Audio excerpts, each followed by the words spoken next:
A very good afternoon, ladies and gentlemen, and a warm welcome back to the second ever SimGrid Super Saturday. If you've never joined us for this before, you are in for a veritable feast of racing action. We head to the brand new site. A very warm welcome to Jessica Ball. Hello everybody and welcome. It's my first commentary on SimGrid and I'm looking forward to it.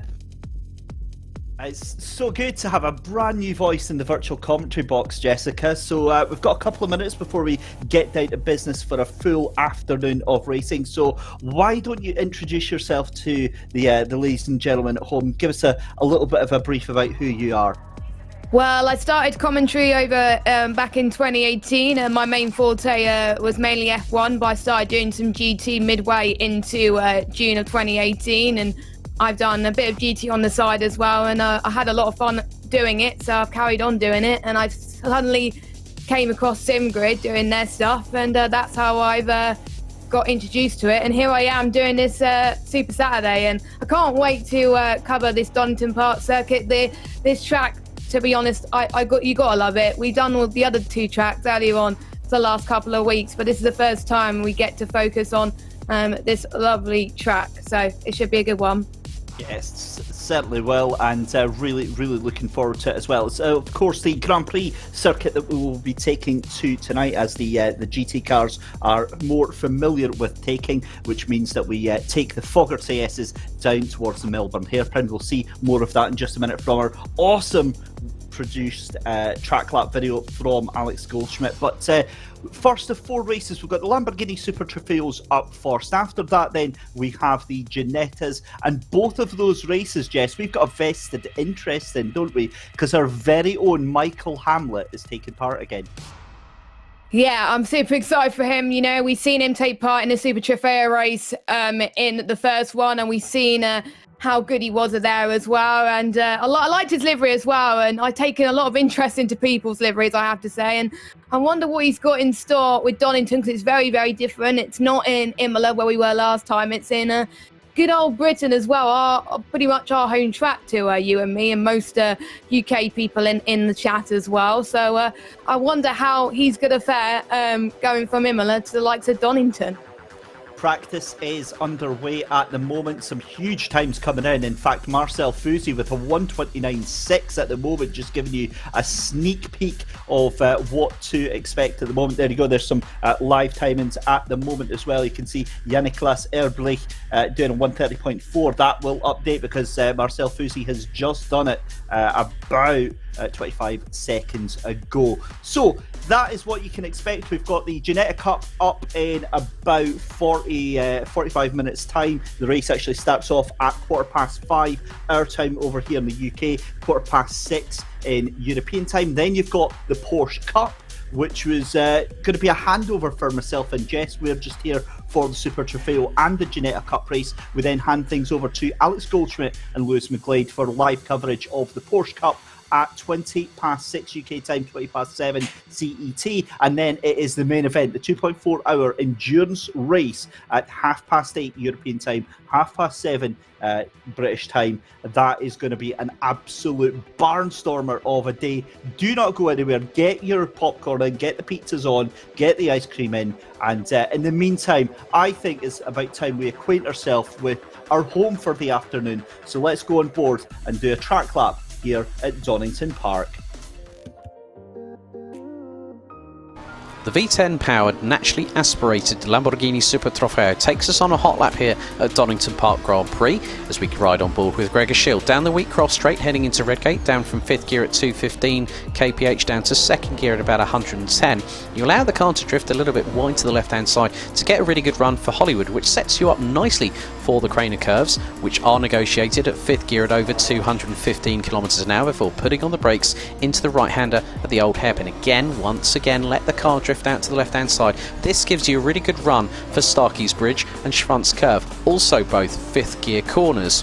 But then you had to really nail the the braking zone into McLean's. Try not to wrestle with the car too much, try and correct it as quickly as you can, and then it's the run up this slight incline towards Coppice, another right-hander which then brings you onto Starkey Straight. Allow the car to drift nicely and carry the momentum through the exit of that corner, and then just before the braking zone for the Fogarty S's, you've actually got a little bit of a bump. So down from 5th in 230, down to 3rd gear at 125, nigh on straight lining that chicane there. And then it's the run down to the penultimate corner here, the iconic Melbourne hairpin. Anyone remember Ayrton Senna, 1993? Well, I certainly do. Down to 1st gear for this one, 60 kph, take a tight apex, allow the car again to carry the momentum by drifting to the left-hand side before bringing it neatly to the right for the final corner at Gollards. Once again, another 1st gear corner, just over 60 kph on the apex, and that's a hot lap here as we go across the line at Donington Park.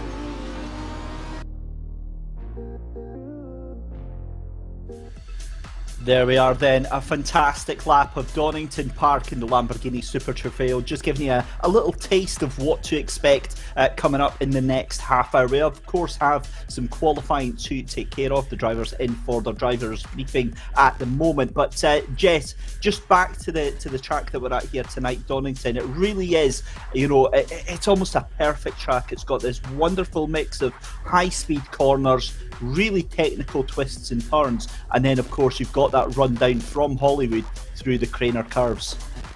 What I like about this track also is it's the names that the guys have given these turns as well. It kind of it helps me remember which corners people are going to. But yeah, it is. It's one of the oldest motorsport circuits in Britain today as well. Of course, we've got Silverstone as well, Oulton Park, where we've seen a few races in the sim grid before, but it was used in motorsport in 1931, which was quite a long time ago, and it wasn't used in World War II. They closed for a bit as well, and there was many other series that were hosting series here. So it's quite popular. Even Formula One hosted something here as well, motorcycle. So you literally could just fit any sort of car in there, and it's different whichever car you go racing in. Yeah, it's one of the circuits that I'm very much looking forward to taking to myself when I actually get behind the wheel for the very first time in real life. Donington on the calendar for the City Car Cup, so I'll be reporting back and telling you just how accurate this is. But I mean, obviously we've got 30 minutes of racing coming up in the Lamborghinis just now. Some big names that we usually see here at the Sim Grid for the likes of Killian Ryan Meenan and Cormac Ryan Meenan. You've got Sebastian Handler, Chad Dillon makes his welcome return as well. But obviously, one of the different things with this, Jess, is that we've got two different splits in this one race. And the split one is going to be the cars with a white background, and the split two race is going to be the cars with the red background on them. So they'll be showing up as the amateurs in the race. Of course, they're not actually amateurs, but it's a way for you at home to see the difference in the cars. And, you know, how crazy is it going to be with all those cars on track at the same time?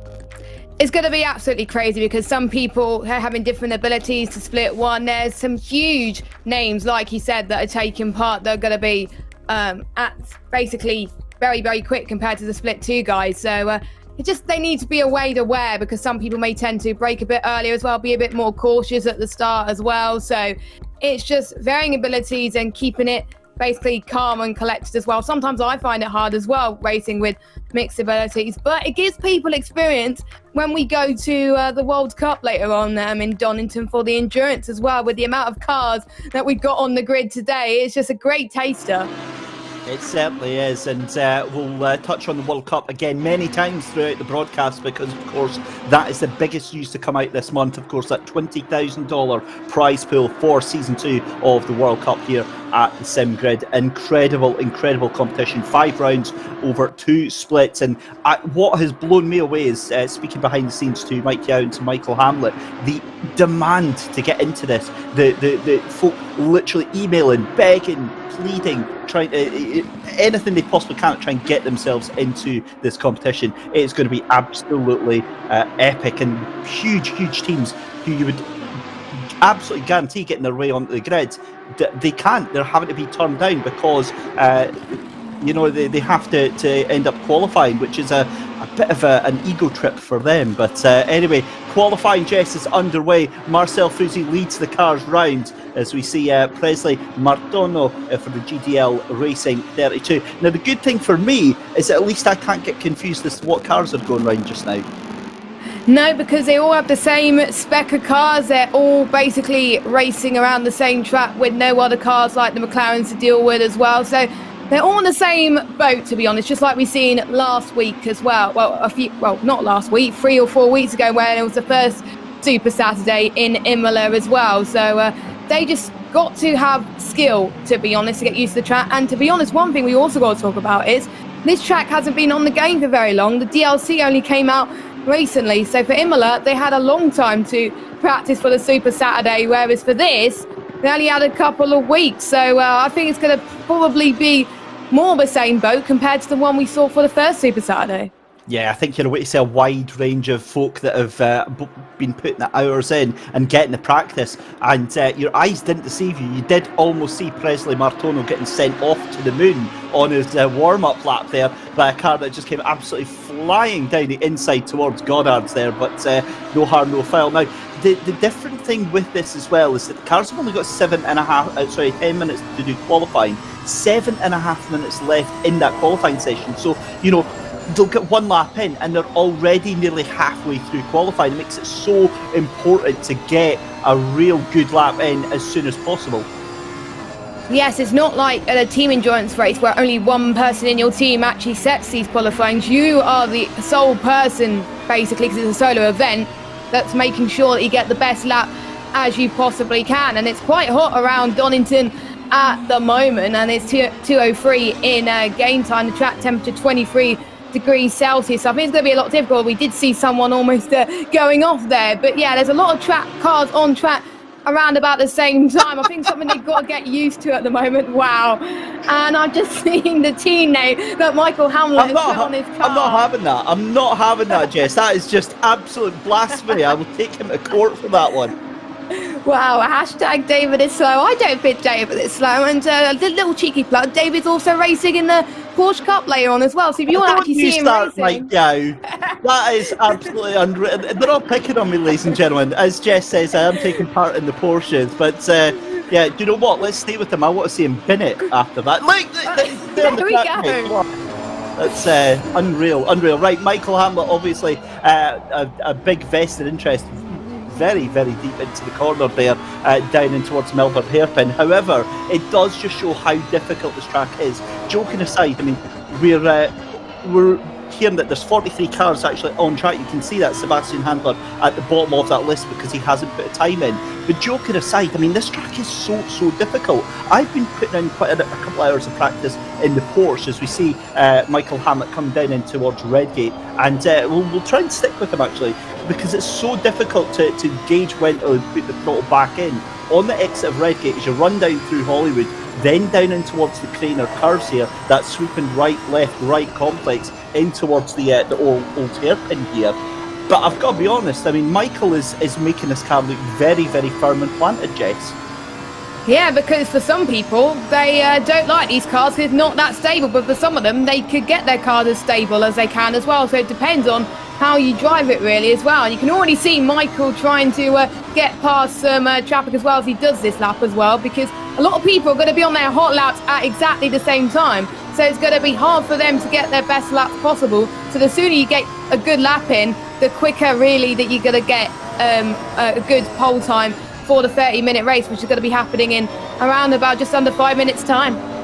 Yeah, Nathan Bresson was the car that got caught up by Michael Hamlet there, as we see Killian Ryan. Meaning, let's focus then on the top end of the title screens. It is at the moment your pole sitter is the 299 of Jan Nicholas Erbrich with a 1:30.120, and then second place is Ryan Whitlock with 0.2 of a second down, is in second place there. Killian Ryan meaning is up into third place there.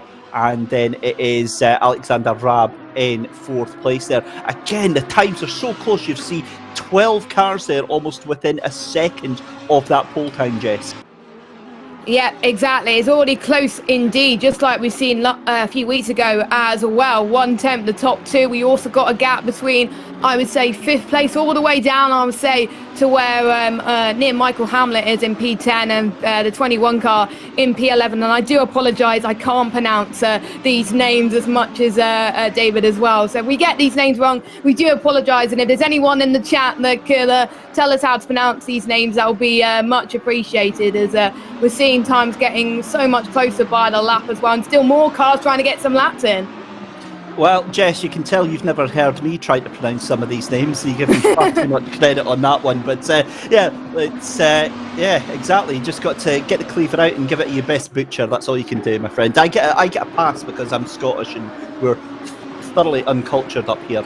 3 minutes left to go in qualifying. Samir Falk then, even with that traffic, manages to fire it up into P4 as we see Dylan up into 5th place there. Wow, what a lap from Peter Carenye in the AM class. In Class 2, puts it just 300ths of a second behind Jan Erbrich. That's a crazy lap there. And methinks somebody has put themselves accidentally in the wrong class there. Yeah, because as we talked about earlier, the red cars are meant to be in the split twos and they were merged into one split as well. And I have to say, in the next Super Saturday we do, he's got to be put in the top split, that's for sure, because he's matching times for people that a split one are doing at the moment. The next amateur car is the 137 car up in P16 as well. So fair play to him, you know. I wonder if he could challenge for pole position. We'll have to wait and see. Yeah, that's a huge time there. But James Bacon, currently 7/10 up at the moment, comes out of the hairpin for the next time. And Bacon surely going to go up to pole. He does. 1:29.991. That's a huge lap for James Bacon. And it's instantly been wiped. So I was getting all excited because I was looking at my live timing. He went up to pole position, and then that time has obviously not been counted. So he's exceeded track limits at some point, and that's been taken off him. So that's an absolute gutter, that one. Wow. Fuzi's on for pole then. Marcel Fuzi, we saw him at the top of the timing screens in free practice with just 1.5 minutes left to go. This is it. This is going to be his penultimate lap here, because after he goes a little bit wide there out the corner there. But excellent run for Marcel Fuzi. What can he do? He's only up into second place there, 1:30.129. It's still Jan Nicholas Erbrich up in pole position. 9,000 separating the top two right now. You just can't get any quicker than that as well. But I won't be surprised if anyone like Fuzi, for example, may try and get into the 129, as we've seen James Bacon go into the wall there. And I think that's going to be his qualifying done, unfortunately, as well. But yeah, as I like to say, for some of you that like listening to my commentary, it's the calm before the storm now, because it's everyone getting their best efforts in to try and get their final laps in as quickly as they possibly can. It's their one shot to do this. If they mess up, then they're going to be in huge trouble, as well, as we're seeing the 137 car going on the lap, as well as Killen from Climax Motorworks up in P5 as well, setting in some good laps. Only nearly two tenths off the pace, and we're starting to see people just moving out of the way. They just want to get their best laps in ASAP. They certainly do. And again, just to give you a little pull back of the curtain here, we're on TeamSpeak. We can hear the production team of Mike Yao and Michael Hamlet, who's currently making his way around track. And we can hear him sighing in disbelief as he's apparently coming to some problems there. Jack Bird, though, is currently up into P16 then. That is 0.8 of a second that he has taken out of his time. And I've got to say, actually, fair play to Michael Hamlet there, Jess, getting himself up into P8, just 0.5 of a second behind your leader. Fuzi comes across the line. Fuzi is done and dusted. Erbrich into the pits there. So Fuzi up in the pole position, 1:29.9.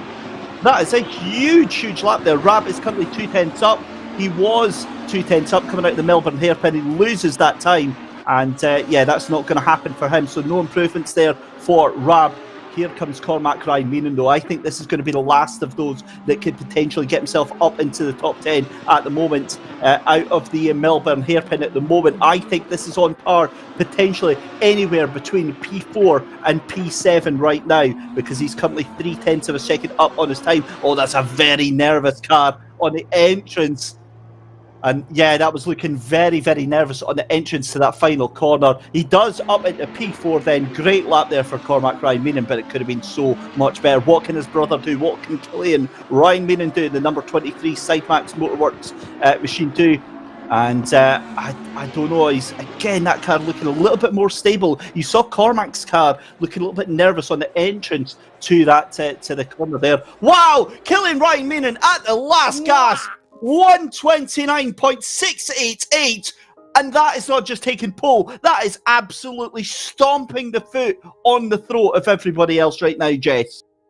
We were told at the beginning of the session we were expecting people to be in the 130s, but for someone to be in the 129.6s, that's insane. I'm sure his brother is probably going to be in shame right now because he's only in 5th position. And to be honest, we have rivalry in other sports as well. They want to be better than each other. It's nice to see two brothers together on the grid as well. And I'm very intrigued to see what they can do in the race. But my oh my, I'm just still blown away on how he could get that lap together and hooked ready for the race. It's just insane.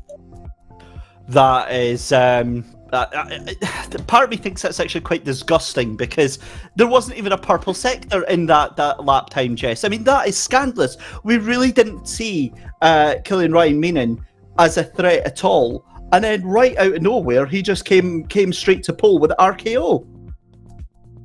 Yeah, they've got a lot to do in the race, of course. It's not just what you do in qualifying, it's what you do in the race, because there's got to be a lot of traffic at the start, around about 40 to 50 cars on the grid. So there's no means feat. There's 30 minutes of the race, and there's plenty of chances for things to possibly go right and maybe things to possibly go wrong. So even if they qualify lower down on the grid, it is definitely not over for them yet.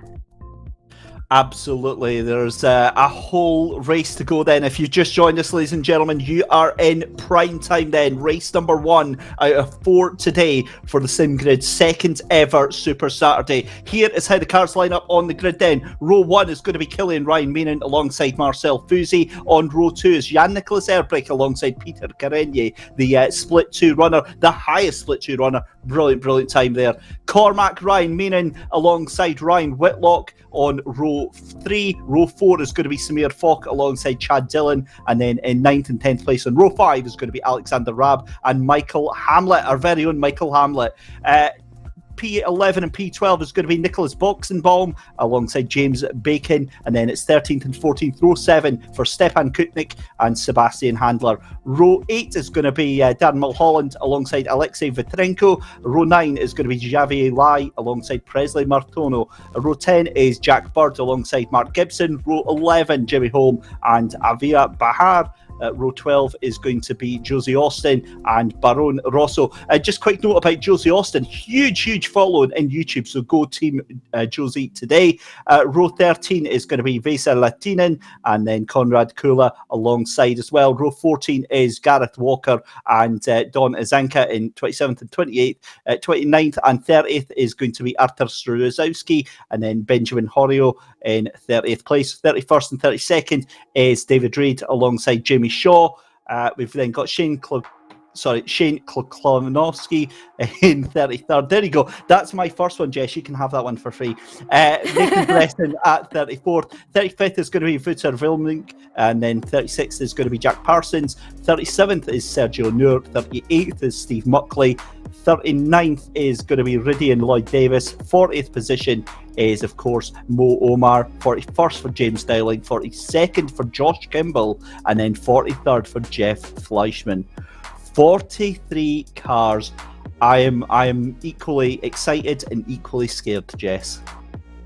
To be honest, I'm very scared as well. This is probably the most cars I've ever commentated on in my life, to be honest. So a big challenge for the drivers, and I think a big challenge for us to see how many battles we can track in maybe a space of a couple of corners as well. But this is the moment now where they get a chance to warm their tyres up, ready for the start of this 30-minute race, because it's crucial that they don't get their tyres cold, because otherwise they're going to probably end up into a spin, in particularly through the first few corners, as you can see here as well. So we're very intriguing. So let us know also in the chat who you think is going to do well. Who are you supporting in this race as well? Don't forget, we also have the Ginetta's happening after this as well. So I've already seen someone go off in the formation lap, which is not a promising sign for the race, David.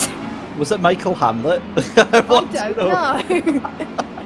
So the car's making their way around, but no, that's a fantastic point, well made, Jess, that the cars really need to, that is their one goal right now, is the fact that the cars ghost, so they cannot cause collision with any other cars at the moment. So now you just go mental, you go and put as much heat into the tyres, as much heat into the brakes. I know one of the strategies that a lot of the drivers use is that they will just hold the brake down and they will use the heat from the brake to gently warm up through the tyres, but they're still going to be very, very lukewarm as they head around the final corner and get that race underway, because coming out of Goddard to get things kicked off, you know, things start to pull back, they start to cool down a little bit. And I'm just having a look, we've got a car, looks like in the pits there, and I'm wondering if we've got our very first DNF already, or DNS. That's Mark Gibson.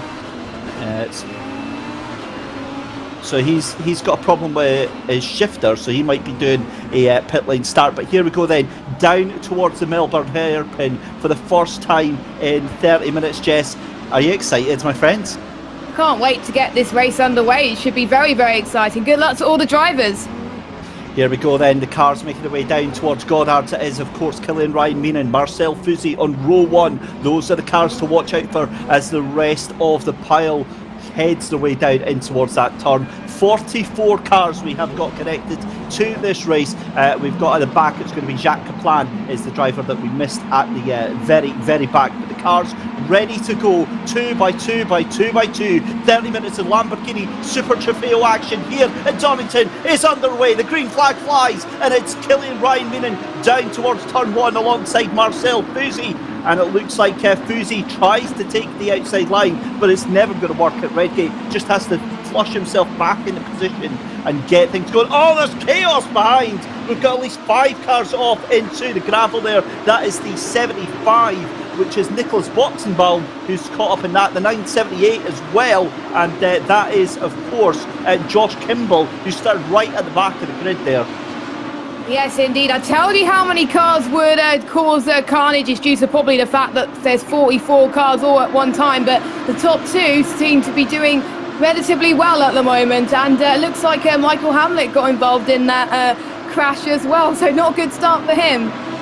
No, but it is a great start for Marcel Fusy, who's already taken the lead while we were watching all the chaos kick off behind him. Marcel Fusy up into the lead then, ahead of Killian Ryan Meenan. So we'll get an idea of where that happened. That has obviously happened on the run down through Hollywood and Craner Curves. I wonder if it was actually into the old hairpin, because Fusy is very, very brave on the brakes there, but just behind, looking very, very menacing, Jean-Nicolas Airbrick is looking very, very worrying as well. We're going picture in picture as well. You can see a couple of cars going flying in, like skill, in towards Melbourne hairpin, and all hell kicks off.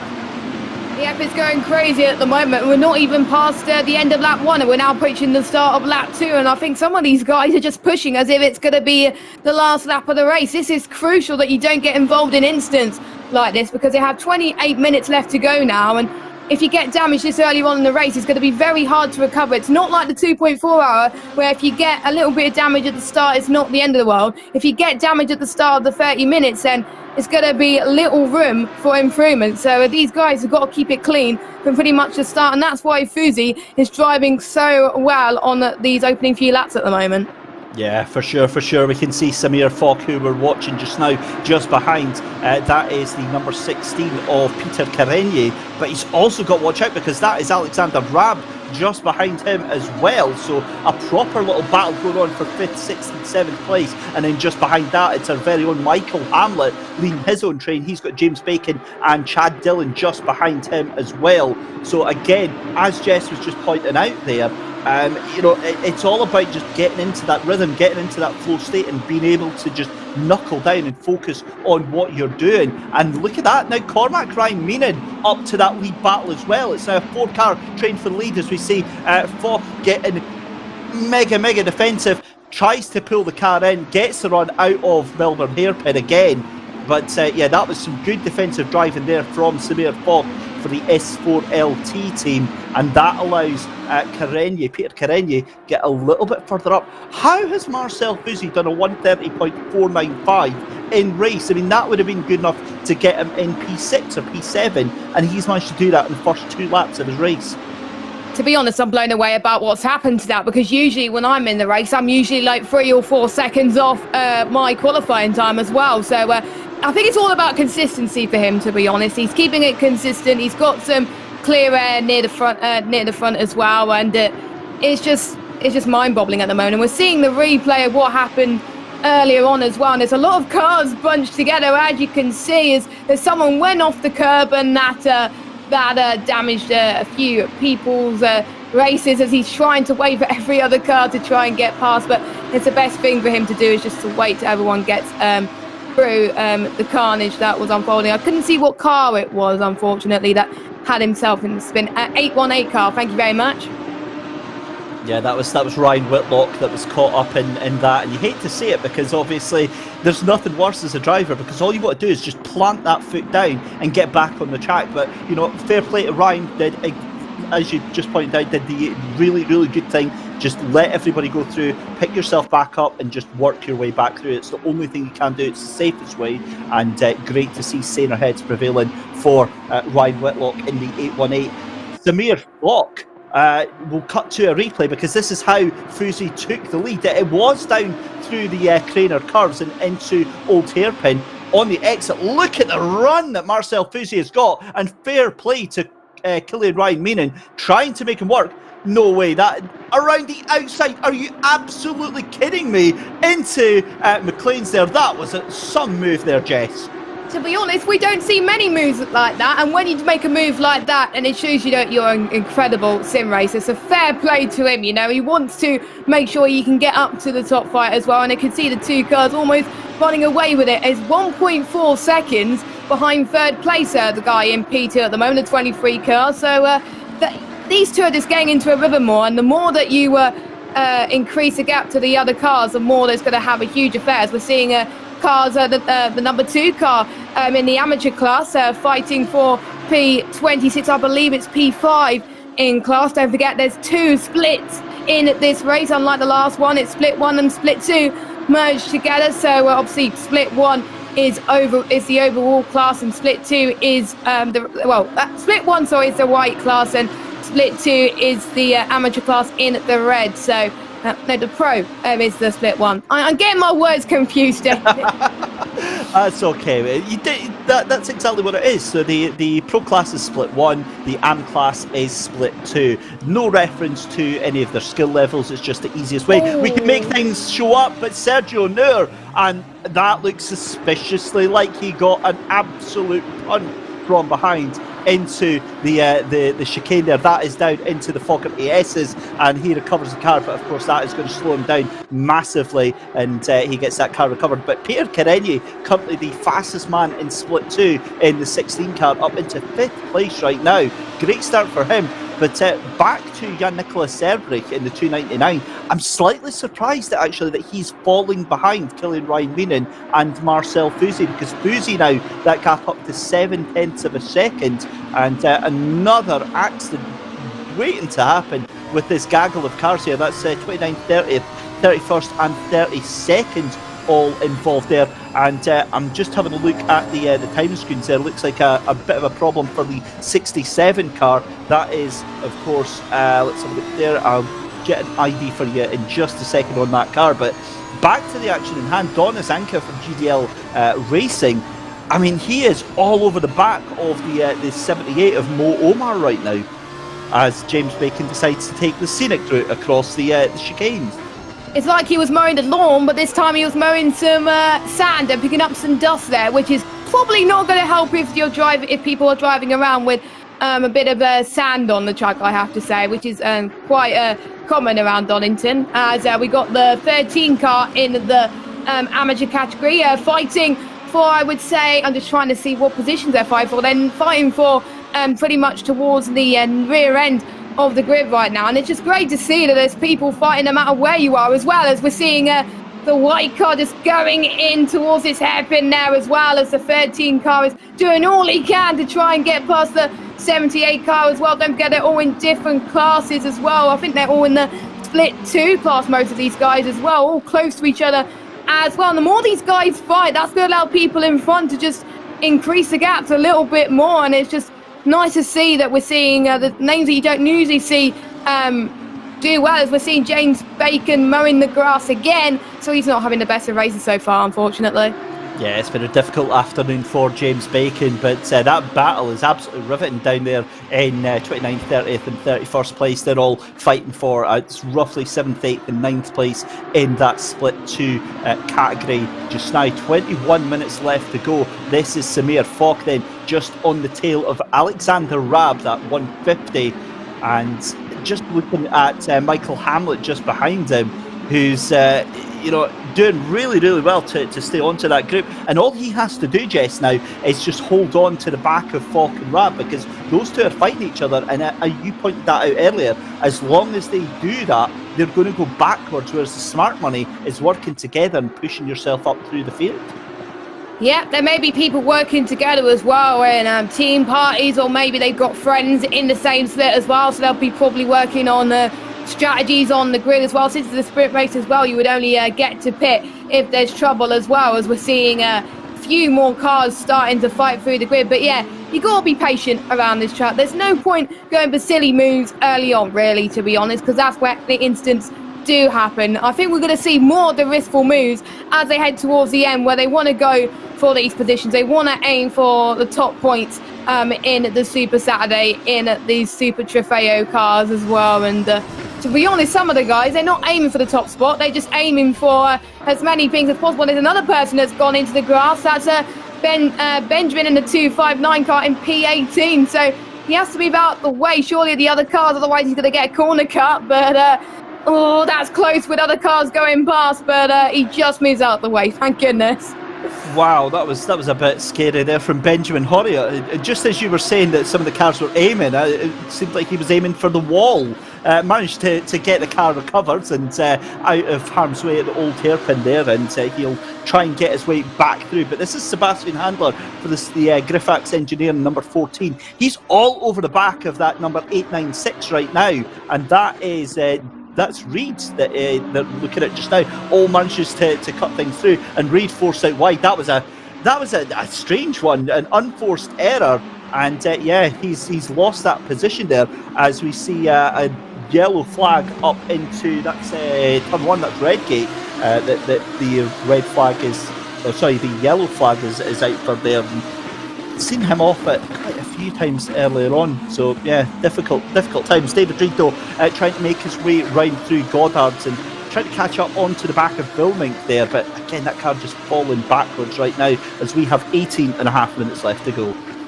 It looks like, I would got to say, the main corners, a few people are getting caught out. It's usually the same ones. I think the old hairpin, a few people being caught out as well, maybe McLean's as well, where we've seen some beautiful moves in the past, as we've seen someone go off. That was a green and blue ting to the car as well. I wasn't sure who that was. Yeah, that was Shane Klokolanowski that's went off there.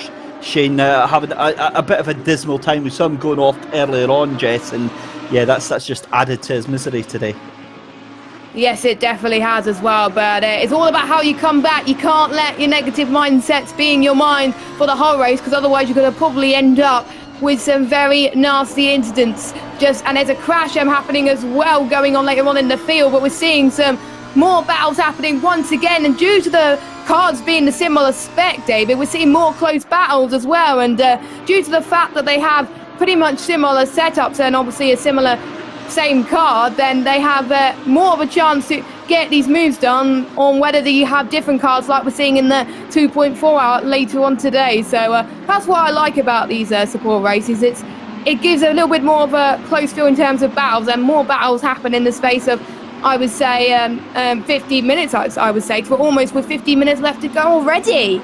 I know, can you believe we're already nearly halfway through the race? But that's a fantastic point, Jess, because I'm not a massive fan of single make races, purely because they're great to watch and they're great to commentate on, but when you're as rubbish as I am, they kind of expose you for how rubbish you are. So you're in the same car that everybody else is. This is the replay here down in towards the Melbourne hairpin. Oh no, I get a horrible feeling there. That's the 150 there that just slides out in front. That's Alexander Raab. So Raab was up in the top 10 there, and Raab has now dropped down to 12th place. So Raab was up into about 7th place there, and that really is quite a bit gutting. Yep, it is. I mean, he was running so well as well, but it's all about how you bounce back as well. And some people practice for loads of this, as we got Jack Bird as well having a battle with. That was an interesting move, I have to say. It was sort of around and around the corner. I think that was the number 18 as well of Javier Lai. That's a bit awkward, but 2 cars into one doesn't really go. Got to take a bit of a moment to say a big shout out to the number 137 at the moment, who is doing a fantastic job. That is, of course, Josie Austin, 2nd place in Split 2, and given the time difference, I mean, I would say maybe Josie is more accurately in Split 2. Of course, it's a voluntary thing. These guys and girls are meant to choose it based on what they think their own ability is. But Josie Austin really doing a fantastic job of being in charge of that main group. Oh, that's the number 94, isn't it? Oh dearie me, that is not what you want to see going round and round and around the corner there. And sorry, that's the 04. It'd be worrying if that was the 94, because I saw the 94. I saw the number 94 first for a minute, but then when you pointed out it was the 4 card, then I thought, it might just be my eyes deceiving me there as well. But we're probably going to get some numbers wrong in the broadcast as well. But yeah, again, it's the same corners we're seeing people struggling. So it may be down to the tyres. It may be due to the wheel spin that these drivers are getting as well. And, it's down to the second half of the race now. They've got to give it their all now. They can't afford to make so many mistakes now. They've been used to the track for 15 minutes now as well. And for some of them, they're also taking part in other races as well tonight. So this is a perfect warm-up for what they get to experience later on tonight, either whether it's the Ginettas or the Porsche Cup or even a 2.4-hour endurance race later on as well. And make sure you tune in for that as well, because that's going to be an absolute cracker. Yeah, huge afternoon of racing here at SimGrid Super Saturday version 2.0, and this is live with the Lamborghini ST race, the Super Trofeo race here from Donington, the host of all our action today. Up next is the Ginetta Cup race, then it's the Porsche Cup race, and then we have the 2.4-hour endurance race. Now, the 818 of Ryan Whitlock, I fear, has retired from the race. I saw him having a huge moment at the Craner curves there, and then the car magically disappeared, so I'm going to presume that he has decided to call it a day there. But back to this battle for 2nd and 3rd place there. Killian Ryan Meenan now under intense pressure from Jan Nicholas Erbrecht there. Erbrecht on that last lap there, 130.939. Killian Ryan Meenan 130.912. But hang on a minute, Marcel Fusi, that last lap round, 130.1. The pace that he's got is just absolutely scandalous, Jess. Yeah, it's just crazy, to be honest. And everybody else, put it into perspective, the P2, P3 and P4, then the 130.9s. So Fusi is about 8 or 9 tenths quicker than everybody else. And his main advantage is through sector 1 and sector 3. He matches what everyone does in sector 2, even though he's faster than that as well. And you can see Michael Hamlet having a battle with Dylan, the number 1 car in P7. I've got to say, Hamlet is doing very well for himself right now. He tries to go for the move there, a little bit risky there, I have to say. That was a bit naughty, wasn't it, from Chad Dillon? You naughty man. I mean, that is a scary place for that to happen, because obviously down through Hollywood and the Craner curves, I don't know. I think Hamlet has definitely got the run on him. Look at the pace that Hamlet is able to close back up on Chad Dillon with. I think this is going to be a matter of time before Hamlet is able to make that play stick, because Hamlet was up into P7, and then you've got Samir Falk just up the road as well. So we could potentially see Michael Hamlet up this into P6 potentially. No pressure, buddy. No pressure whatsoever. 12 minutes left to go in the race then for the Super Trofeo race here at Donington. This is on the wheel arch of Jan Nicholas Erbrecht, who is trying to catch down Killian Ryan Meenan. Oh, and he's got that so quickly. That gap is down as we saw the Melbourne hairpin. That was the scene of some huge gains there, and that has gapped Cormac Ryan Meenan as well. And I wonder if Killian Ryan Meenan is starting to struggle with his tyres. I think he is as well, and don't forget, most of these guys, pretty much all these guys, got to make sure their tyres get through to the very end. It's not like you can pit once and then that's it. So they just got to make it last, and maybe they haven't set the right.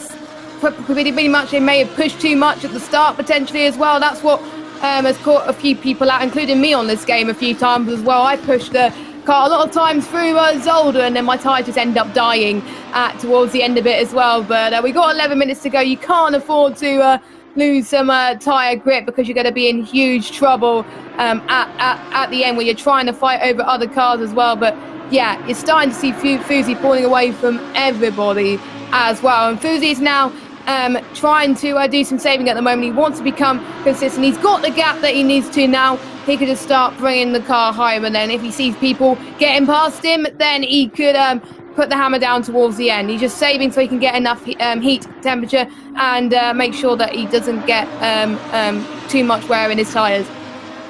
Yeah, I'm going to use that excuse and just say that I'm saving for the entire race. That explains my pain. That's what I would do, to be honest. I would say for the entire race. Oh my God! No. Michael Hamlet get the drive-through penalty. No, Michael, what have you done? That was what his groan was about. That was what his groan was about. Dearie me. Right, back to the race in hand then, as we see Jan Erbrich is really closing up to the back of Killian Ryan Meenan. The other point that I was going to make, actually, Jess, is from my own feedback and from the feedback of the drivers, on this British GT pack, the curbs on these tracks are absolute tyre shredders. If you go over them repeatedly, you'll start to lose pressure in the tyres, and then, as I had during the race on Thursday, you can end up getting punctures from them. Yes, I've tended to done that many a times on a few games as well, and we've seen that in real life as well. If people just use too much of the curb, as we're seeing a few people do at the moment in the background, then it could affect not just your tyres but your cars as well. So something to keep an eye on as this race develops as well. I'm sure they've been told to mind the curves and make sure they keep on the track to avoid the punches that they could possibly get towards the end as well. And I believe that there's more people starting to come out, as I believe Hamlet has served his drive-through. He's down into 12th place now.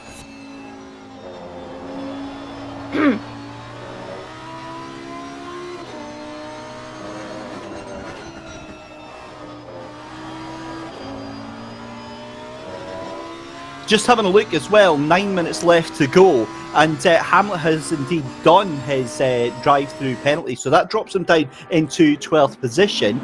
We've got the top 10 is Fuzi from Killian Ryan Meenan, from Jan Nicholas Erbrich, Cormac Ryan Meenan in 4th place, Peter Karenye in 5th place, it's then Samir Falk in 6th, Chad Dillon in 7th place, you've then got Vitrenko in 8th, you've got Kutnik in 9th, and then you've got Martono in 10th place. How has he done that? Martono, who had a bit of a difficult qualifying, has somehow sneaked himself up into the top 10, Jess. Look at his stats right now to see where he was as well, but I'm just seeing his lap times as well. He's megally improving, I think, on the last lap, which was lap 14. He set a 131.266. His best lap was around about lap 6 or 130.8. So he is pushing, he's keeping consistent, and that's crucial these days. But he's not gonna like it being stuck behind the number 11 car in P9 and the number 150 in the P11 as well. You're just stuck in this massive train, which is probably going to go on for miles almost in the other races as well. But yeah, if he keeps his consistent form up, surely he's going to aim for a top 10. That'll be absolutely incredible. But if he gets lower than that, I'm sure he'll be a bit disappointed. But he's going to be proud no matter what happens today. 100%. Presley Martono has Alexander Raab all over him like a rash at the moment, and hopes to catch up to Stepan Kutnik. I'm going to have to go on hold for the moment because he's got a more pressing issue at the moment. Alexander Raab trying to do that recovery drive. We saw him having that moment earlier on the exit of the Melbourne hairpin. So easy to do. I've done it loads of times in the Porsche as well. You're just a little bit greedy. You want to get onto that throttle a little bit sooner than the car is actually able to do, and that ends up spinning up the rear tyres, and you end up over-rotating round the corner. But look at that, Presley Martano, as soon as I said that, straight onto the back of that number 11 in front. So it's swings and roundabouts how you're seeing that gap going from, Rab putting all the pressure onto him to Martano being on the back of Kutnik. So we'll be fascinated to see how that one develops. I think Michael Hamlet is done and dusted in that 12th place for just now. He's 12 seconds behind the rest of the field just now. Josie Austin still in second place in that split 2, and she's doing a brilliant job. But Peter Carreño in that split 2 in the lead. I mean, he is just rocket shipped up to 5th place. He had that cracking qualifying session, and I'll be interested to see if he can make up any more places. Chad Dillon, we're watching just now, just behind Samir Falk at the moment, and these two have been locked in battle all the way through. But Chad Dillon, I think, is starting to get a little bit restless now. Yeah, he wants to get the move done ASAP really as well, and the more that these cars start to fight, then maybe P8 could catch up as well, but we only got 6 minutes to go, so it's going to be hard to maybe find a second in one lap, but never say never. Anything can happen, just like we've seen today with the others as well. But we have seen one penalty from the drivers today. Hando in the number 14 has got a 15-second penalty earlier on in the race, so it might have been a few moments ago as well. So that's going to hinder the progress of the number 14 car for the rest of the race.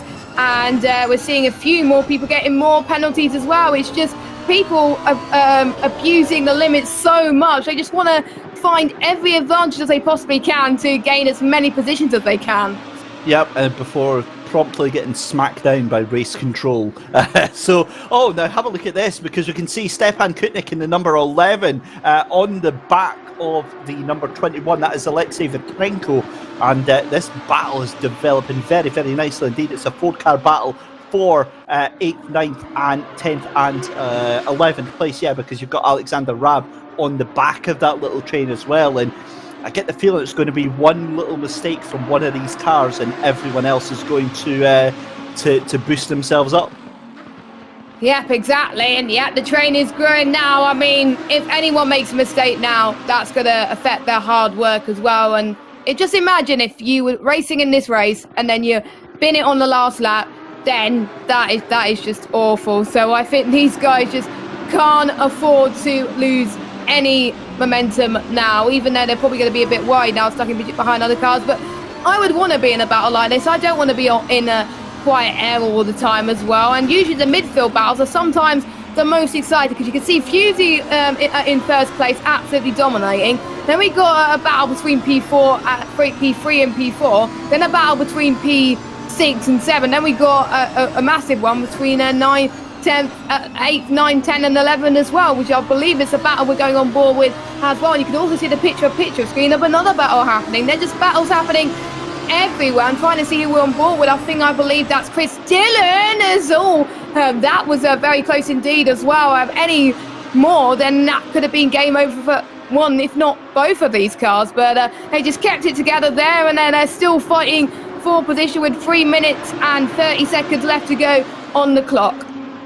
I know, can you believe your very first 30 minutes with the sim is nearly done and dusted, Jess? It's been it's so quickly. But great battles going on between Killian Ryan Meenan, Jan-Nicolas Erbrich and Cormac Ryan Meenan for 2nd, 3rd and 4th place. Then you've got the battle between Carreño, Falk and Dillon for 5th, 6th and 7th. Oh, and that's a back marker there. I was getting a little bit excited. But Samir Falk in that lime green car is toing and froing between being on the bumper of Peter Carreño and Chad Dillon having to link up the inside. He's going to try and fight it down into Melbourne Hairpin, thinks better of it, gets that car stopped. And I think Samir Falk just had to let off a little bit, but Falk is going to get the drive out of that corner in towards the final corner there at Goddard. So that was a bit of a let off for the pair of them, but that allows Peter Carreño just to drift off again. And have a look just up in front of them, because up in front of them is the battle for 2nd, 3rd and 4th place between Killian Ryan Meenan,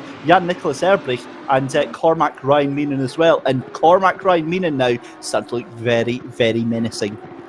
It's like the brother rivalry is ensuing again. We saw it in qualifying and we're seeing it in the race as well. This is very, very exciting indeed, even though we're seeing Killian in P2 and the other brother of the 12 car in P4 as well. They're not that far behind each other as well, but yeah, this battling is definitely allowing Fusey to pull away as well. I think what the number 12 car is going to do, he's just probably just going to wait patiently now at the moment, wait until the final lap to get this move done, I think, for him, and see if the other guys have little time to respond, because usually if that happens for me, I don't know what to do usually. So you've got to be prepared of if people do those last minute sends on the final lap, as we're not that far from the final lap now, actually, with 1 minute 40 seconds left to go on the clock, as we're also seeing Samir Foch in the number 9 car fighting, as we see someone gone off there.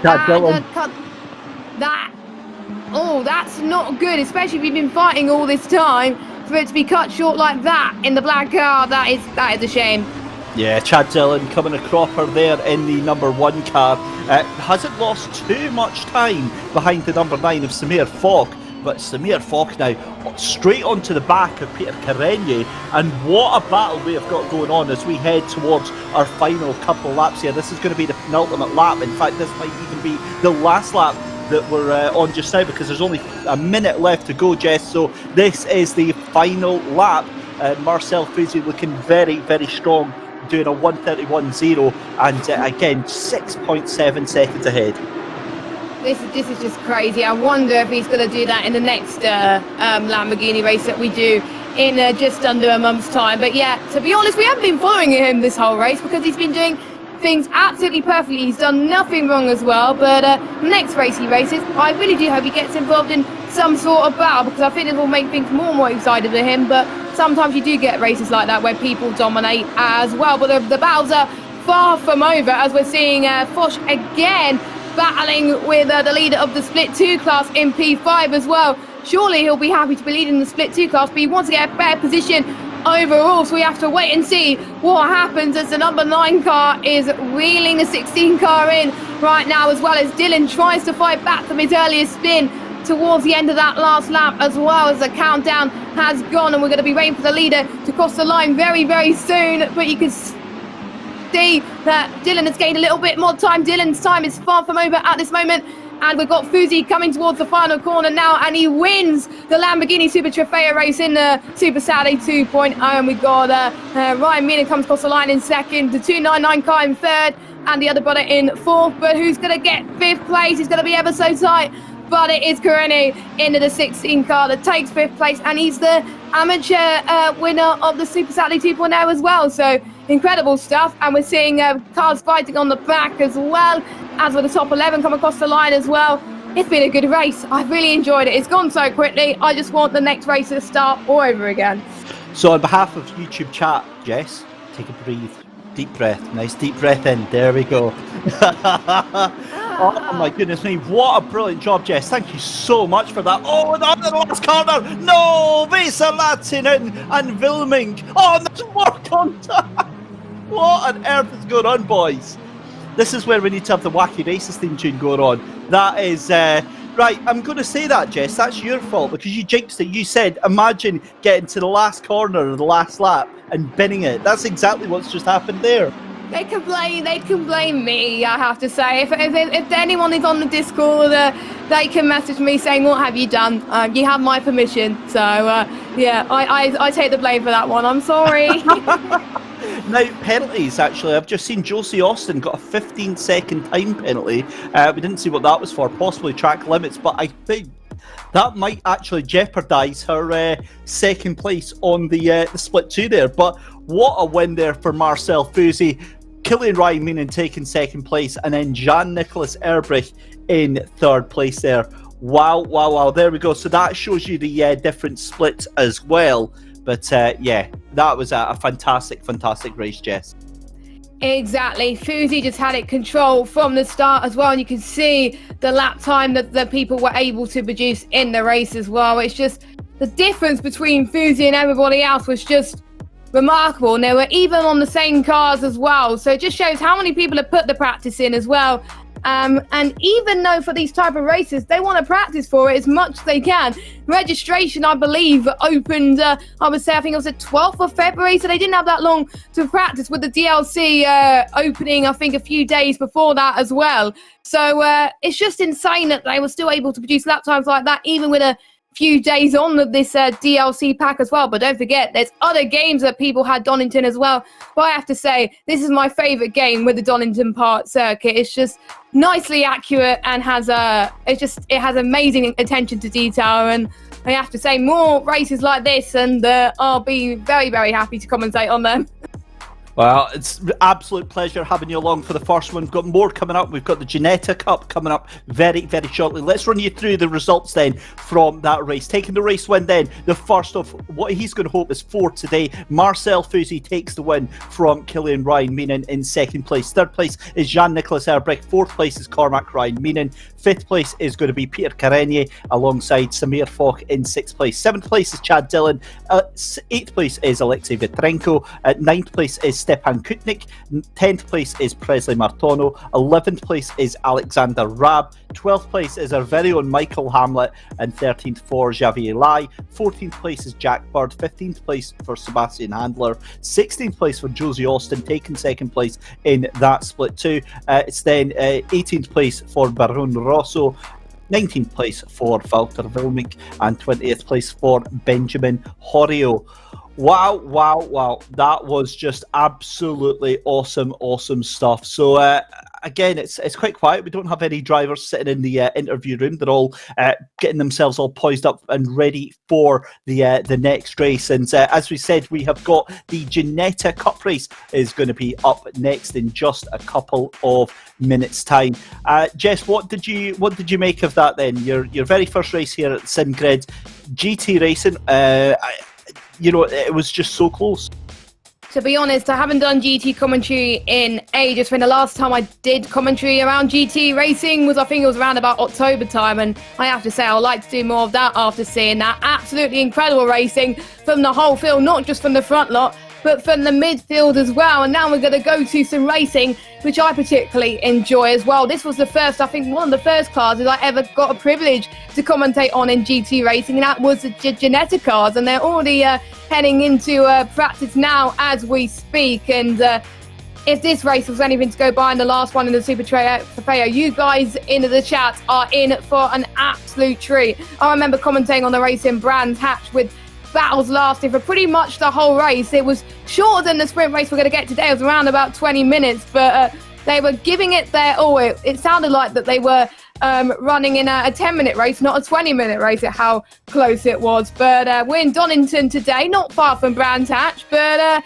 it's a different spec of cars now they've got to focus on. Some of these guys are doing a few races in a row, and for some of them, they're having a little bit of a breather before they do the next few ones. So I wonder how difficult it is just to change to one spec of car to a different one, because for me, it's very, very difficult to transfer from F1 to GT racing when I race in general, because I do some racing, not all racing, but that's why I'm mainly sticking in the commentary box. Yes, I'm very excited to see how this Ginetta race is going to go unfold now. Well, we'll just finish things off then for the Super Trofeo race. We do have one driver that has decided to pop in, so we'll bring them into the commentary booth in just a second, if we can go and find them. It is, of course, Josie from the Split 2 there, so we'll have a quick chat with our very own Josie Austin. Josie, good afternoon. Welcome to the commentary booth. That was a bit of a crazy race there. Hiya, yeah, I had a really great time. It was very aggressive, very fast-paced, which is not what I'm used to, so it was absolutely a good experience. Thank you. Now, you had quite a fan club going in YouTube chat. That penalty towards the end there, the 15-second penalty, what happened? I was in a close race in the early stages of the race, running at about like P17, and I was chasing a car that was I think driving a little bit beyond the limit, but unfortunately I fluffed my braking going into the second to last corner, and I tagged them and they went round. It was absolutely my fault, so I'm not worried about the penalty. I thought I'd get one, and I'm just pleased that it didn't totally ruin the result for me. That's a bit disappointing, that reaction. I was expecting the typical race car driver reaction of that was their fault, that was nothing to do with me whatsoever. But that was a very calm, calculated, and quite a gentle response there, Josie. Yeah, I mean, of course I would have preferred it if they had noticed that I was in trouble and not turned in as soon as they did, but I cannot fault somebody for just trying to take the racing line when I mess up, you know. So back to tonight, are you taking part in any other races tonight, or was that it? That's it for me today. I'm going to have a relaxing evening with my wife. We might get fish and chips. Yeah. Good taste, because I like fish and chips. That's my favourite. Yeah, but I'm watching the Ginetta race next because Seb Handler and Alice Horton, who are Team Cake teammates of mine, are taking part in that, and also Mikko Lepala, I think. So I'm going to watch them. Well, good luck and enjoy the racing tonight, and I'm going to have a jumbo haddock. Can I get some potato fritters and some onion rings as well, please, Josie? David! Yeah, no problem. Get the order in. Enjoy, Josie, then. Have a fantastic evening, and there we go. Right, I'm going to dump her into the driver's briefing, just purely because I didn't actually have the ability to put her back in the waiting room. But there we go, Jess. Right, I'm hungry after all that, so while we go and take a very, very short commercial break, when we return, we'll have the build-up for the Ginetta Cup.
So there we go, the best of British just announced. Get yourselves involved, and yeah, that is going to be an awesome series that you can get yourself signed up for in the next about 5 minutes or so. Sign-ups will open for that.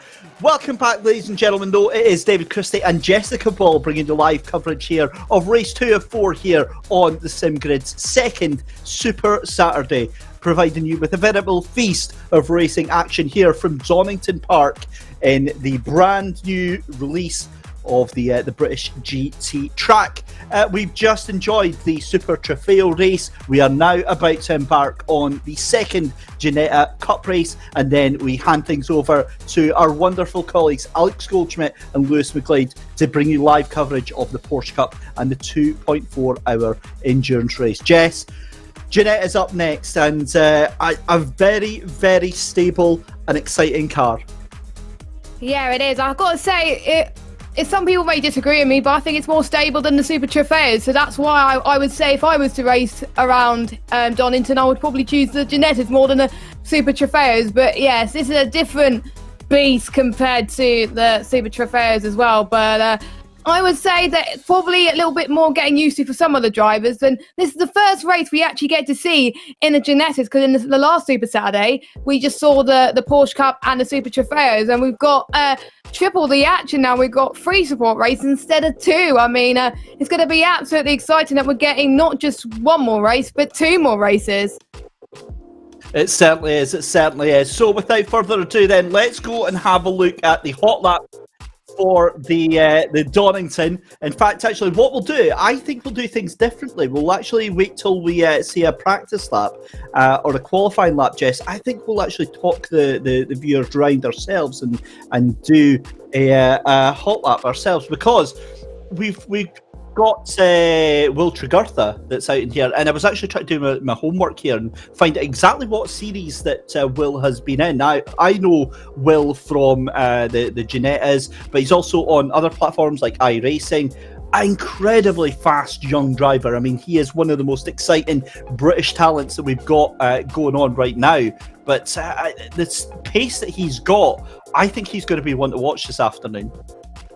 Definitely, and even if you're just with a lobby with faster drivers as well, it just helps you step up your game, really. I race in lobbies with faster drivers than pretty much me. I'm probably one of the slowest drivers in the field, and it just helps me find how much time they're gaining in, say, sector 1, which is probably one of the most important sectors, and the final sectors as well, where they're gaining so much time as well. And we're riding on board with him now as well. We're already seeing the times come on board there, so I'll let you take on board with the hot lap. Yep, so just across the start-finish line then, down Wheatcroft Straight then, going 126 miles an hour, trying to hit 130 on the brakes, let the car drift in towards gate turn number 1. Again, very, very difficult to gauge where you can pop your foot back on the throttle there, down through Hollywood. Very easy corner here, but then it's the jinking left-hander at the Craner curves there. You want to get tucked in right to the edge there, so you get a good run out through the old hairpin, let the car drift round, and then it's through under Starkey's Bridge, which is there no more. It's then through a series of left and right-handers. This is the Schwanz curve on the brakes, heavily on the brakes, let the car balance itself out on the right-hander towards McLean's, up the hill then towards Coppice, and again you want to pick your braking point just as the tarmac changes colour on the right hand side there. Let the car move through, stabilise itself through Coppice, and again hard onto the power. He might find himself compromised here with that car weaving in front, but he's still going down Starkey Straight on the brakes into the Fogarty S's. You want to brake about 50 metres after the curbing starts on the right hand side. Push the car through as straight as you possibly can onto the accelerator again, down in towards Melbourne Hairpin. He's a little bit braver than me on the brakes there and goes a little bit wide, but gets a good run out again. Look for Melbourne Hairpin to see quite a few cars being a little bit too greedy on that throttle as the car comes down in towards the Goddards. He backs off, but it's just through Goddards and then on the start finish straight again. So that would have been a good lap, but I did say that car weaving in front did compromise him a little bit there, but that essentially is a lap around Donington Park. There you go, and you just see it's just very different compared to the Super Trofeos as well. They got, I would say, a little bit more consistent with the car as well, and there's some corners which probably a little bit easier in the Super Trofeos, a lot harder in the Ginetta, so a different car to definitely get used to as well. And if you're not sure on setups as well, and you like myself and rubbish at setups, Coach Dave Academy, we got a lot of the setups there on their website as well that you can go and check out. A very good site as well, and we do a lot for them as well. So check these guys out as well, and I might be getting some straight after my stint in the commentary box. Yeah, very well done, Jess. I like that. That was very, very well done indeed. Coach Dave Academy again, some professionally developed esports setups for Assetto Corsa Competizione. The new feature that they've just launched is on that left-hand side. Now, Alex Goldschmidt touched on that the other day on Thursday about sim coaching. Now, what you can do is you can actually sign up and book in a virtual slot with some professional GT3 drivers. David Perel, Nick Foster, who needs no introduction, multiple race winner in GT3s and LMP2s, and then Jordan Pepper as well. Factory Bentley driver can take you through and think about it, right? These guys are used to, as soon as they've done a stint, jumping out the car, have a look at their laptop and going through all the telemetry data. So those are incredible people to be at your disposal, and they will give you a one-on-one session based on your performance in sim. So you've got yourself covered completely for performance here in esports, and I find it amazing that that's where we are now, where top professionals are getting paid to give you advice. Thrustmaster as well, our beloved partners here at the Sim Grids, just come out as well with their brand new updated T300 RS. Beautiful, beautiful wheel. Get yourself over at thrustmaster.com and grab yourself a bit of a bargain as well. Qualifying is about to get underway, Jess, and our second race of the evening. Now, a point you made is that these cars are more stable than the Lamborghini STs, and I'm going to take a controversial viewpoint here, far be it from me to ever do that, and I would say a forklift is more stable than the STs at the moment, because those cars are wild to control, whereas the Ginetta does feel much more planted. Yeah, I have to say that's why I would race in these more than the Super Trofeos. I tried racing the Super Trofeos the other day, and I just kept spinning, to be honest, whereas Ginettas are so much easier to drive, I have to say, and there's splits covering a variety of different skill levels as well. It's not just the split one that we are seeing the drivers take part in the broadcast today. There's many splits going on across the sim grid today, which caters for everybody, and there's even a bottom split for people like me that are new to sim racing, new to Assetto Corsa Competizione, and want to get started in the sim world and get used to racing in these GT cars as well. So if you think that it's just for the true esports drivers, it's for anyone really to take part in. So if you think that you want to take part in the future, keep an eye on for registration for the next Super Saturday very, very soon for next month's edition. So hopefully you guys in the chat will probably think, hey, I can do that and I could sign up. So hope to see you guys. Maybe we'll be commentating on you in the near future. And as part of that, obviously, we're going to be having the Best of British event that you saw the video trailer for. And if our boy has done his work, if Michael, well, he's out on track anyway, so I'm going to presume it is, which would mean that sign-ups should be open for that Best of British Championship. Yes. Just had that confirmed they are. Yes, there we go then. Right. Will Tregartha, let's have a little look at him, because as I said, he's one of the biggest names that are out there on the grid just now. He's only the 2016 Ginetta Junior Champion. He's only the 2017 British GT4 Champion, and was also part of the youngest ever pairing to win a British GT title. 2018 was a GT4 European Series runner-up. 2019 took the podium on the ADAC GT Masters, runner-up in the Nürburgring 24 Hours, and then he's taken multiple wins and podiums in the ADAC GT4 and GT Cup in 2020. So yeah, he's just your average dude. So he was also the youngest driver at Bathurst as well. So I mean, he's just a bit of a Joe Public, really, isn't he? To see people who have raced in real life as well, they'll be able to go into the sim world as well. And due to the pandemic, we've seen even more sim race, basically real life races go to the virtual world as well. We've seen the virtual Le Mans happen as well, and we've seen tracks like this take a fold as well, with in the likes of iRacing, ACC as well, especially bringing in Donington now, which I'm relieved on as well. And I think there's more people involved in this as well, which is great to see. Michael Hamlet's name, I am fast. That's right. Okay, well, we'll let him off with that one. We'll see how that goes. But I think my claim to fame is that I once put Will Tregartha into a wall and destroyed his car on iRacing. I think it was Road Atlanta that we were on, and yeah, I just accidentally locked up the brakes and sent his car to the moon. So yeah, I don't think he's ever forget that. But I would agree. I think Will Tregartha's claim to fame is going to be he took part in the SimGrid World Cup. He was in season 1 at Suzuka. You know, so I mean that is quite a big thing for him to be doing. I don't see that on his website though. No, I don't. Maybe after this race, we should encourage him to add it onto his website as well. Maybe I hope he's taking part in the next one as well.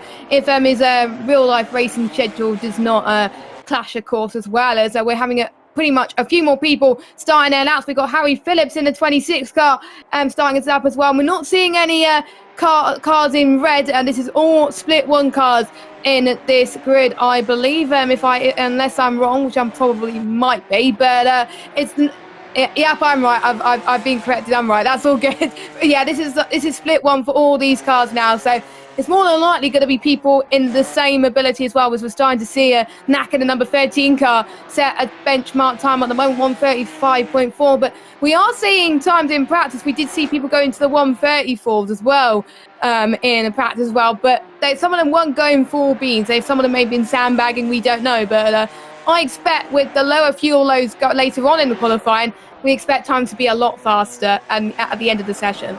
For sure, those times are going to come down very, very quickly as we see Paul Batty jumping up to the top of the times there, 1:35.1, and that is 2/10 faster than Knack in the second place there. We see Will Tregurtha jumping up into third place there with a 1:35.6, and wow, what a lap from Christian Kelly, 1:34.8, and just nuked everybody on the timing board there. And yeah, that set the cat amongst the pigeons. We'll see the time start to come down even further than that, but yeah, that was absolutely out of nowhere. Be honest, some people in the chat probably wondering who this Kelly is, to be honest, as well. But he must be well known in the sim world and the real life world as well. And I'm probably hoping we'll just get some information on what he does as well. There's a lot of famous names in here, I have to say. Now, actually, that's a point. What I'd like to know from Mike Yao behind the scenes, is that the same Christian Kelly that we see on some of the other championships fighting out with Martin Buchan? I've just had confirmed. Right, so that is, I know there this. Yeah, I do have a bit of experience with watching Christian Kelly. Now, what we normally see is he's got a Scottish lad that he normally fights with, Martin Buchan. They're usually sort of going hammer and tongs in different championships on different sims, but yeah, I know he's a fast driver, but my goodness me, to be up in the fighting line with just 4.5 minutes left to go, this is starting to get spicy. There we go, Will Tregurtha, 1:34.5 on that pole lap so far. I wonder if we're going to see a 1:33. Christian have been practicing together apparently, according to a few people, and I have to say, I think it kind of helps if you have someone that you know well practicing with each other, because you're probably maybe doing similar times or working out how your teammate is gaining time and how your teammate is not gaining time. As well as we've got Fusi, who, don't forget, won the Super Trofeo race. He's also in this one as well. So this is the number 994 car who is racing again, and to be honest, I would have been taking a break if I was some of the drivers. We've got Handler in there as well from the last race as well, and I think I know a few Josie fans will be cheering on for Handler instead, because Josie is not in this race. Yeah, she's passing the baton over the Josie fan club, becoming the Seb Handler fan club, and loving seeing that. She's in YouTube chat and passing on her regards as well. So Darren Mulholland comes across the line. Marcel Fusi comes across the line as well to start his next lap. He was up on that previous lap, but did lose all of that time, just going wide and exceeding track limits. 2 minutes 45 left to go in the second of 4 qualifying sessions tonight. Remember, up next after this is the Porsche Cup, where myself and Jessica hand over the commentary reins to Lewis McGlade and to Alex Goldschmidt, who'll be taking you through the Porsche Cup and the main event 2.4-hour endurance race here at Donington. And I'm going to be up next. I'm going to be taking part in the Porsches, so I'm still trying to talk Michael Hamilton joining me, so we'll see if we can do that. Potentially as well, and it's nice to see commentators also take part in these events as well, because we get to see whether commentators are good at racing or not. But usually 9 times out of 10 in the sim grid world anyway, they're not too bad exactly, as well as good old Michael Hamlet in 7th position at the moment. And hang on. I'm actually probably going to stay. Jess, I need to temper your expectations right now, okay? Michael Hamlet is actually really, really good. I'm just in split 1 just for the attention. That's it. Yeah, we'll see what happens anyway. And if you finish, then it'll probably be a good achievement anyway as well. So yeah, we'll wish you the best of luck for that. But we still got a Ginetta race to commentate on, as well as qualifying just about to end, as well as Nat comes into the pits as well. And we're not that far off the 33s. I'm almost going to say that Trigeo, or however you say his name, I think he's going to get into the... him, I'm sure he's going to get in the 133s. I'm sure he's going to get in the 133s for sure. 100%. I think that's an absolute certainty. As we see Paul Mathieu jumping back up the top there, 134.476. Oh, well, that's a cracking time. 7/100ths of a second, but Will Tregartha fires back again. 134.473, 3/1000ths of a second up in pole position. That is a crazy time, and we're now seeing the fight well and truly on. Definitely. They're on their final laps now, really, for most of them. And for some of them, if they are across the line just as the checker flag fall, well, just before they're allowed to set another one as well. And 3,000 of a second, that's closer to what we see at this time when we went to the Super Trofeos pretty much almost an hour ago. So, that's how close it is at the moment as well. We got third and fourth pretty close together as well. Then we got fifth, sixth. They got their little scrap in qualifying as well as seventh. And then we got 8th, 9th and 10th as well, having a little bit of a battle as well. But 2.9 seconds separates the whole field right now, which is great to see that they're on great pace like that as well. But I'm sure these guys are wanting to find some more time if they want to get up to the top of the grid. There's a few people finishing off their laps now. James Bacon, another driver that we've seen in the first race, didn't get a good first race, unfortunately, with the Super Trofeos, but I just hope that he gets a much better Ginetta. Maybe Ginetta is more his style. I think he's 12th for the moment. Where is he going to be as he comes across the line now? We'll have to find out. P9 for James Bacon, the number 7 car. That is not too bad for him as well, as we're seeing more drivers come across the line as well. And wow, I think we're about to see people go into the 133 soon as well. Very soon. But I think we got the 56 car not getting that at this moment in time. I thought Fuzi had a 133, but it might have been invalidated. I'm not entirely sure, but we'll Jess, see.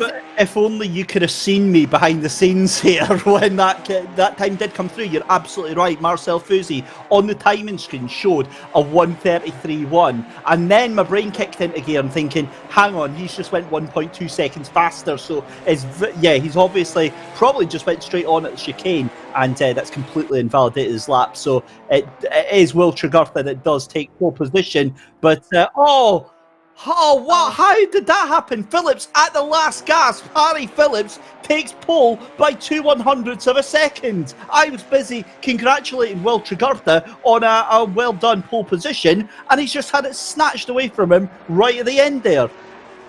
I just going to say, don't speak too soon, because there's still quite a few people on their laps. We've got Fuzi on a lap as well. He could possibly be the one to spoil the party. We'll have to find out. He comes across the line now. He may stay 7th, though.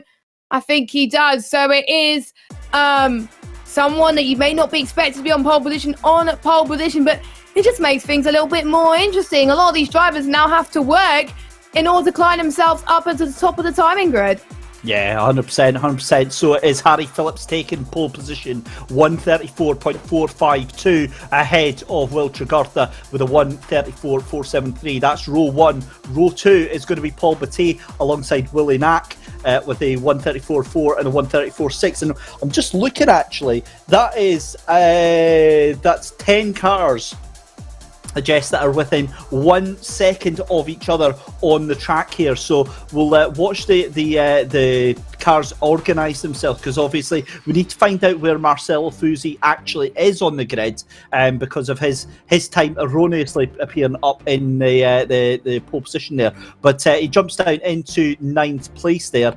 And 7th place for Marcel Fuzi. So on the front row of the grid then is going to be Harry Phillips alongside Will Tregartha in 1st and 2nd. Row 2 is going to be Paul Batté and Willie Knack. Row 3 is going to be Christian Kelly alongside Lee King McGee.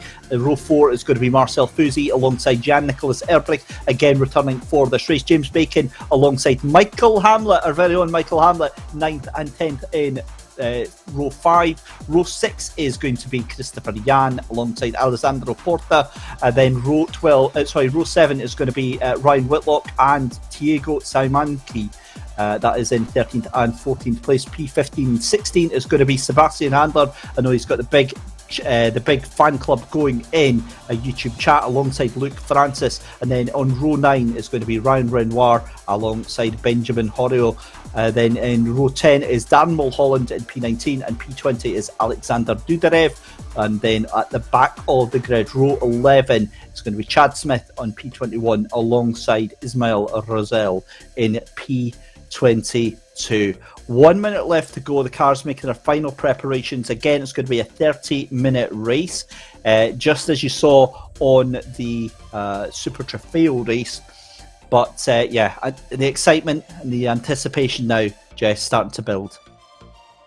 As well, no matter how many races you do, you always start to get the nerves every time that you're on the grid, waiting for the other drivers to ready up and get going. I sometimes get that nerves pretty much all the time, because you never know how the start is going to go once the rolling start actually happens. Sometimes it will go well for you, and sometimes you end up in incidents as well. So you just got to play it by ear sometimes, and take advantage of any things that come your way really as well. You got to go for moves, but not too much risky moves in the first couple of corners. But if you know you can go for it, you got to go for it as well. As we're about to start in 5 seconds time, as the drivers will make it through the grid as well. And it's going to be, I think, a close one between the top two, I have to say, as well. Some loyalty on the grid only in P2 as well, but we're going to see if he can actually challenge Phillips for the win of this race. And with only 30 minutes of this race, it's not very long to try and gain at these positions in a way. So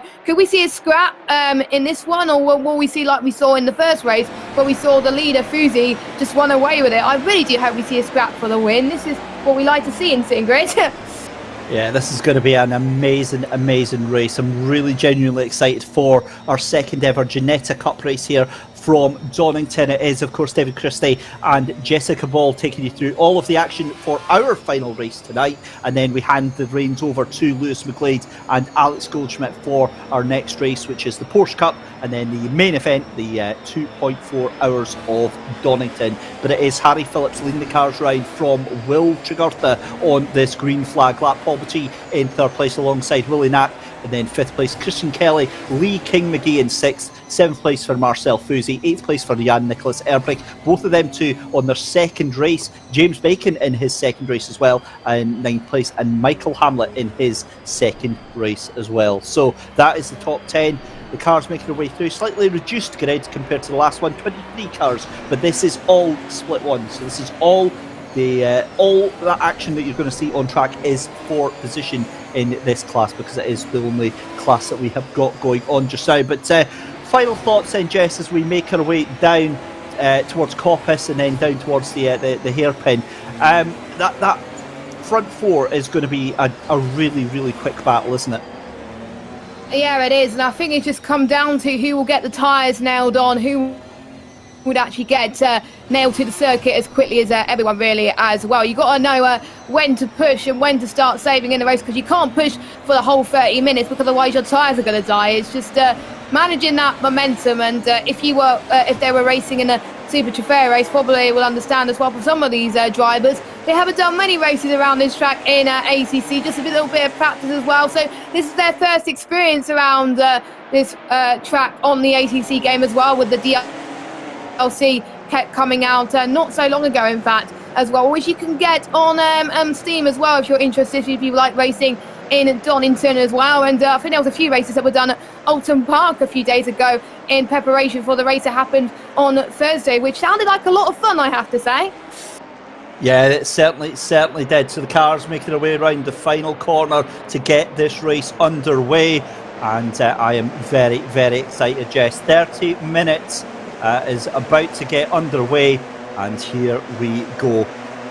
Fingers on lips then, ladies and gentlemen. We are about to go racing here at Donington as the green flag is about to drop, and there we go then. Harry Phillips leads the field off for our second race of 4 this afternoon. Will Tregurtha takes a very wide line into Redgate, going to try and get the cut back, but look at that around the outside as we see Paul Batty fight it out with Willie Knack, and all of the cars making it through relatively cleanly so far. I think due to the fact there's less cars on the grid as well, and we could see the 259 car having a little bit of a scrap as well, where he's making his way through the field as quickly as he can. And Seb Handler is also having a scrap too as well. So we've seen quite a few people that did pick up penalties on the start, but I believe that got removed as well. Yes, it did. So it may be due to no fault of their own, of course, as well as the leaders are starting to bunch up together now just a little bit more, with Knack in P3. Trubogurtha actually taking the lead of the race from Phillips in second place. Knack stays in third, Batty in fourth. We got Kelly in fifth place in the number 15 car, just 5/10 back as well. We've got James Bacon in the number 7 car, who's having a scrap for P6 too as well. And you know, this is going to get tense lap after lap after lap here. No margin for error, as we're also seeing a battle for the midfield in the picture-in-picture cam. You can see on the right-hand side, I believe that's for P10 and P11. Yep, you're absolutely spot on with that one, Jess. We see a gaggle of cars making their way down. You've got Jan, you've got Handler, Porter, Whitlock, all involved in that battle. They come out of the corner for the first time, and what a race we have got on our hands here. Will Trubogurtha taking the early initiative and putting that car into the lead ahead of Harry Phillips. Phillips now on the defensive, trying to catch up to Trubogurtha, but he's also got Willie Knack on his tail as well. And I'm delighted to say that all the cars made it through that first lap here, and they might be a little bit spread out, but all of the cars survived that first lap.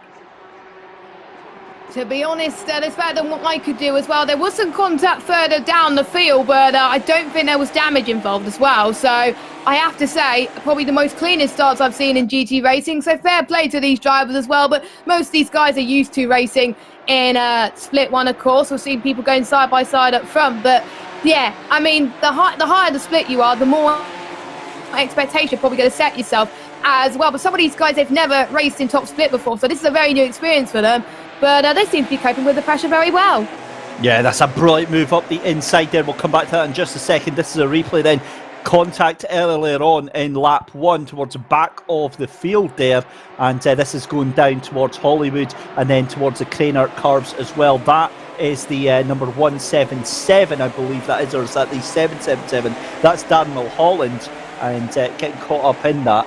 And yeah, that's unfortunate to say just how badly that affects him. And momentum, Jess, is such a key factor at this point as they get, and that's contact from the 456 Chad Smith, sent him off into the grass. So yeah, that's a pretty bad start to the day for Darren Mulholland. That was the contact that we were talking about as well that happened as well, and sometimes that momentum is just lost there as well. So the race is far from over for him now. He just got to keep going and just never give up, as I would say as well. So we're going Handler going side by side with, I believe, I'm just trying to see who that is. Is that Hamlet? Yeah, that's Michael. Michael, what's going on there? Michael, you've lost the place, son. That's yeah, I was expecting some heavier defensive moves there, but he might get the place back. We'll keep an eye. Sebastian Handler, and we'll see how that goes round. But look at that, James Bacon is that Marcel Fusey just around the outside, made him look absolutely mugged. To be honest, I've seen Fusey go around the outside a few times today. He's mainly been in the lead for some places, but wow, people just go round the outside and make it look easy. If I do that around Donington, I just end up spinning it and going onto the grass or the gravel. So these guys are absolutely pushing it at this moment in time. As well, you can see possibly a battle for the lead. Yes, it is. We got Harry Phillips then going side by side with Gerber in third place, the number 56 car as well, trying to get the switchback as much as they possibly can. Knack is also in that fight as well, going side by side too. This is going to be absolutely mental. Knack from Germany, of course, the number 13 car, wants to gain as much position as he possibly can, as well as we can also see, I would see Fusey catching up to Batty as well. But my oh my, this is so much more intense than the first race, I have to say. It's getting very close for the win. Any mistake these guys make, and that could be race over for these guys. And I know these three guys want to get the win, but only one person can get it, obviously. But this was absolutely incredible from the top three guys. Just keep on going, please. Exactly. 5 minutes into the race, and we're already having absolute lumps knocked out of each other from Will Trubogurtha, from Harry Phillips, and from Willie Knack. And Will Trubogurtha is not being allowed to break away in the same way that Marcel Fusi did in the Super Trofeo race. So Jugurtha being kept very, very honest here. Harry Phillips is having to regroup and really try and bring that car back in. But all three of them firmly in the tow again. And look at Phillips, he's just edging ever closer to Will Jugurtha here. And again, we're not even 10 minutes into this race, and it's already going to be that we're possibly going to have a change for the lead. They're on the run down to the Fogarty S's as well. We're only 3 laps in here, but Phillips is in an unenviable position because he's got that Willie Knack right behind him as well. So he wants to make the move, but he's got to be very, very careful about where he makes it. Yeah, you can't afford to make too risky moves early on as well, but these are races at heart. You want to go for moves very quickly, but I know in the first opening laps of the race, I just want to be patient. Don't go for the gap unless you see one maybe open for you or someone make a mistake as well, and then towards the end, then you go for it. But we know that the top 3 want to get this race off to a great start. They're very clean at heart anyway, as well. So we're seeing the lap times come in. The actual fastest lap time at the moment is set by Batty in 4th place with a 1:34.6. So he's chasing as well, potentially as well, having his own race as well in P4. He may be catching up to P3 potentially as well. These guys keep battling as well, but he's got some clean air, so that helped him a little bit more as well, as we're already 4 laps in to this race. As the curbs again is probably going to be another factor in this race as well. We almost saw people get punches in the Super Trofeo race. It might be a huge factor here as we're seeing Phillips once again still on the back of Jugurtha for first place. I mean, this battle's just going to go on and on and on, and Knack is going to be right on the back of this now. Testament to the speed of Phillips and Knack right now, because when you think of it, that's a multiple Ginetta real-life champion in the lead of this race, and Phillips is absolutely all over the back of him right now. So Jugurtha doing a great job in the lead, but look at the run through the Fogarty S's that Harry Phillips has got, and is going to be on the run down towards the Melbourne hairpin now and around the outside. Great position. Oh, a little bit of a nudge there on the back, and Harry Phillips gets into Willie Knack as well, and the two of them are now having to fight it out. But look at that, Paul Batty now coming into this battle as well. I mean, I've witnessed it in my own league races as well, as we're seeing the 55 car being involved in a battle between himself and Smith in the 456 car. It's not just battles going out the front, there's battles going on for the midfield as well, and it doesn't matter where you are as well. It depends on what expectations you set. Sometimes if I'm P15, I usually like being there because I'm usually not near the front anyway as well. And you can see Jugurtha is building up a gap a little bit more now, 7/10 per second, so he must have found some pace a little bit there compared to his rivals. His last lap, I believe, was around the 1:35.4s, whereas P2 was a 1:35.8, so that is why the gap has increased a little bit. Now it's down to 5/10 once again, so they are pushing a little bit. They're keeping consistent in the 1:35s there as well. We're almost heading into qualifying pace as well, which is just sensational, I have to say. Oh, it's incredible pace. But what caught my eye is I'll try and get Mike Yao to get us on board with the next time round. If we can go on board with Phillips as he comes down through, I'm just trying to think, through the Craner curves and into the old hairpin, he makes up so much time on Will Jugurtha here. He was 7/10 of a second behind at the start of this lap. It's now down to about a 1/10 of a second. Oh, and that's late on the brakes, and there's contact. Willie Knack into the back of Harry Phillips, sends him sideways, and that allows Paul Batty to move up into second place. Oh, that is surely going to be looked at by race control. Locked up the brakes into the side, and Phillips is going to be absolutely furious with that one.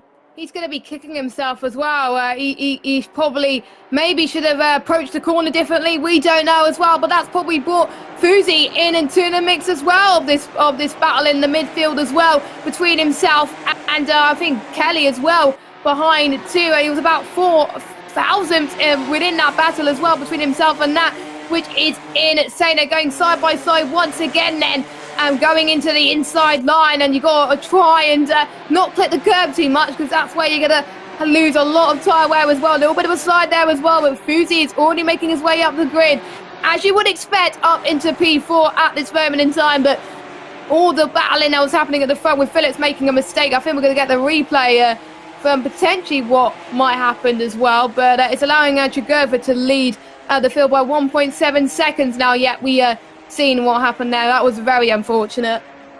Yeah, you hate to see it. Just lock up with the brakes from Willie Knack there, straight into the side of Harry Phillips, and that costs him quite dearly. Hopefully there's no damage on that car.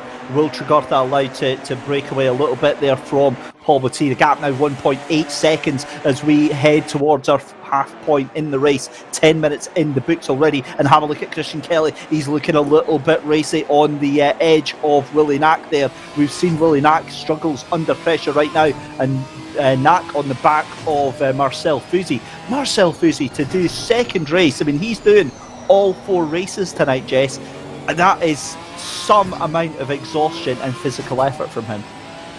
I think that's roughly about 5-6 hours of racing, nearly full stop, to be honest, as well. Surely you'll probably be having a comfort break as well in between rounds, because obviously you'll be getting used to 4 different specs of cars as well. But yeah, to be honest, if I was one taking part in 4 races, I'll only just be taking part in 2. I'll just be having a breather in between as well. But it shows how committed Fouzi is to learn the track as well, and to get better in sim racing in ACC. If you get used to different specs of cars this quickly, then yeah, you are definitely a born sim racer, I have to say as well. Don't forget James Baldwin, for instance, as well. He was racing in the real life British GT last year as well in the McLaren car in Jenson Button's team, and I have to say he did very well getting used to the ACC world into the real life world as well. And it just shows that these cars are definitely similar to how the real life cars are handled as well, and that's why Chigurva as well in P1 is doing so well, trying to get the gap increased after that battle was happening as well. Christian Kelly battling for P5 as well with Knack and Fouzi as well. I'm sure Fouzi wants to hold on to P4 for sure. Absolutely, there's no doubt that he wants to hold on to that with every fibre of his being right now. But Christopher Yan down in 14th place is going to lose out on that position. I think that's is that Ryan Renoir that's going to get past him just now on the inside in towards Melbourne Corner. That's never going to work. He's going to have to go the long way around, and yeah, that is not the best way to get around. But look at this, Willie Knack on the back of Marcel Fouzi, and just ahead of Christian Kelly. Just touching upon that point you made there, Jess, about sim racers and real life racers. It's a strange one. So I've been a sim racer for about 15 years from the days of Live for Speed, and my experience going from sim racing to real life racing, I absolutely loved it, because it was incredible just how similar they were. But you find real life racers that have never done sim racing before, they struggle coming into the sim racing because you don't get the same amount of physical feedback. You don't get the same amount of things like G-force or just the sensation of your body actually moving, and that's what they rely on. Whereas you find sim racers are able to adjust to it a little bit easier, because they're more relying with the driving with their hands and feeling how the car is doing. So it's a wonderful world where we've got now, where the two are kind of blurred, isn't it? Where sim racers can go and be real racers, and real racers can get their fix of competition doing sim racing. Let's not forget, that's the whole point of this. Is all of us, whether we're sim racers or we do real life racing, we just can't get enough of racing. We'll happily do both if we can possibly do so. Yes, we've seen more people in the real life world doing sim racing as well, as we can see, I believe, Luke Francis and Whitlock having a scrap for P11 as well. And even though it's for P11 at this stage, they want to get as many positions as they got. We did see Handler go off earlier on as well. Handler, unfortunately, has dropped down into 10th position. And I have to agree, more real life racers starting to have to get used to the world of sim racing as well. We experienced it in Le Mans Virtual as well, more people getting involved in that, and the World Cup as well, with a few people in here taking part in that as well. So obviously I believe there's another season as well, which people get used to it as well. And the pandemic has just changed everything, how people approaching the world of esports and sim racing. It's a completely different world to what we've seen earlier on as well, as we got Whitlock again, almost losing it there, going side by side and almost hitting that curve just a little bit more as well. I'm loving that pink livery, I have to say. One of my favourite colours, I have to say. as well, as we've got, I think both of them are running pink and purple as well. As we're seeing, I think, I think it's either Renner also in this battle as well.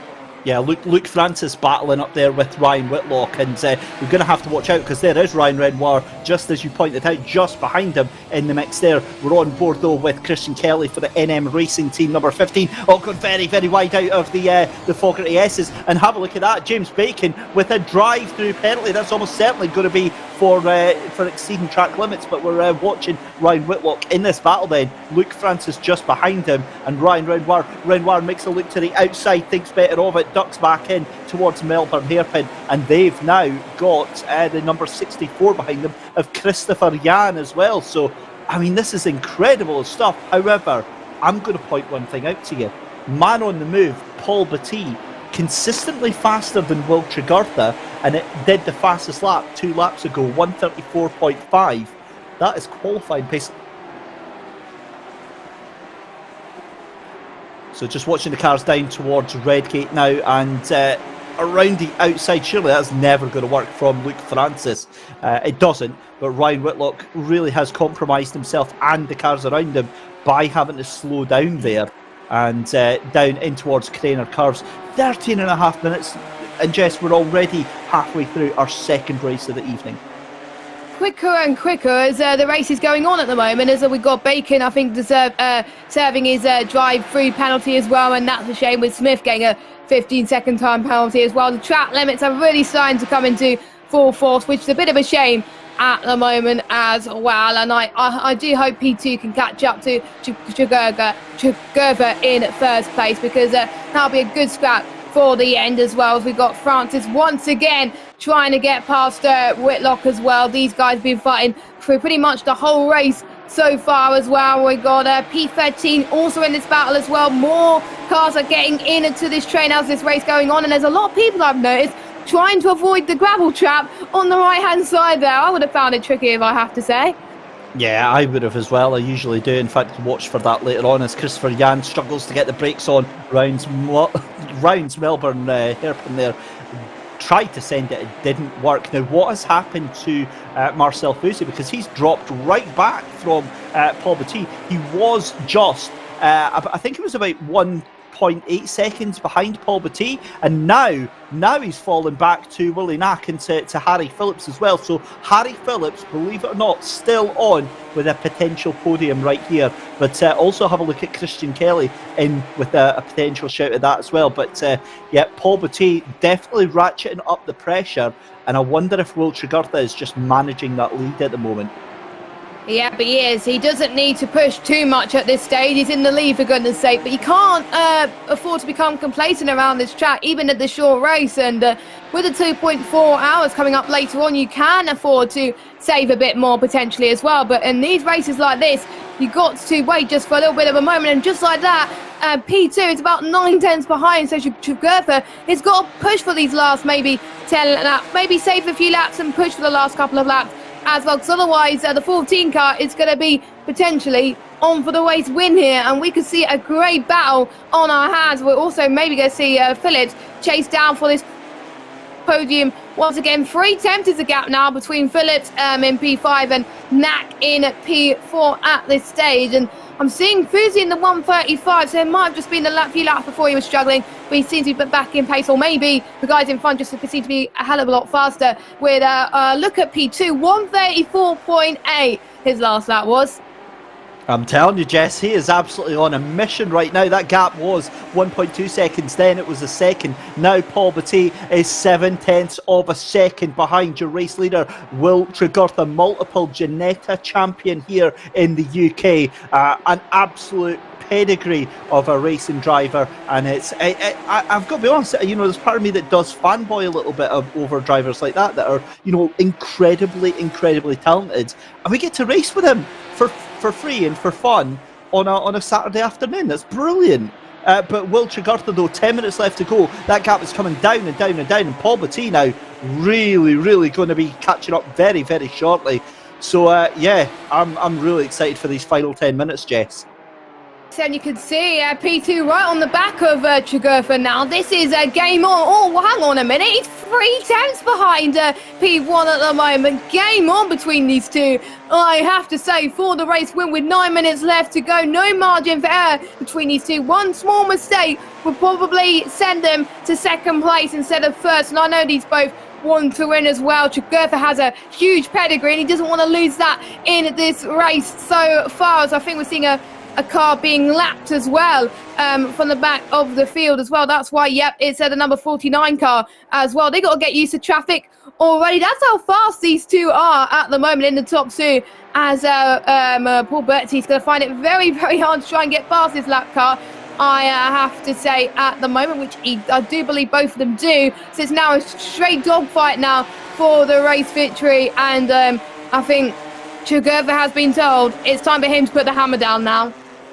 Yeah, and that's exactly what he's going to be used to doing. Will Chigurtha, he can soak up pressure like an absolute sponge. We've seen him time and time again, both in sim racing championships and in real life championships. And yeah, this is all going to be down now to the final 8 3/4 minutes of this race. Ladies and gentlemen, if you like what you're seeing here on the Sim Grid, remember to hit that subscribe button, hit the little like button as well. It does really help us out. And if you want to be notified of all the amazing broadcasts that we do, tick the little notification button on that as well. Head over to thesimgrid.com and get yourself signed up in our community races if you want to be part of the amazing races that we do week in, week out, the awesome broadcasts. Get yourself on. We want to be talking about you, as Jess said earlier on in the broadcast. We want to be seeing you on track, fighting it out with former British GT4 champions like Will Chigurtha. thesimgrid.com. Head over and sign up for our daily races as well, both GT3 and GT4 races as well. And yeah, let's keep our eyes though on this for 8 minutes. And Sebastian Handler, oh, that's going to devastate the YouTube fan club, because Sebastian Handler gets a drive-through penalty. Again, you've got to presume that is for track limits. But yeah, I can hear the groan of them on of the fan club on YouTube. So, Jess, I mean, what do you think we're going to see in the final 7.5 minutes? I think absolute insane moves, I think I've got to say. I think the top two are just going to be going for it at this moment in time. And also, don't forget, we also got the battle for the podium as well between Knack and Fuzi as well. Fuzi's up to third. Knack's in fourth position, who doesn't want to give up his podium as well. I mean, there's going to be fights everywhere at this stage as well. And yeah, Handler's now going to serve his drive-through penalty, and yeah, I am gutted for him at the moment. You wouldn't want to be getting a drive-through at this late stage of the game, but you just have to deal with it. At least he's not giving up, and he's carrying on with the rest of the race, and he's still in P10. So actually, no, you may be dropping down now, as the timing's is going to be updating itself just for a little bit there. But yeah, at least he's still going in this race, I believe, unless he's retired. No, he's not. No, he's still going, but I've been caught out by that timing screen many a time. It doesn't update itself until the cars go through the different sectors, so it does give you the impression you're like, oh, maybe it's not going to be so bad, and then you realise he's in like P20 or something like that. So yeah, it happens quite a lot. But what a battle we've got going here. This is the 18th place car, number 9 of Lee King McGee, trying to go around the outside, surely not, of 100. That is Thiago Simanki. Oh my goodness me, that would have been something to write home about if he'd managed to make that stick. But look at the pace. Oh wow, round Coppice on the inside. Take a bounce on. What a move there from the number 9 of Lee King McGee. That is the absolute textbook definition of send it. Yes, I have to say, move of the stream right there from McGee there. Absolutely perfect for him as well. Keep this up, my friend, and maybe he could gain a few more as well. I think the chat must be absolutely loving it at this stage, I have to say. And to be honest, I like that as well. So good job. He's now up into 17th position as well. And Chigurtha is pushing now, because the gap now is 1.1 seconds. I'm sure the number 14 car is going to have to respond to that. We've got the number 55 car also fighting with the number 11 car and 10 car for the top 10 positions of this Ginetta Cup. Of course, we got this, and then we've got the Porsche Cup happening in, well, practice happening in just under 5 minutes time before we hand over to the lovely our lovely other commentators who will be taking through the final 2 races, and I'm going to be probably sticking around to watch those races in the YouTube chat. So if you're there, just say hello, and we could watch the races together as well. So I'm looking forward to the final 2 races. Oh, that was a huge scrap there as well, as someone has been gone off wide there. That's Alexander, who's now up into 12th position as well. France is also in the scraps too. There's just battles going everywhere, and looks like the battle for the lead is not going to change. I think Jugurtha has found his rhythm at the moment. Yeah, I do wonder if he was managing the pace at the front there for Will Jugurtha, because he's just lit the touch paper. That gap now a second and a half. Remember, they're also coming up on some back markers and some lap traffic as well there. Dudarev kind of handed that one on a plate as Benjamin Horo goes wide in towards Coppice. But 4 minutes left to go in this race, and Will Knack still ahead of Harry Phillips. Harry Phillips actually has dropped well back of Willie Knack, and Willie Knack is on a charge here. Willie Knack actually is on a run for Marcel Fusy for that final place on the podium with just 4 minutes left to go. I didn't see that one coming, because I honestly thought Harry Phillips had the pace and had the potential to make that one stick. I think due to that mistake he made earlier on as well, that was allowing Nat to close into Fusy as well. I think I was watching the battle, the gaps come down between Nak and Fusy, and Nak is just absolutely nailing it at the moment in terms of, I would say, cornering speed as well. But it's also going to come down to the straight line speed too, and he's gaining quite a lot of that too as well. So with 3 minutes left to go, which means there's only a few more laps to get it absolutely nailed on, and we'll see who's going to get that podium between Nak and Fusy. Who do you think is going to be as well? Fusy is used to having clear air at the first race in the Super Trofeo race, of course, but he's now having to battle between the likes of Nak as well for keeping that podium chances alive in the Ginetta Cup. And I have to say, it's nice that Fusy is getting involved in some battles and we get to commentate on him. Oh, 100%, as Will Jugurtha goes across the line there. I honestly think that Fusy's going to be able to hold on to this one, just because the pace that he's got. As we see, who's that? That's Sebastian Handler doing a wonderful move through the fog at the S's on Dan Mulholland. What a move as he goes side by side into the Melbourne hairpin. And yeah, that is move done every single day of the week for Sebastian Handler. Wonderful, wonderful move there. And yeah, you'll love seeing that one happening. But yeah, back to Fusy and to Willie Knack. I think Fusy has got the experience to be able to hold on to that one. Just purely because he does have the experience, and I think he's got the pace in the bag. I think he's, at the moment, he'll be able to just get this one done. 2 minutes left to go in the race, Jess. Yes, anything can happen, though, of course. We may say, well, he can get this done as well, but there may be someone that just might lose it in one of the corners potentially as well. But I'm not going to jinx anything, so I jinxed someone in the last race. I don't want to jinx someone in this race as well. But yeah, as you can see the gap now in front. 2 seconds now as well, and the gap is starting to was there. I think someone almost been forced wide there as well, heading in almost near the gravel trap as well. But yeah, people are starting to take more risks now, starting to go for even more gamble moves, I have to say now. But it is obvious now, it's 1 minute 30 to go. They don't have that long at all until the end of the race, so you've got to go for those moves really, because otherwise you'll probably be staying for a move, and to be honest, at the end of the race you'll probably be regretting yourself. Why did I not go for that move? And that's probably what P2 has done at this moment in time. But yeah, we're heading almost onto the final lap very, very soon, and it's Will Jugurtha who is leading this race from the 14 car in P2 and Fusy in P3, and the gap is increasing by the second between the leader and everybody else around him.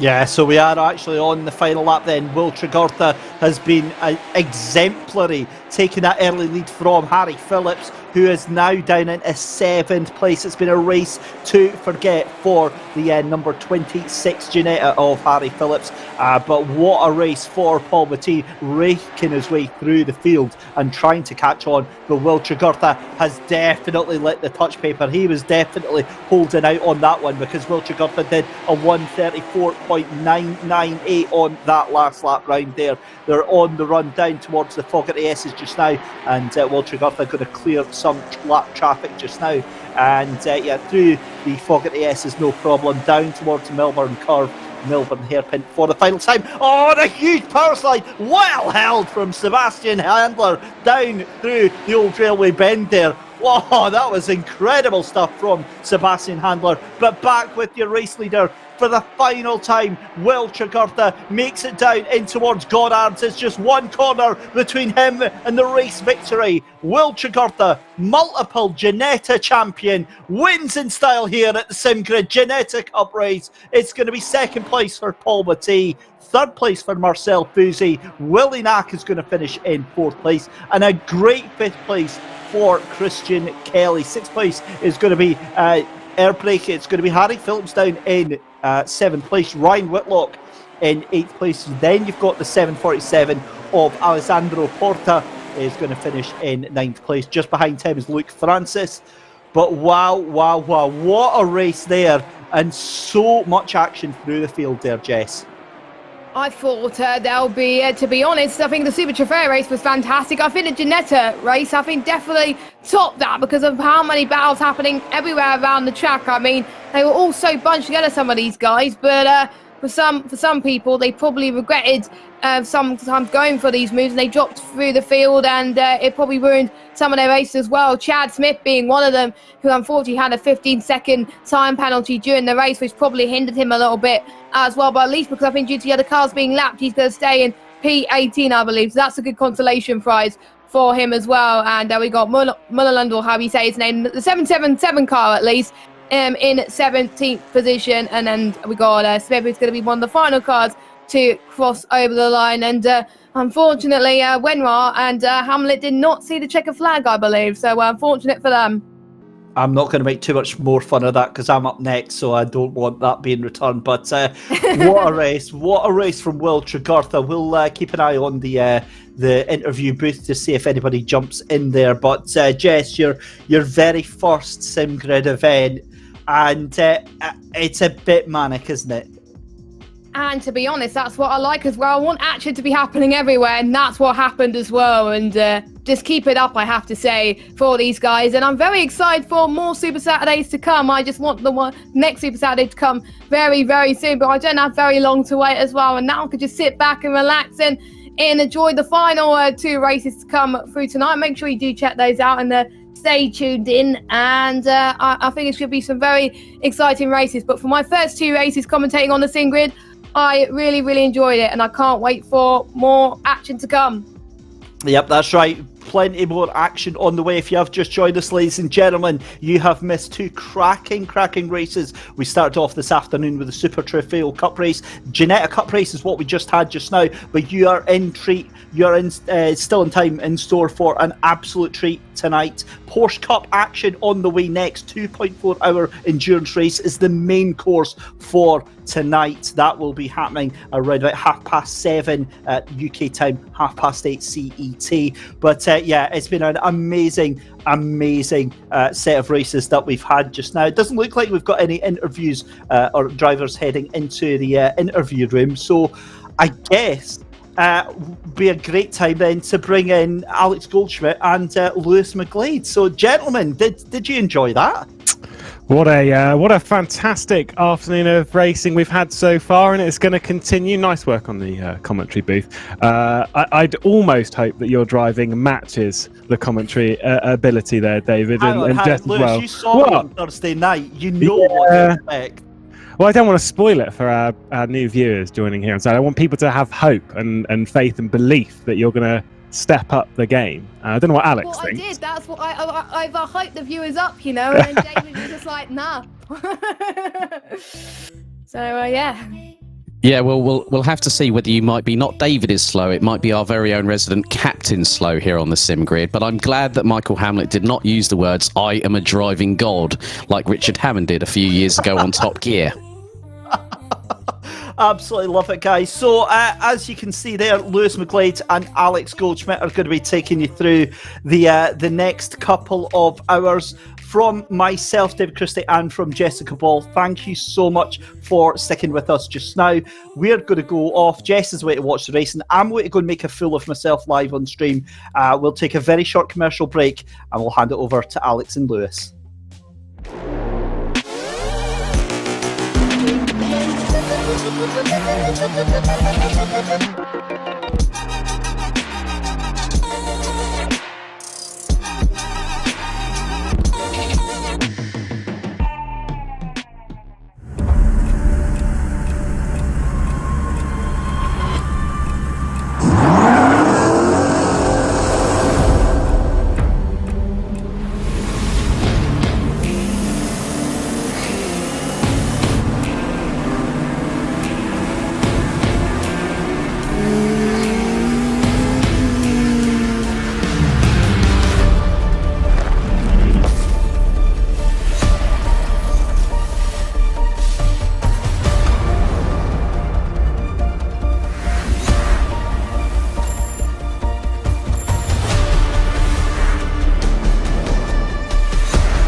Super Saturday 2.0 continues here at Donington Park. A full day of action showing us the best and brightest talents on Assetto Corsa Competizione. Massive thanks to Jess and David Christie for taking us through the opening two races. We continue the day with two more races, exchanging the Lamborghini Super Trofeos and Ginettas with Porsches and a whole host of GT3s a bit later on in our feature race. Let's get down to it then here in Leicestershire, to one of my absolute favourite racetracks in the United Kingdom. Super Saturday 2 here at the Sim Grid, Donington Park. And as it was a couple of days ago, myself, Lewis McGlade, Goldschmidt alongside. Hello. Good afternoon, good evening, good morning, wherever you are in the world. Of course, you've just seen the new trailer for Season 3 of Sprint Cup. And what's more, registrations now officially open. The season kicks off on March the 11th at Snetterton 300. Also, there is a qualifying phase. You can actually go to the pinned link in the YouTube chat. There is going to be, each of the 5 splits will consist of 35 cars.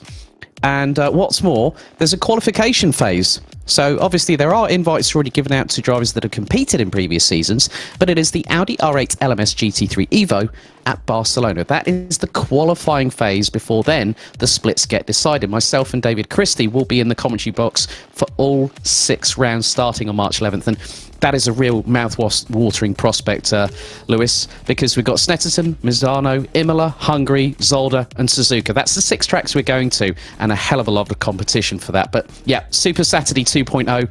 I've actually commentated at this particular circuit just actually in 2019 with the Caterham cars and also the Mazda MX-5s. It's a track that is steeped in not just four-wheeled history, but also two-wheeled history over the past few years. And of course, the fantastic. It also hosts the ABB Formula E headquarters up here up until recently, and also had the long-standing Wheatcroft Museum, a wonderful cornucopia of the pantheon of motorsport. Yeah, it's a venue that I've thankfully visited quite a few times, including the museum, and I've been here probably 5 or 6 times. It's an amazing venue. It really, really is. It's one of those true locations which I think if you're really into your motorsport, it is definitely one that you should visit here in the UK. It's got brilliant viewing facilities, by the way, because it's just such an open circuit to view, and most importantly for today's action, it is great for overtaking. So many overtaking opportunities into Redgate if you're brave enough down into the old hairpin. Although we're gonna see some overtaking down there, but of course the Grand Prix loops we're running into the hairpin that we're seeing here. Alex, with the cars that we've got, we've got the Porsche Cup, we've got the GT3s as well. We've seen the racing that we've already had today. There has been brilliant stuff, and that does look like it's going to continue. Yeah, and also one of the things when I mentioned in the chat, I think during the Super Trofeo race, one of the things was when I mentioned that Marcel Fusi was doing all 4 races, he's got a first in the Super Trofeos and now a third in the Ginettas. Can he keep this consistency over the course of the next 2 races? We've got the Porsche Cups where we've got quite a few drivers, around 24 or so of these vehicles. Absolutely fantastic machinery from Stuttgart in the Porsche 911 Cup. But then we've got nigh on nearly a 40 strong grid for the 2.4 hour feature race. And imagine that, a hell of a lot of horsepower going into Redgate for the first time for 2 hours and 24 minutes of racing. 3 mandatory pit stops in that one, which can be taken at any time. It's going to be a real good way to end off Super Saturday 2.0 here at Donington Park. Yeah, what a way to spend a weekend with all of this, loving the action. And that coming up, you've said about the grids being not only big but also strong. It's one thing that I've noticed since joining the sim grid is we don't stint when it comes to quality. There is a massive grid of ultra competitive drivers. So for Fusi, and I think that is a big talking point for the day, is Marcel Fusi, and doing all 4 of the races, is that whilst the machinery is not ridiculously different, we're not jumping from 4-wheel drives to like front-wheel drives and then doing some open-wheeler stuff as well, and then chucking in a V8 supercar or something good measure. It is still different cars, and all cars drive differently, and the fact that he's doing all 4 races across these different cars, has been on the podium in the first 2, including a win. Me personally, I'd love to see that continue, because what a talking point that is, but it's going to get harder and harder as the day goes on, because you are jumping from different machinery. The Porsche is going to make that a fair amount trickier, considering the Ginetta that we've just had. It's a wildly different car to drive. But then you've got the feature race, the GT3 race. It is 2.4 hours. It is a long race, and to keep that sort of mental concentration up, it's just going to get harder and harder. Definitely is the case. I mean, we saw when Marcel did the first ever Super Saturday last month, where we were at Imola. He was really strong in both the Super Trofeos and also in the Porsches, and then switched to Aston Martin power. And in all respects, for him to still do it, that's the most impressive thing, that he can be that kind of a driver that will literally put himself through the ringer. And that's perfectly good endurance training. Especially if he ends up in the World Cup, for instance, which is coming up very soon in April, the Sim Cup with VCO World Cup itself. It's a great test of a driver's intestinal fortitude, but also mental and physical psyche, because that's what you've got to do for endurance racing. I mean, you and myself, we both commentated on endurance races before, and the way that a driver can sort of pick themselves up, and they might say, well, actually, my 4th race wasn't as good as my 3rd one. Where can I improve? Where can I make those different changes that I need? Is it my diet? Is it sleep pattern? Is it hydration? There's so many different points, because in as much as in the real world, in sim racing, you've got to be on top of your health. And that is shown by some of the top tier drivers we see globally in esports.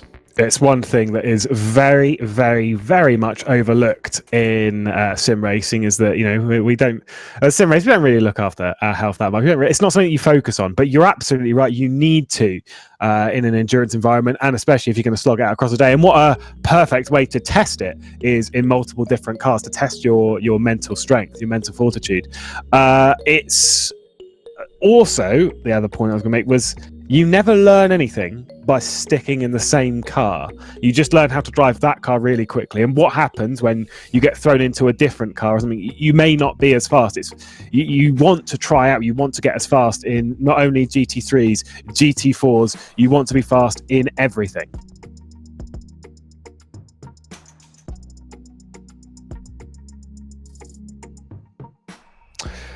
Well, before we get to the circuit then, we'll take a look around it using one of the hot laps.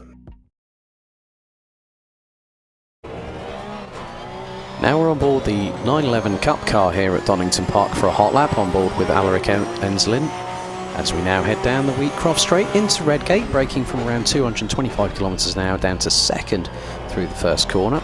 And now it's the run down to Hollywood, which is taken at over 190 kilometres an hour, where you actually snatch fifth gear going into the Craner curves, down the hill, up off the rev limiter, as you now literally put the brakes on going through the old hairpin, nice and tight taken through there, running the car a little bit wide up into Starkey's Bridge and then up into Schwanz Curve, pulling over 220 kilometres an hour before hitting on the brakes down into McLean's, a little bit of a Stuttgart slide there in the 911 Cup car, going through McLean's, then heading up the hill towards Coppice, down to third gear from fifth at 120 kilometres an hour, just trying to correct that opposite lock as the back end starts to snake out to the left hand side, onto the Starkey Straight, now pulling over 220 kilometres an hour once again, over the bump, through from sixth gear at nearly 240 kilometres an hour, down to just over 120 in third, going through the Fogarty S's, before the final two corners need to be negotiated, down from fifth at around 210 all the way down the gearbox into first gear once again.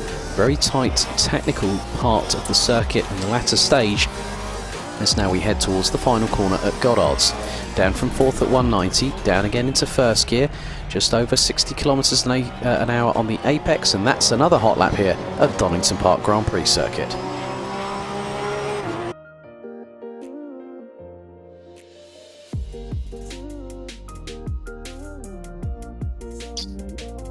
And what a venue it is. Great to have a look then around the circuit here at Donington Park, and the cars will be racing and qualifying in very, very shortly.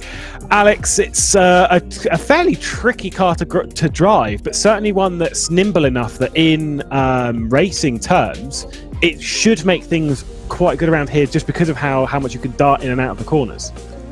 Yeah, very much the case, and also with the fact it's a rear-wheel drive and rear-engined car, the Porsche 911 Cup car, you can get the power down coming out of the corners a bit better. Whereas if it was front nose, like say Mercedes-AMG Evo, for instance, that car is going to be really good on the brakes, but then when you try and accelerate out of the corners, it can be a bit testing because you've not got so much of a good sort of centre of gravity with the car, because the nose is front heavy, as we now are into qualifying. And track temperature 21 degrees, optimum temperature here. Paul Batty, again, one of the regulars here on the sim grid, he's out on the circuit, and our very own Mr. David Christie. It was quite funny in our Discord chat. He said, yeah, I'm in the briefing, laugh out loud. Well, he better watch his P's and Q's tonight, Mr. Captain Slow, David Christie. But yeah, we've got some familiar names. We've got the likes of Paul Batty.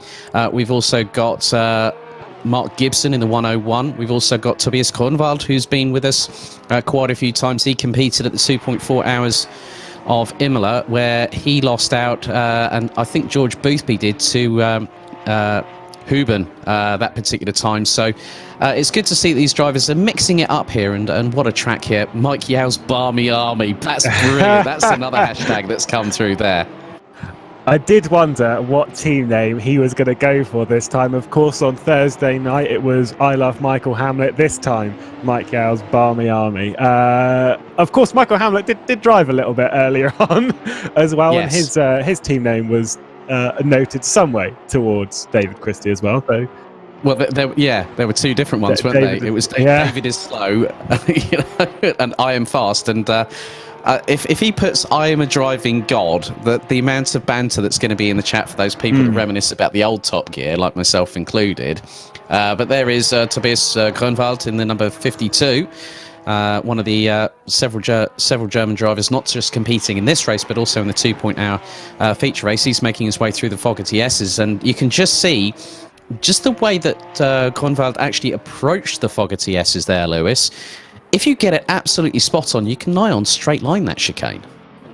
Yeah, it's the curbs are so flat through there. You can really push it to its limit. Euronics Gaming here, he's got a teammate in this, which is Leon Toki, who's the car directly behind as well, if memory serves. And Leon Toki is he's massively fast. I commentated on him probably about 3 or 4 months ago. Elsewhere in sim racing, has a lot of talent. Moving up, although that lap didn't count, which is not ideal. I wonder if that's coming through the Fogarty S's, because you can pick up a track cut through there quite easily. It's probably one of the easiest places to do it. Also, potentially on the old hairpin, that's always a classic place to pick up something of that sort of caliber. And I mean, there's plenty of places around here to do it. The curbs, Alex, are not massive around here, but there is grass to greet you on the other side of it. Yeah, especially if you fly your way down through Hollywood and the Craner curves and then misjudge your braking point going into the old hairpin. I've seen that quite a few times before. Yeah, also the Melbourne hairpin. I've actually seen 4 Caterhams wide going into the Melbourne hairpin off of the GP loop back in 2019. So I'm very much of the opinion that it will be at points possibly side by side through Hollywood, through Craner curves. One of the marker posts has already been decimated, going through towards Starkey's Bridge, and then also Schwanz Curve, taking it around about 5th gear or so. So they're accelerating as they go up the hill, but then they have to slam on the brakes going through into McLean's, then into the right-hander at Coppice. And one of the things I like about the corner here at Coppice is you can let the car drift out to the left and really carry the momentum through. It's not one of those aggressive sort of like turn, point and shoot corners. It's one of those ones where you let the car do a little bit of the momentum carry, even though the tyres might be screaming high murder. Yeah, I was going to say that, because that'll definitely play its part in the 2.4-hour race later on, because obviously tyre management, whilst it's 3 pit stops across that race, you don't really want to be changing your tyres every single stop. So, you want to sort of try and take the tyres as late as possible. So you'll see drivers be a little bit careful through Coppice. In a race like this, though, particularly a qualifying session, the race is half an hour. We're not going to see any of that. We're going to see them pushing to their limit through there, and it is a great corner. Same with McLean's before. A slight dip before the apex as well makes it just really nice to hook the car in. Grunwald, though, on pole position at the moment by 0.4 of a second from this man, Gianluca Gans. That's a good lap time from Grunwald in the early stages. Still 5 minutes left, though, and the times will continue to fall. Raul Lopez, a disqualification. Ooh. For not returning to pits. Oh, right. For the driver briefing. There we go. Yeah, but... Yeah, so he'll start the race from the back of the grid, because effectively one of the rules on SimGrid is that if you are not off the track whilst doing the driver's briefing, you get DQ'd. So not a good thing to do, but that's taking into aspect the way that it's run like a real life championship. And I know that for a fact. If you're not at driver's briefing, you get more than just a reprimand. On sim racing, it's a DQ, normally fines, and also a reprimand after being called to the stewards. Yeah, it's there you go. Gianluca Gans up to pole position by 0.015. Such a close gap. He was right on the back there of Leon Toki. On his lap there, absolutely in love with this car, using the slipstream of Grunwald's teammate to slap that one up onto pole position. That's fantastic work. And also, I do agree on the briefing rule, because you can't pay attention to a briefing if you're concentrating on putting laps in. So, absolutely, yeah. He's just got a bit of a long race ahead of him. Another lap driver that's not completed a lap at the moment, as Dylan goes up into 10th place. Marcel Fusi, the 994, coming down towards the Fogarty S's now. Not set a time, Alex, and there's not long left. Yeah, I think Fusi could be doing a very good job here, as Chad Dillon from the US rounds out the top 10, just 1.7 seconds over Gianluca Gans. There's Marcel Fusi, the Hungarian. He's now making his way down towards Goddard's. So his last lap may have been invalidated, but now he's going to come across the line very, very shortly. What is Marcel Fusi going to bring to the party? Goes P8, not a bad lap there. 1 minute, that was a 1 minute 29.286, but at the moment, the top four of them are German drivers, with Paul Batty, the lone Frenchman, in 4th place in the number 14. So, yeah, looks like the Germans are definitely out in force tonight. Certainly does. Groenewold's going fast here. What's he going to do to the line? It is pole position going back the way of Groenewold. Gets one over on Gans. Look at how much faster he is, though, than the rest of the grid. 1 second behind is P5. That is mad dominance, at least from the top two. Leonard Tocchi not too far back realistically. Wojciech goes to 8th place, deposing Marcel Fusi down the order. That is a huge lap time from Groenewold with 1 minute and 50 seconds left. Yeah, here's Chris Rubelar, the sole driver from Chile. He comes across the line, goes P10. And there's a familiar name, Mr. Ryan Whitlock. He was with us with the GT4s at Alton Park this past Thursday in the famed Chevy Camaro. He's in P14 now. That's a 1 minute 30.012. But with a minute and a half still to go in qualifying, I don't think pole position is quite decided yet, because you've got the, Tocchi there, just literally straight lines going through the Fogarty S's. You could see the back end start to scramble for traction as he nailed the braking point there.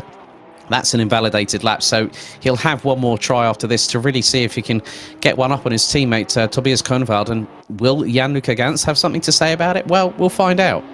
I think Tocchi may have to back out a little bit here, because he's only going to have one more lap to go. His tyres may be a little bit dirty as well, and I think he might have just made them a little bit hot. Obviously, he's not, I think he's taken new tyres in the session, so he's staying out for the entirety of it on those tyres. So, obviously, your tyres are going to get more and more worn as the session goes on. As we've just seen Cara there, I think, come out of the old hairpin and going for a bit of a spin. Zolt Penjedi in 16th place, 3.5 seconds off, not looking particularly great out of Goddard's there, as he's going to cross the line a fair way down. Still plenty of time to improve on a lap time as they are starting their final laps. Gianluca Gans is on his final lap at the moment. I think it's going okay, but not great, at least from what I can see. Tocchi is a little bit up, but not much. Tobias Groenewold, his session is done.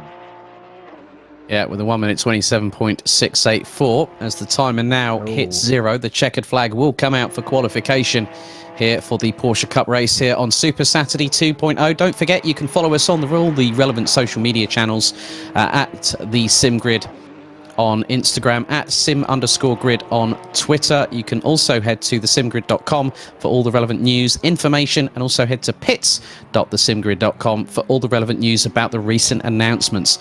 But then here's Leon Tocchi. Gianluca Gans looks to be settling for 2nd position here, Lewis. But Tocchi, if he's got a good run coming through Goddard's and he nails that apex through, he might get a good run, but it looks to be he might get the job done. Who knows? But let's see what he does when he comes across the line.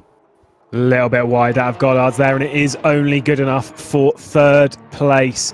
We go back to 6th place, Adrien Valadier, who's currently a tiny bit up, but not too much. Although he didn't look, this is it, as they're getting a little bit deeper into the session, the tyres aren't holding up grip. He didn't look good into the Melbourne hairpin there. See if there can be any improvement. Not got too much to improve to get himself inside the top 5. Becker, who is directly ahead of him in that 5th place, only a 10th, and he's not very far clear of Carvanino behind. It wasn't good enough. Florian Becker is going to hang on to 5th, and Tobias Groenewold is going to hang on to the pole position. Great lap time from Groenewold, fairly early in the session realistically. Did get beat by Gianluca Gans, but then had the pace in the tank to bite back. How is that going to apply for the race? Because at the moment, based on qualifying, Alex, it looks like it may well be a bit of a 2-horse race. It'd be a 3-horse race depending on Leon Tocchi, who got P3. Then it was Paul Batty from France. Florian Becker makes it 4 Germans in the top 5. Then it's Adrien Valadier, another French driver, in the top 6. Cavagnino rounds out the top 7 ahead of Wojciech Fusi starting P9, with Chris Rubelar from Chile in 10th position. Mark Gibson in 11th. Chad Dillon. Then you got David Schmitz, Ryan Whitlock, Mehmet Kara, Zolta Bensedi, and then David Christie will start P17 ahead of Raul Lopez, who got DQ'd from qualifying. At least it's someone. Yeah, and he set a lap time as well, let's not forget. And there is the grid. Stuttgart's finest here at Donington Park. They are a beautiful sight here, lining up on the grid. 18 cars of our penultimate race of the day. But if you're thinking that it's going to be over soon, don't go anywhere, because we have got plenty coming up. Of course, we've got the feature race after this. 2.4 hours around the circuit. You'll see a fine grid, 39 cars, I believe it is, we've got ready for it. And plenty of the strongest drivers, including some that are on this grid. Marcel Fusi, who's starting in 9th place. Obviously, the big reminder that he has done the previous 2 races, has won the first one, finished 3rd in the second race in the Ginettas. What can he do from 9th place in here in the 994? What are we going to see on that run into Redgate? A minute 10 still to go. Groenewold needs to get a good start here, because he's going to be under a lot of pressure from Gans and Natocki in behind, and it is a track where he's going to be starting with a lot of pressure around him. Yeah, very true. I mean, if Jan-Luca Gans gets a good start and pulls alongside Groenewold going into Hollywood, he'll have the run going into the first part of the Carrera curves. But then Groenewold, if he keeps the car parked where he needs to, and Jan-Luca Gans does not force the issue, what can happen is that Groenewold will have the inside line going into the old hairpin. But then you've got the run up to Starkeys and Schwanz. There's so many different things that we all know, that mainly you can't win a race in turn 1, as we said on Thursday night for GT4 at Alton Park. But it's going to be rather interesting, and I think with the 30-minute sprint race in comparison with the 2.4-hour endurance race with 3 mandatory pit stops later on tonight, this is going to be flat out, full chat, full send, and the gloves will well and truly be off. Everyone wants to get that bragging right, and I'm sure that Marcel Fusi is charged up after 2 successive podiums, including a race victory tonight. He's going to be my dark horse for the evening now. Oh, absolutely. And carrying momentum from this into the 2.4-hour race is going to be crucial for that in a short while. Either way, though, whilst we're here and getting ready to go, the 52 of Groenewold on pole position ahead of Jan-Luca Gans. We are about to... Oh, it's the formation up in it. I was in the complete different mindset there. Whew. I can breathe now. I think that made 2 of us. I was building myself up for that. Whew. We can breathe. I thought we were at a single-seater race, let alone a Porsche Cup race there, Lewis. Sorry, just a different planet. I always figure I'm just ready for a gridded start and just go, because I've commentated on a lot where they're just sort of like, right, qualifying's done, do you fancy a race? And it's literally just like, bam, straight into it. So apologies for that. Groenewold, though, he might be right now. Hopefully, no driver has the commentary on in their ear, which I do know some drivers that do that. Because David Christie will definitely have his on. That's for sure. Will he? He normally does. He's done that before to me. He said, "Yeah, I heard you during the Monsters race." It was just like, "Yeah, thanks, mate." Yeah. I don't know about you. I don't know how much racing you've done in the recent past in sim racing, but I can't have any distractions in my ear. I'm just like, no, it can't be that. It's got to be me. It's got to be the car, and absolutely nothing else. No music, no engineer, no nothing. Just full concentration, because I'm just not that good. Well, when I have done sim racing before, and at some place called Simply Race a long time ago, it was quite funny. We had the likes of Anthony Jordan, Chaz Draycott. Of course, Jazz is a regular here on SimGrid. So, Chaz, hope you're keeping well, buddy. It's funny when you're having sort of like a non-competitive race where you've got friends, but then when it's an actual proper race and you've really, really put all the training in, and I would be exactly like yourself. I'm a little bit different on the music side. I want something that's motivational in the background, but not too loud, because what you want to hear is you want to hear what the engine's doing. Are the tyres screeching when you're going through the corner? Does it sound like you've missed a gear? You want to make sure that you're at your absolute optimum. And these drivers for 30 minutes here, Lewis, we're a couple of corners away from the race start. One of the best things about GT racing for me and sports car racing, it always brings me back to my karting, and it's always a 2x2 rolling start formation, and that's the most explosive race start. Forget a standing start. Rolling starts for me are king when it gets to getting a race underway. Absolutely. A standing start, you can make more positions if you're towards the back, whereas a rolling start, though, you just seem to, especially if you're towards the front, you hold all the cards just that little bit more. And there is that focus and that intensity because you're already heading into Redgate at proper racing speed.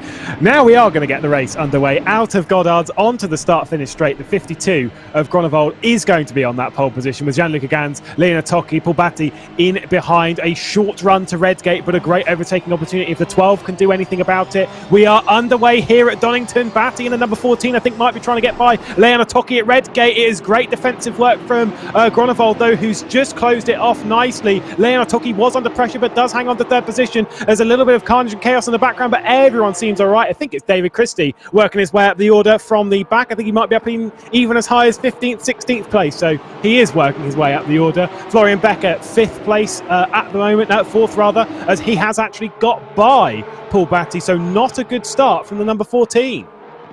Marcel Fusi, in the meantime, has got past Mark Gibson up into P8 as they now make their way through into McLean's, then into the short run up the hill towards Coppice. Oh! And there's a bit of drama behind. Yeah, there's a massive incident just behind. I saw one car exiting stage left going up from McLean's up towards Coppice, and that was Mark Gibson that exited to the left-hand side of the circuit onto the grass. As now Ottoki coming under fire from Becker going through into the Fogarty S's. Paul Batty not too far behind. Cavagnino is about 1.6 seconds behind this. And the other one as well, I think involved in all of that, is the 994 of Fusi, who's also dropped back down into 14th. Bottom right-hand side of your screen, though. Give him a shout-out. Driving God, eat your heart out. Up to 11th place, David Christie. Go on. No more David is slow hashtag, Mr. Hamlet, I'm afraid. But no, I mean, to be honest with you, David actually kept it nice and consistent. Made up a couple of places going into Redgate, as now we are back with Florian Becker. And look how close Paul Batty is now. He was 1.6 seconds behind this duo. He's now just under half a second as they go down the dip through Hollywood into the Craner curves. And Florian Becker's trying to really put the frighteners on Leon Ottoki, who's soaking up the pressure like a sponge at the minute as they've just come through the old hairpin. Bit of a run wide there coming through the old hairpin from Paul Batty, but he manages to gather it up together. Yeah, just you got to be careful doing that, not only for track exposure and stuff, but you make your tyres dirty. It makes the run into McLean's quite tricky. It's looking to the inside into Coppice. Florian Becker wasn't able to do anything. I was wondering if he was going to go for a little bit of a dive down the inside. Heard there's been a bit of a crash, though, further down the order involving Rubelar. A run wide through Coppice, though, from Leon Ottoki. It's going to open it up into the Fogarty S's, but it's such a high-speed chicane now. There's just no way through. Becker, though, is looking very fast at the moment.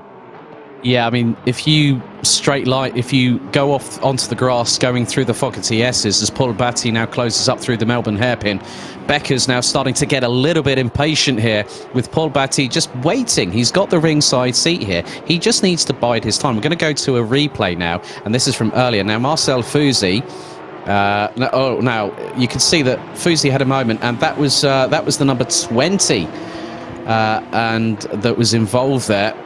And that was Villadier, yeah, and came together with Rubelar, and Marcel Fusi, I think, had no... But Fusi's already responded. Look, he's only 2/10 off of David Christie, so Marcel Fusi, he's got 26.5 minutes still to go. There's every opportunity. I mean, the pace that he's showing at the minute, he's put in a 1 minute 29.712 on that last lap. Whereas Groenewold's just put in the fastest lap of anybody, a 1 minute 28.188. And he started to break away slightly from Jan-Luca Gans, who's about 2.6 seconds ahead of this battle. And it sounds like, as we're now back to a replay here, now that was Chris Rubelar going into the back of one of the other cars. And yeah, Rubelar gave himself a spin around there. Yeah, I think he just overdid it a little bit into the back. Just going all the tyre barriers in the middle of the Fogarty S there. Just caught that out of the corner of my eye. That's not going to be a distraction heading in there at all. Batty was diving it down the inside. There's David Christie, who's been passed by Marcel Fusi now. So Fusi up to 11th place. Florian Becker is now the one receiving the pressure in behind as Batty is desperately trying to focus his way and find a way onto the podium, which at the moment seems like a very viable option. 0.7 of a second separating the top two as we complete another lap. Groenewold from Gianluca Gans. It is remaining fairly close. It does look like Groenewold's faster at the moment, but Gianluca Gans is just trying to keep in touching distance, at least at the moment. We're on board with Mark Gibson looking at David Christie, who unfortunately now the hashtags might be coming out as the pace seems to be struggling a little bit. He's going to go defensive into Redgate and try and hang on to the 12th position, at least for now. Gibson to the outside, going to go all the way round the long way. There's contact as David Christie pushes him off the circuit. Oh, elbows out, lads. Mark Gibson still stays in 13th and Christie hangs on to 12th. Oh, crikey, David Christie. Yeah. Bravo, my friend. Giving him enough racing room and then just helping him to exit a little bit stage left going through Redgate. There's Wojcik closing on Schmitz in the 179. They're battling away for what is 7th and 8th. And then you've got Chad Dillon from the US in the number 1 Porsche, not too far behind. So this battle's rather intensifying. But good old David Christie. I mean, we can't use the hashtag now David is slow anymore, I think, after that performance. I think Michael might argue, though, he's dropping down into the pack. And also Mike Yao might argue it because he's just put it on the broadcast anyway. Yeah. He is dropping back. I think that was a little bit aggressive at Redgate for my liking. Oh, as Schmitz there ran very, very far wide into the Melbourne hairpin. Is he going to do the same thing into Goddard's? He's going to take a really defensive line diagonal to the apex. There's David Christie and a couple of cars in behind Villadier and Whitlock as well, who'll be trying to get by. They're going to have to go around the long way as there was a spinner in the background. I think that was Benchedi as he's gone for a spin coming out of the Melbourne hairpin. Oh, that's not a good line. Not the biggest racing driver here, but I can give you the tip that line from David Christie at Goddard's is not the fastest one. And alas, he drops 2 places for his troubles behind even Ryan Whitlock as well. Yeah, just been having a look at the lap times. Tobias Grunwald again has set the fastest lap of the race. Him and Gianluca Gans have been exchanging fastest laps in the first 6.5 minutes of this race with Leonard Tocchi and Florian Becker. It is now a German top 4 at the minute with Paul Batty and Cavagnino in the number 87 Porsche. The Italian is just about 2.9 seconds ahead of this battle as we're on board with Michał Wojcik.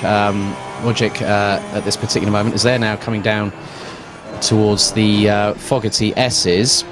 And yeah, you can just see how close you are on the limit going through both curbs on going into the left and going into the right. But then Wojcik trying to go towards the outside to get the switchback. That could open the door up there for Chad Dillon, and it looks to be the case that Dillon's trying to get the run coming out of the corner on the run towards Goddard's, and the American switches to the left-hand side, but then realises, well, I'm not going to make it through there before the braking zone.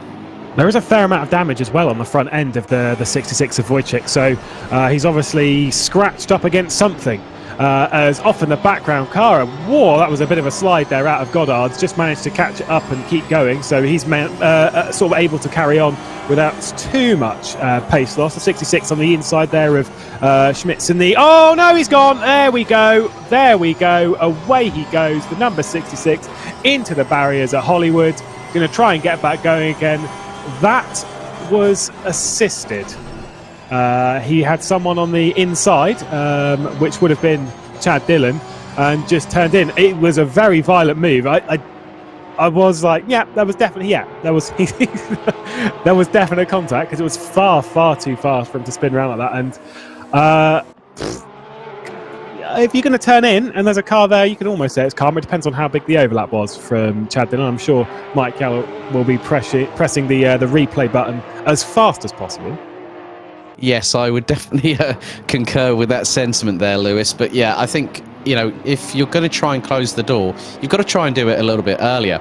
Yeah. And if Dillon was alongside, if he was half a car length alongside Wojcik, then as we're now going to go and see a replay, so you can see here, look. Wide open. Wide open, left the door. No, well, actually, left the door wide open. Dillon got a good run, but then Wojcik came across Dillon, and so Dillon's had nothing to do. Dillon's just been unsighted a little bit here, but now we're going to see a real interesting battle because the top 5 here, Lewis, are covered by just 4 seconds with just under 10 minutes completed. Things are heating up right now. Yeah, I think Grunewald and Gans started to lose pace. Grunewald's just pulled out a little bit more time on Gans, but they seem to just be falling a little bit back towards his pack. I'm not too sure. I'll have to check the times on that one.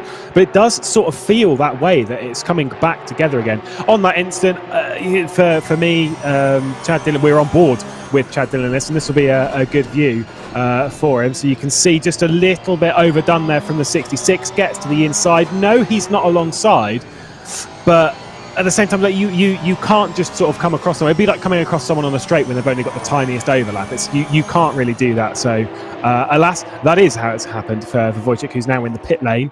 A bit of a shame, a bit of a sad end to that battle, but is what it is. Chad Dillon's continuing to go, although 10th place for him.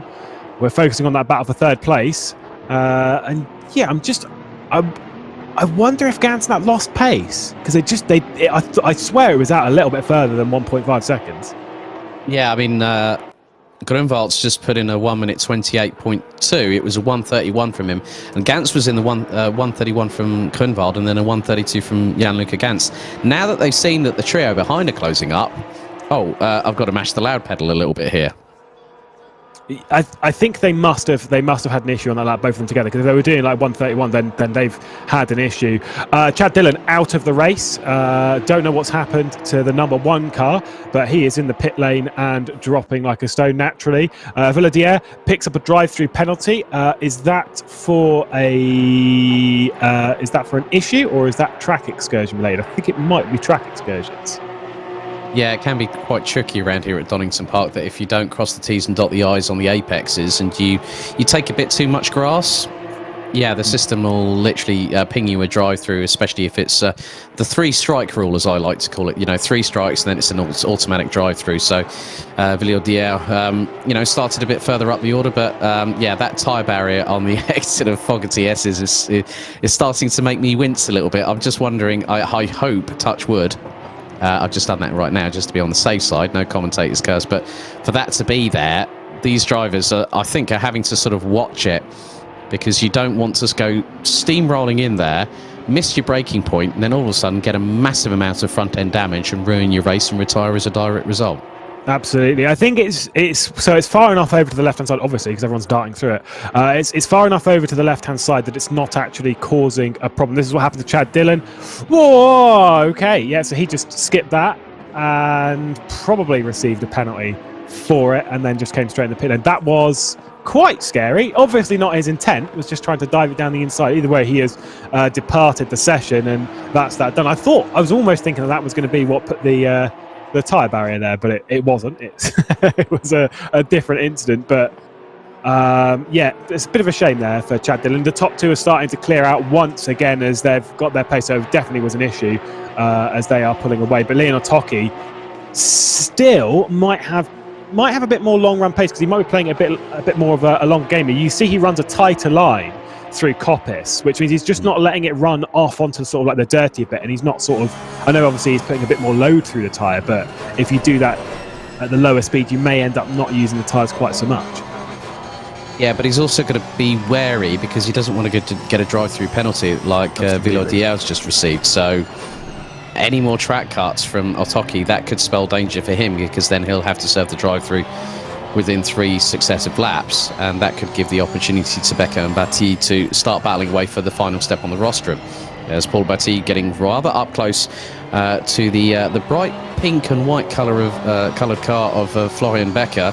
But still at the moment, with 16.5 minutes to go, it's still a German all top 4, with Italy and France being represented by Cavagnino in 6th and Batti in 5th, who we're on board with at the moment. Oh, a bit of a snap-on oversteer there going through into Hollywood for Paul Batti. He caught that really, really nicely there, but that's lost him a bit of momentum in comparison with Florian Becker.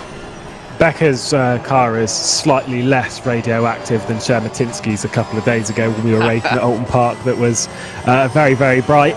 It's burnt into my memory, that's why. But I do appreciate, a bright pink. I wouldn't drive one myself, but at least, again, the same method as last time, all said about Shermatinsky, is at least you can see him diving down the inside. So when he does end up going for a move hopefully in the near future on Leon Otocki's got no excuse for not seeing him coming, so there is that at least to fight for.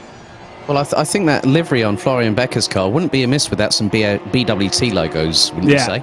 Absolutely. It's the slightly wrong shade of pink. It needs to be a little more faded, but it is very much in that vein. There's been another issue for Mehmet Kara, who has had an issue at McLaren's. We saw an issue in the background out of Goddard's, the final hairpin, but now is under pressure from Whitlock, who's...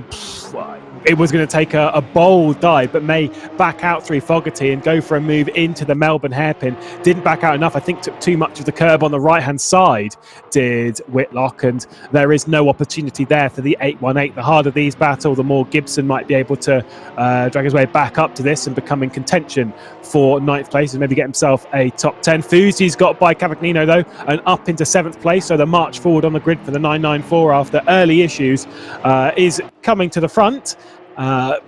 Where Fuzi will be able to get to before the end of the race, we don't know. 7th, though, on a bit of a recovery drive, seems quite handy. Well, to be completely honest with you, Marcel Fuzi, I did say about him being a bit of a dark horse after his 2 podiums, and his one of which being a victory earlier on today.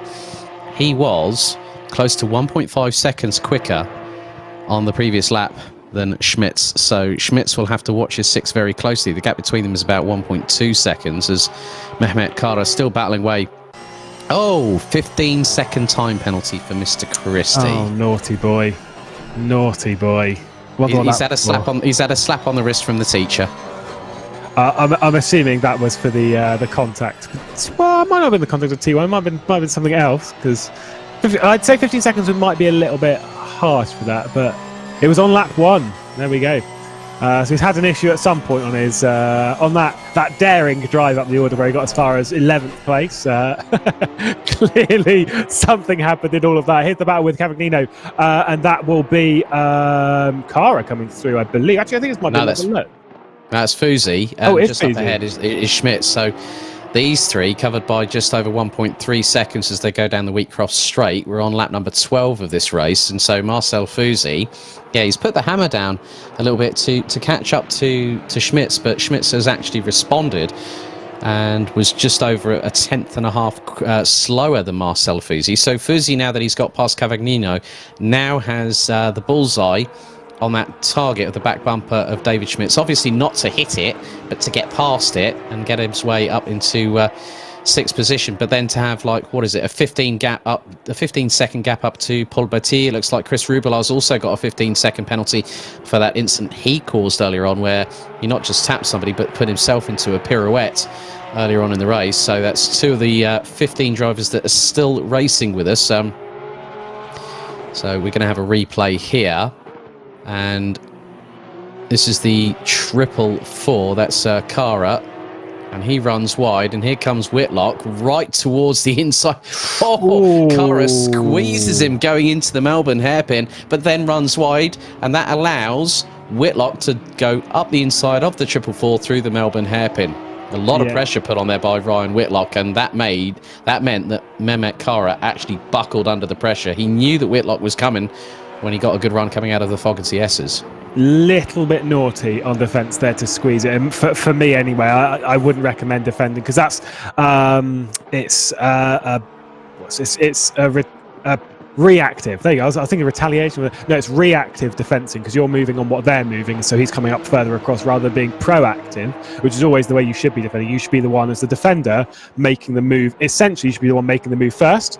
And covering off and being like, look, I'm going to go here, you go wherever you want, but I'm going here and you have to go round me. That is proactive defending. It is always the better way to defend, because there's way less incidents involved. So I think that was just a little bit too far from Mehmet Kara, and Whitlock gets through, nicely judged as well. The reason I was a little bit confused by Fuzi and Cavagnino was because I thought that Fuzi got by Cavagnino and then had gone like quite a distance ahead. But obviously there must have been something between Fuzi and Schmitz when trying to go for a move that Cavagnino got back involved in that battle.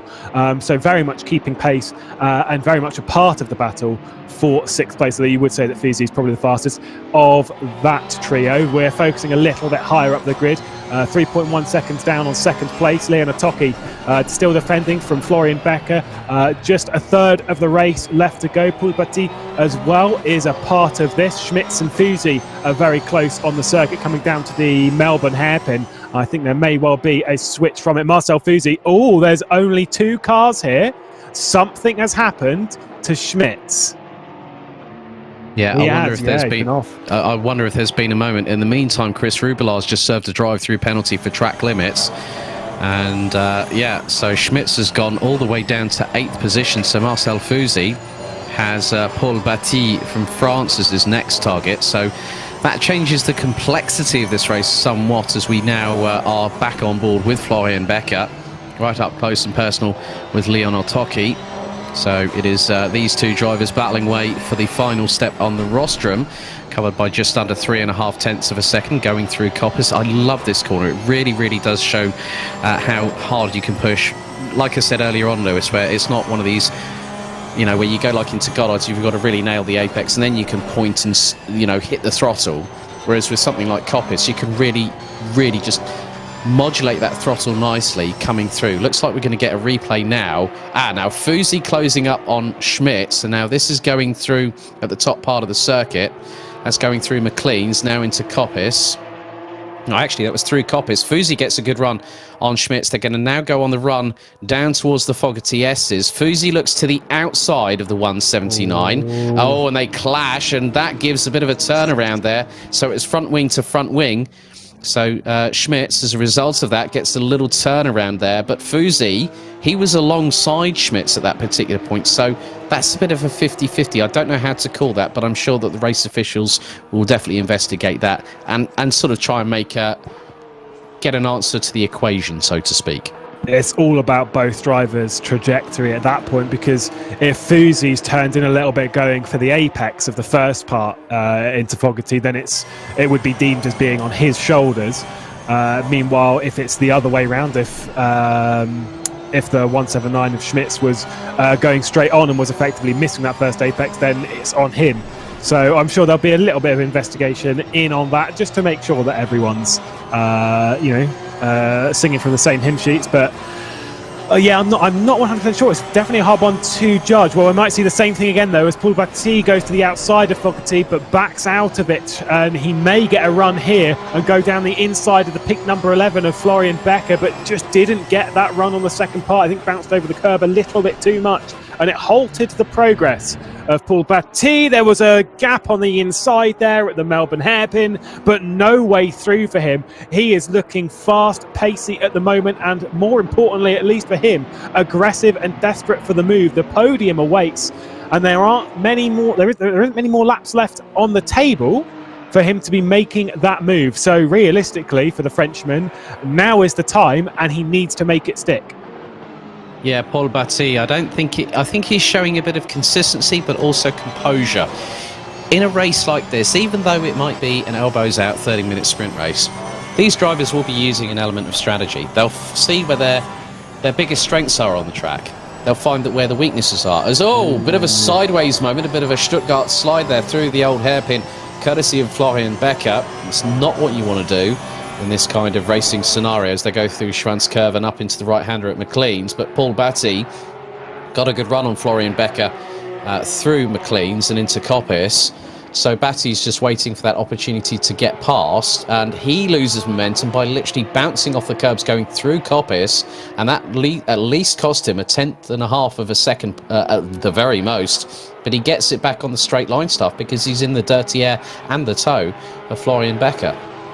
Yeah, that was a big moment from Florian Becker, and you can tell because he's lost 1.4 seconds to Leon Otocchi. So this gap is getting bigger. Leon Otocchi is choosing now to start to at least try and fire in some consistent good laps and try and pull away from the number 11 and try and secure himself. And Euronics Gaming a double podium here in the Porsche Cup on Super Saturday 2. Oh, that's a bit of a wide run there from Florian Becker. Again, opening the door. It'll be a run into Redgate, but he'll carry the momentum off of Goddard's and will be able to defend with relative ease into Redgate. It was a big slide from the 11 though, and you wonder if one slide is starting now. There's still 6 minutes to go. How many more slides are you going to get? And for Paul Batti, he's just going to be applying as much pressure onto the shoulders of Florian Becker as he possibly can, just to try and eke out yet another mistake. Nothing through the old hairpin this time. Paul Batti is just not close enough, and I don't think he's going to be going for anything into McLean's. He is pretty close, but it's going to take quite a dive.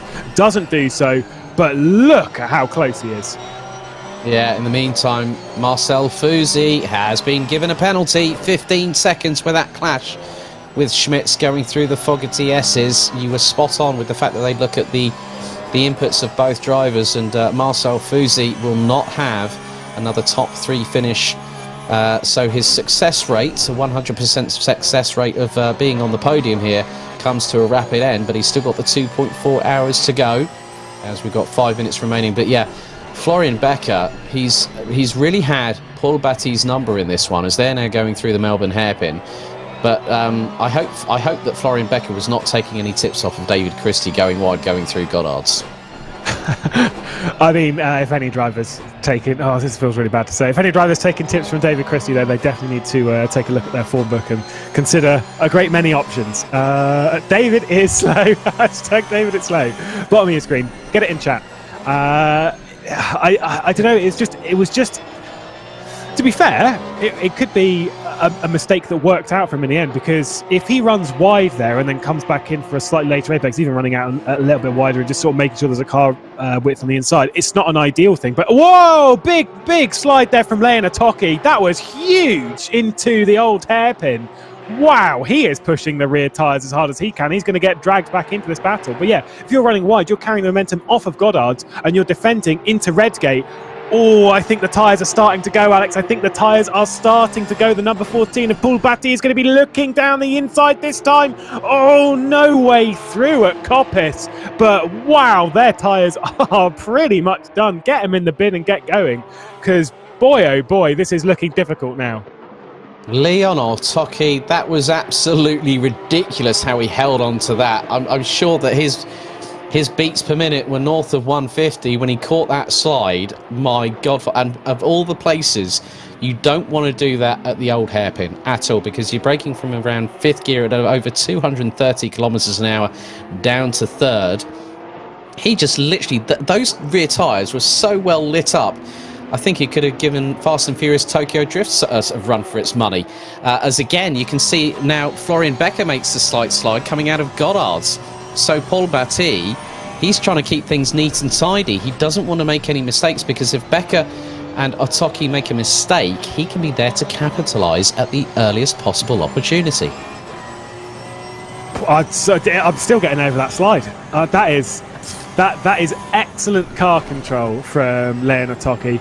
He's had a fair share of tricky cars to drive. There's another run wide from Florian Becker. With this one, with these worn tyres, looks to be difficult for all. You have a slide down there. You say you're coming in there so fast in the old hairpin. It's such a high commitment corner.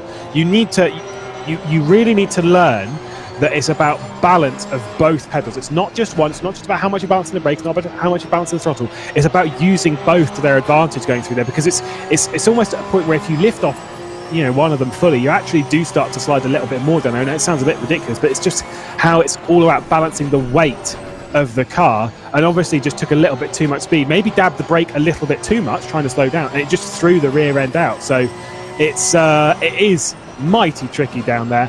I was thinking that was Gans coming into this battle a little bit more. Maybe he's had a couple of issues, but unfortunately the hashtag is correct, and that is David Christie going a lap down on 3rd place. This is the battle a little bit further down, as Gibson's trying to get by Mehmet Kara for 9th place. Kara's had a few issues himself this race. Ryan Whitlock's got by, as we saw, down at the Melbourne hairpin, and now has run away, but Gibson is now looking to be the next driver to try and put a move. David Christie drops behind 5th place Paul Batti, so does get out of the way nicely on the run into Redgate, and allows the podium battle to continue in its current form. I think only 2 more laps to go. We'll complete this one and we'll do one more.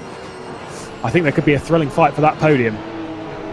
Very much the case, because between Otoki, Becker and Batti, they're covered by just under 1.4 seconds as they're making their way up towards France Curve, whereas Tobias Grunwald is now coming through Coppice at the minute. 60 seconds. It's going to be rather interesting to see as Mark Gibson's still trying to force the issue and try and get past the number 444 of Mehmet Kara there for what will effectively, because considering the fact that Marcel Fuzi's got a 15-second time penalty, that's actually the battle for 8th position. Yeah, I forgot about that time penalty for Fuzi. Yeah, absolutely, battling an extra position up the road. I'm sure they'll realise that at least when they cross the line. Our focus on the main screen now is the battle for 4th place as Becker and Batty are battling it out still. Otoki has been able to gather some breathing room, but how long will that last? Because his tyres seem to be falling off just as much as everyone else's. One person who doesn't seem to have had the same issue. Final lap of the race. Groenewold, bottom right of your screen. He's crossed the line to start it.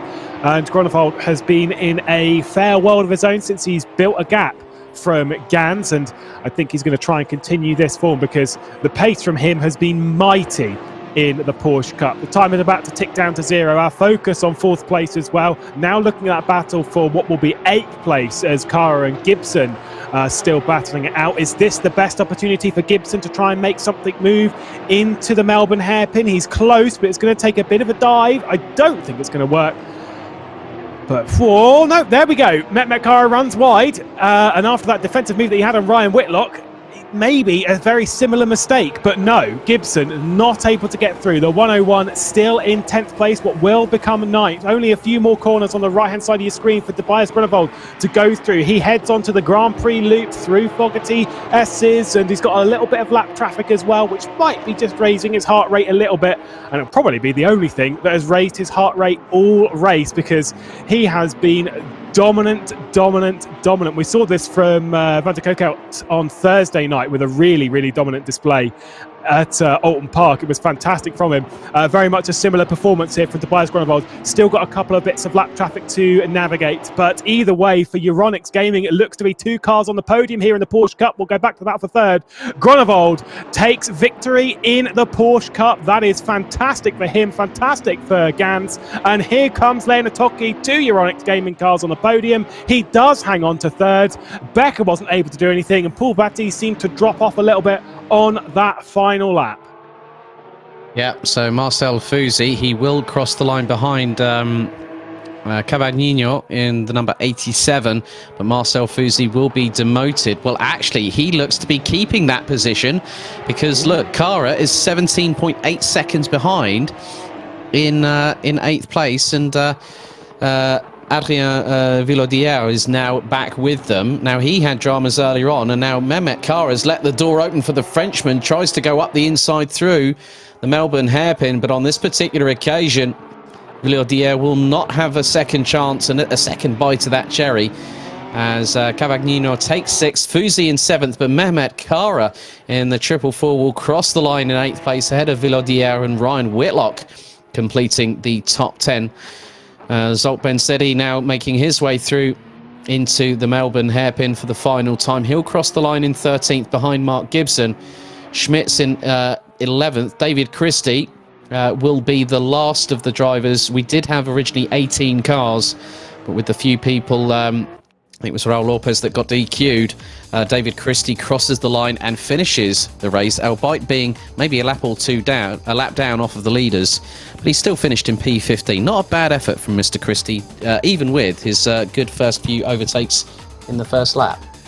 Curiosity over what happened to Mark Gibson as well, who was battling it out with Mehmet Kara, and when we returned to the battle, dropped way down the order in 12th place. Obviously had a bit of an issue on the final lap. There is the running order though of what we had when we crossed the line. So Tobias Groenewold, Gianluca Gans and Leonard Toki the podium, Florian Becker, Paul Batty, Cavagnino with Fuzi, Kara, Villaudière and Whitlock, your top 10. Schmitz, Gibson, Benchetti, Rubilar, David Christie round out the finishers. Chad Dillon, Wojcik and Raul Lopez, the retirements from that race.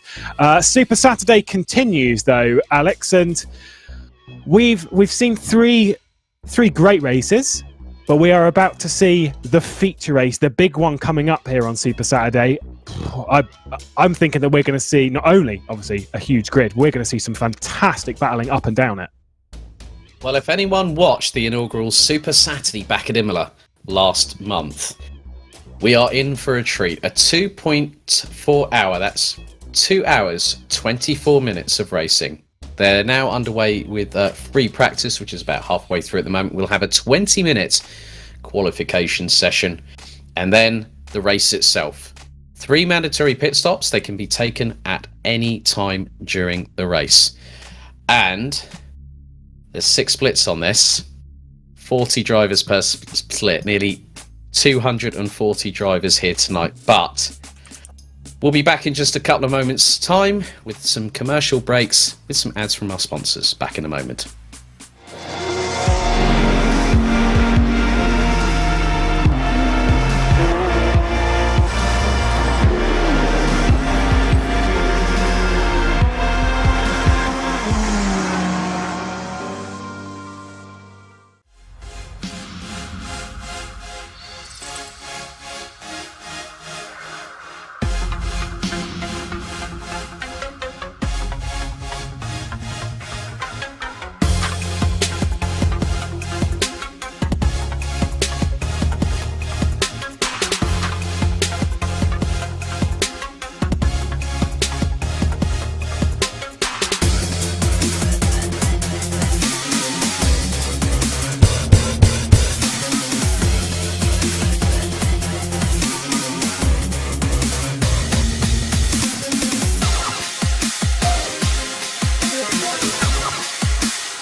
Super Saturday continues. We're closing in on that final race here at Donington Park. A great day, a great event, great action throughout the day, and that will continue and culminate in this 2.4-hour endurance race. Of course, massive thanks to Thrustmaster and Coach Dave Academy as well here at the Sim Grid, as it was in the previous race. Lewis McGlade, Alex Goldschmidt taking you through this, and with the grid we have here, Alex, wow, what a race we are in store for.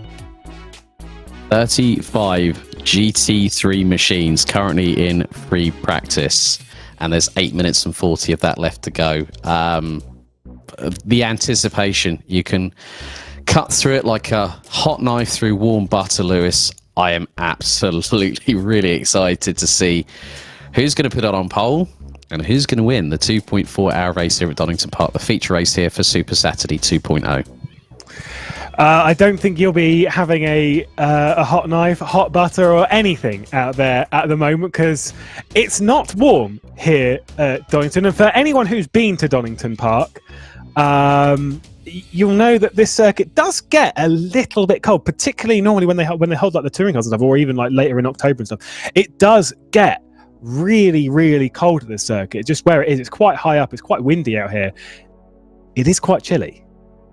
Yes, but also with that comes a bit of a benefit for the engines, particularly if they're turbocharged. Obviously, GT3 machinery, we have a variety of naturally aspirated and turbocharged engines, from anywhere from a V8 all the way up until V10s, and then we have a few turbochargers thrown in the mix, but that will give a bit more dense air into the radiators and it'll allow the cars to cool a little bit better in the colder conditions.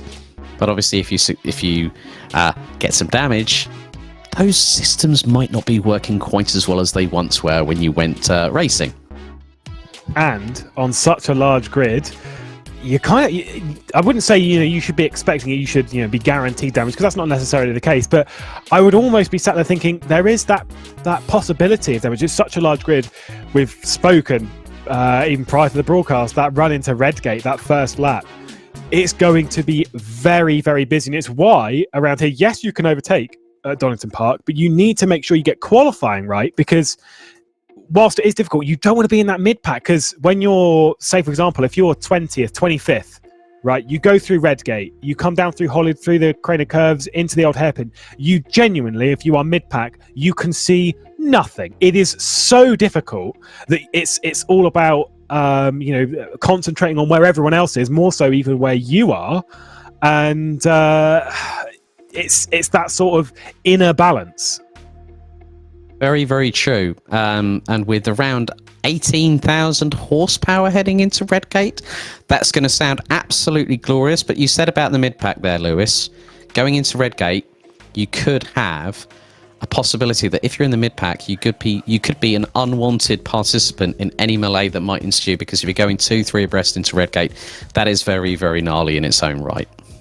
And there is only one way for us to take a look at what this circuit is like in a GT3 car, and that is to head our way around the circuit using a hot lap.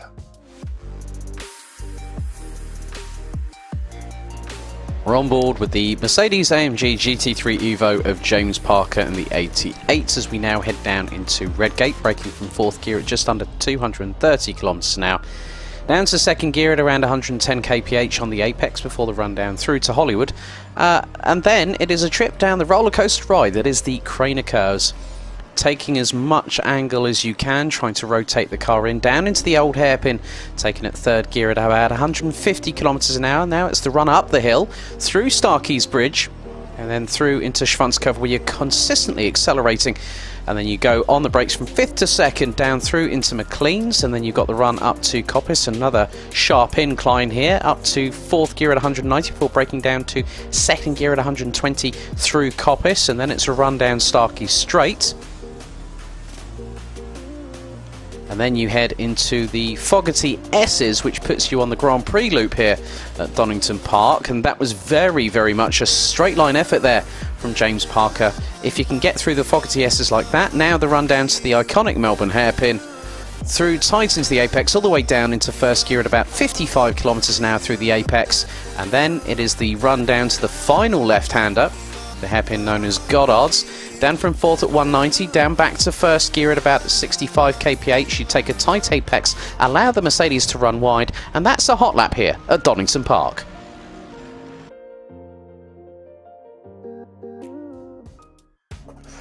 Our support series are complete, practice nearly done, qualifying on the horizon, and 2.4 hours of racing ahead of us. 3 pit stops in that race, and I am sure we aren't just going to see strategy come to the fore. We are going to see great racecraft as well. A huge grid here at the SimGrid Super Saturday 2. Lewis McGlade, Alex Goldschmidt here in the Leicestershire countryside. And the qualifying is going to be tight here. Very, very tight. Especially if Thursday a week ago when we came to Snetterton is anything to go by, where there was about 30 cars separated by just a second. And there is also one driver I need to mention from said event, the victor of the 90 minutes at Snetterton, the number 99 of Thibaut Probst, who is apparently on the grid as well. It's been really good having the British GT DLC. Obviously, the drivers have had around about 10 days worth of DLC usage through the British GT pack, with Snetterton, Donington Park and Alton Park being part of now the wider remit of Assetto Corsa Competizione. The grid, we've got so many good drivers. I mean, You've got Jack McIntyre, you've got Yves Field, who we've seen before. Eric Diaz, I remember mentioning, seeing him back at the Silverstone Classics at Silverstone, which was my commentary debut, and the American decided to go in the Aston Martin Vantage V12 and literally went the longest of anybody on a single set of tyres. Let's hope he has a bit more wiser strategy this evening, because with an ultra-competitive field, 35 cars, nearly 18,000 horsepower, Lewis, it's going to be dog-eat-dog for the next 2.4 hours. It's a massively competitive grid. It's certainly up there when it comes to things. We've got, you said the drivers there, we've got Daniel Brambilla on the grid as well, Kirill Antonov, we've got Cormac Ryan-Meenan. I don't think we've got Killian Ryan-Meenan though. I think it's just it's Cormac doing the duty for the Ryan-Meenans, and plenty of others. I think I saw Attila Dench on there as well. He's massively strong. Killian is actually on the grid, never mind. Oh yeah, he is. He's in 22nd at the moment in the number 23. And one thing that we noticed from the GT4 race, unfortunately they both didn't do so well when it actually came to the finish. There was retirements through various issues throughout the race, but it's something that we noted in the GT3 race just over a week ago at Snetterton, and of course that GT4 race I was saying at Alton Park, is those two know how to work up an order very, very quickly. Now, when it comes to this kind of racing with such a large order, no matter where they qualify, I'd almost assume that they're going to be the two that we would focus on anyway when they're further down the order to come up the grid. But we know that in this qualifying session coming up, that someone is going to be leaving it very unhappy, because with such a large grid, there's going to be plenty of tension out there, plenty of cars out and blocking your lap when you're wanting to try and get a good hot one in. Someone's leaving it unhappy, someone's leaving it down the order. Well, Ricardo Moura does definitely not want to be going off track, going into Starkeys Bridge and heading up to Schrontz Curve, because you've got, even though we're in free practice, and also, one of the good things, it's nice to see a few people representing Honda with the NSX GT3 Evo, run by Jazz Motorsport. They're the ones that were asked by Honda to actually create the cars, and also Jazz Motorsport do all the work for the Honda Civic Type Rs and the FIA WTCR Cup as well. So a lot of machinery being represented: Lamborghini, Audi, Porsche, Mercedes, McLaren, and the good old Bentley Continental GT3. Yeah, not biased or anything, but we definitely want that Bentley to be doing well. We are, we're in Great Britain. It needs to do well. It's just fact. It has to do well. Looked at Chris Sever there, who I know has been very fast in quite a few things that I've commented. He used to drive for TCS off back in the day. I can't remember which team he was a part of. He might be HME or so. I don't remember who he was a part of these days, but he used to be a part of TCS off when there was a race around a certain circuit in France a good while ago in sim racing, and was monstrously fast in wet conditions. I don't know how much that will translate into ACC or into today's what look to be fairly dry conditions here at Donington Park. But with practice done, as I said, we've got all of our support series. They're ticked off. Our practice is ticked off, and it's now time for the big names to hit the track, as we have seen a few of them join us throughout the day anyway, and continue this Super Saturday and focus on what is probably going to be quite an intense qualifying session. It's quite amazing for the drivers like Marcel Fusy, who have taken part in all of today's action, how it's been ramping up. It's been getting more and more and more intense, and now it all comes down to this. It does indeed, and it's not just this. There's also a lot of events in the pipeline. We've got the British Classics coming up next Thursday. We've also got the Next Gen 12 Hours Silverstone Brain Tumour Charity Race, which has already exceeded over 140% of its £500 target, raising money for a great cause. You've also got the Sprint Cup as well, Season 3 starting on the 11th of March. You've got the Best of British starting on the 13th of March. There is a whole lot. You've got the World Cup powered by VCO, where there is a $20,000 prize fund. 5 rounds, including the iconic 24 hours of Spa-Francorchamps taking place in the middle of May. There are going to be 2 different splits. There is so much here at the sim grid coming, and there's still more to blow the doors off of everything here on the Assetto Corsa Competizione platform. Is now qualifying underway here for the 2.4 hour feature race here on Super Saturday.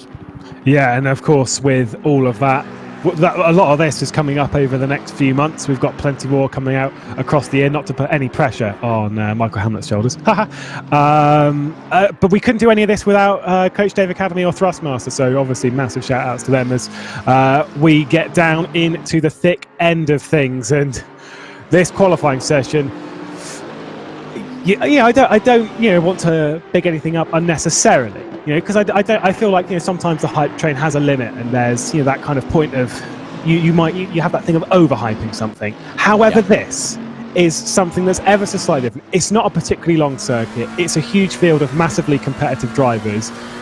All the ingredients suggest that this is potentially going to be one of the tightest qualifying sessions, at least that I have seen in sim racing this year. It is going to be tight out there. I mean, to be completely honest with you, Lewis, when myself and David, we were doing the final race for Super Saturday at Imola, the qualifying session was incredibly tight then. And then we had a race that was decided on the final lap because the two leaders, which was Tobias Grunwald and George Boothby, got passed by Niklas Huben with 30 seconds on the clock remaining. So Boothby and Grunwald left their last pit stop right until the dying moment. And yeah, Huben was just like, yeah, I've got you guys, I've undercut you, there you go. 30 seconds, he goes on to the final lap and he wins the race. It was the good thing about Super Saturday is you have for these 2.4 hour races the complete scale of unpredictability. That is the biggest word that you can use with a 2.4 hour race here on the sim grid. It is unpredictability.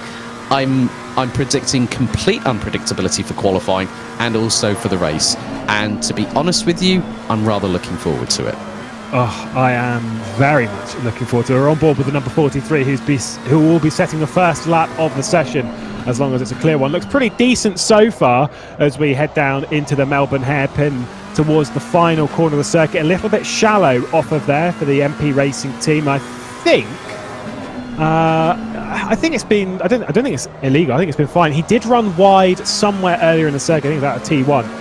So I don't think this is going to be a particularly great benchmark, but it's at least one to stick on the board. 1 in 26.490, instantly beaten by Attila Dench, who sticks a 3.82 on the board, a 10th clear. We look at Kirill Antonov, Lada esports driver, signed up to them a good year ago, I think it was. The young Russian, I think he's about 16 years old, has won in many places in sim racing, including recently dominating an event at the end of last year at Zolder in the esports WTCR championship. He's an incredibly fast driver, so we'll keep our eye on him. Of course, that being more front wheel drives than rear wheel drives. See how he gets along here. Looks pretty decent so far, but everything at this stage of the qualifying session is just a banker lap. It always is, because the track will evolve as the drivers circulate around. And when you have 35 cars from multiple different manufacturers going around it, it's going to be rather interesting. Speaking obviously of the Lada Rosneft team, obviously back in the day when they were running on the FIA WTCC with the Lada Vesta, I still remember the likes of Rob Huff, Nicky Katzberg, Gabriele Tarquini racing in that series, and of course one man that has been the main voice of that over, and also the WTCR over years past, you've worked with before, the legend that is Mr. Martin Haven. Yeah, he's a good lad. We'll go with that. He's I really respect a lot of those guys that have come into sim racing and stuff. They really respect the talent of sim racing and sim racers on the grid, and what that shows is, considering that all these people from outside of sim racing, they're looking at this as a genuine platform of talent, which shows how good some of the drivers are on this grid already in this session. After the first few laps have come in, 15 drivers are separated by 1 second. We are super tight already. Simone Amorini in the 655 running down towards the old hairpin. He's got a driver in tow. Not sure which one that is. I think it's the number 10, which should be David Jr., I believe. Here's a question to you, Alex. I don't know how much Slipstream is going to assist around here, but you would assume just a little bit, but a lot of the medium speed corners, not so sure about. Yeah, I think the main points where you're going to get that run, as we see Yannick Ruoff in the 297, a regular that I've been commentating since November of last year. It's normally going to be on the Wheatcroft and Starkey straights that you're going to get the real toe, but it's not going to be as much as you'll find on other circuits. Here's a regular, Iran's very own Amir Hosseini, who up until quite recently had a 50% strike rate. He was actually a reserve for split one, but finally he's made it through other people withdrawing, and he's running in the... now, that was a bit of a clash there with one of the Ferraris there, going down towards the Melbourne hairpin, because we've actually just got a yellow off of the Fogarty S's. And Christopher in the 81 Honda, he's 9 thousandths ahead of Attila Denks, and then Germany's Luca Kreuzer in the 911 rounds out the top three. You said it was going to be tight. Top three, Lewis, covered by 300ths. Yeah, that is madness. Christopher's first lap time on the board was 6.5 seconds off. Obviously, a proper banker lap. Sort of set it and then just went, I'm not gonna complete this lap, so I'm just gonna back off. Next lap, instantly a 25.989. Two drivers into the 25s, and that being your front row Christopher and Attila Dench. At the moment, they are the lone ones in the 25s. Although, as we've just had a bit of a change, look who's on pole position now. It is Probst. It is the driver that won the 90 minutes of Snetterton, sneaks it up into pole position, up to 19th for Grassler. But we've had a bit of a change at the front as Mercedes are now on the pole position. This is chopping and changing, and it doesn't matter what car you're in. Everyone's looking really fast at the moment. 4 different brands, Mercedes, Honda, Aston Martin and Porsche represented in the top 4. But a bit of news for you all at home. The top 25 covered by 1.1 seconds. That is ridiculous. That is clearly ridiculous. And Michele Pereira now goes up into P5 in the 43.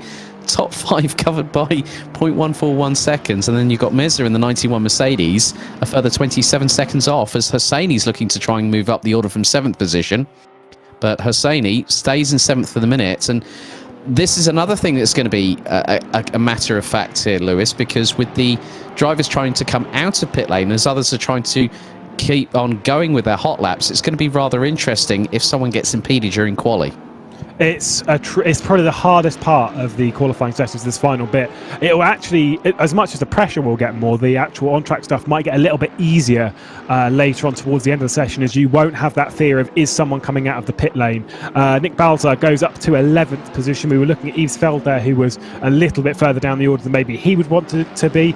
We also saw Marcel Thusi, who's up in 13th position at the moment in the pit lane, going to be coming out of the pit lane a little bit later on some fresher tyres, I think. I'm not sure if Hosseini's got a potential penalty coming his way, because out of that incident was a little bit...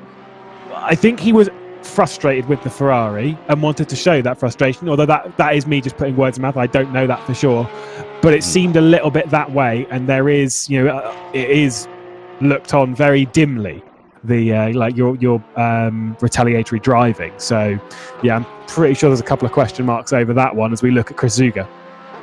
Yeah, I think it was the reactive, not the proactive. Yeah, as you were discussing earlier on in the Porsche race, Lewis. So it can be. I mean, even the fact that if Amir Hosseini has just accidentally taken one hand off the wheel. Mm-hmm. Anyone remember Baku with Sebastian Vettel and Lewis Hamilton will know exactly what I'm talking about here. Possibly a slight misjudgment could be another case in point there. We don't know both sides of the story. We don't know, obviously, because anyone might have seen that Amir Hosseini actually posted on Twitter his setup.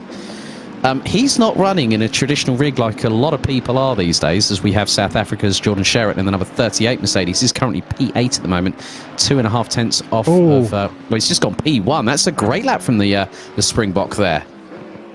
Wow, that was not on my radar. What a lap! My goodness, up onto the pole. That is absolutely insane. What a quality lap time. Still 10 minutes though to hang on. We're halfway through the session. Alexander Raab in 31st at the moment, definitely looking for a better lap time than what he has on the board. Only 28th though, 1.3 seconds. I hate that. Looking at the I'm 1.3 seconds. That's not too bad. Oh, I'm 28th. That is quite bad. It's so frustrating. That's like a kick downstairs with a steel toe cap, to be completely honest with you, in terms of vernaculars. But yeah, that's what no driver wants at all. If it was like, say, oh yeah, I'm P5 and I'm 1.2 seconds off, but when you're you're towards the tail end of the field with 35 cars, you're sort of like you'll be scratching your head like crazy, like Lauren and Hardy, thinking, what on earth do I need to do to get further up that field? Where can I find that additional time? And that's what the drivers are going to be finding in the next 9 minutes or so. I once did a race in some Formula cars in a different league. I think it was a couple of years ago. As we see Alessandro, that is a massive lap time from Fuka as he goes to move it to 3 Mercedes in the top 3. Massive lap times. Wolfgruber down the order, he's been off. That's massive for them and GTWR. So huge lap times coming in. More drivers getting in the 25s. Remember how not too long ago there was only 2 drivers in the 25s? Well, now we have quite a few. The race Istanbul that I was alluding to, though, I qualified 7/10 off of the pole position and I was 24th. And I was so annoyed by that it meant that my performance in the race was a little bit low. That's an excuse, but we'll roll with it.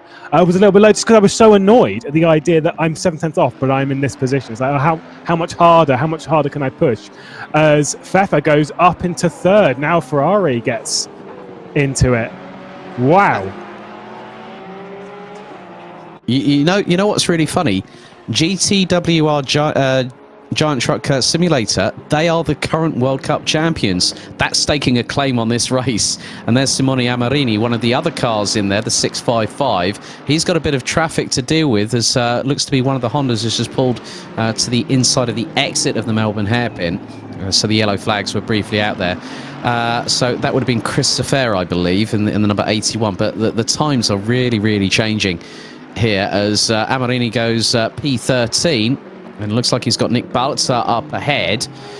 And yeah, I mean, just all the way down to Kirill Antonov. 0.83 seconds separating the top 23. We'll make that as Fefa is trying to really go even quicker. And we saw earlier on in the session here, Lewis, that the top 3 were covered by 3 thousandths. It's happened again. And Fefa, I think, could really be striking whilst the iron's hot in the latter part of the session as Daniele Brambilla from SPS Automotive Performance comes across the line. He goes P5 on a 1:25.983. Oh, this session is not quite done with yet. No, 7 minutes left on the clock. This order, take a screenshot of it now, because if it's still the same later on, well, yeah, I'm not sure it will be. Sherratt goes back onto pole position by 6,000ths of a second. It is absolutely not done. We are going to be chopping and changing plenty as this session goes on. Killian Ryan Meenan moved up into 13th place, so the highest up of the Ryan Meenans. Cormac Ryan Meenan only in 20th. Harrison 15th. 4/10 off of your pole position and 15th. Just let that one sit in for a solid second. You can see plenty of drivers have come into the pit lane and are readying themselves for their final runs. And this is when you need to make it count, because you can go from the front row of the grid to absolutely nowhere in the click of a finger. As we've got Attila Dench there, who's in the Aston Martin around the back end of the circuit with Amir Arsini, who's got the 818 ahead of him. That's the Bentley of Ryan Whitlock, just blocking the way. It was looking like it was going to be a great time for the McLaren. Now dives to the inside of the Bentley.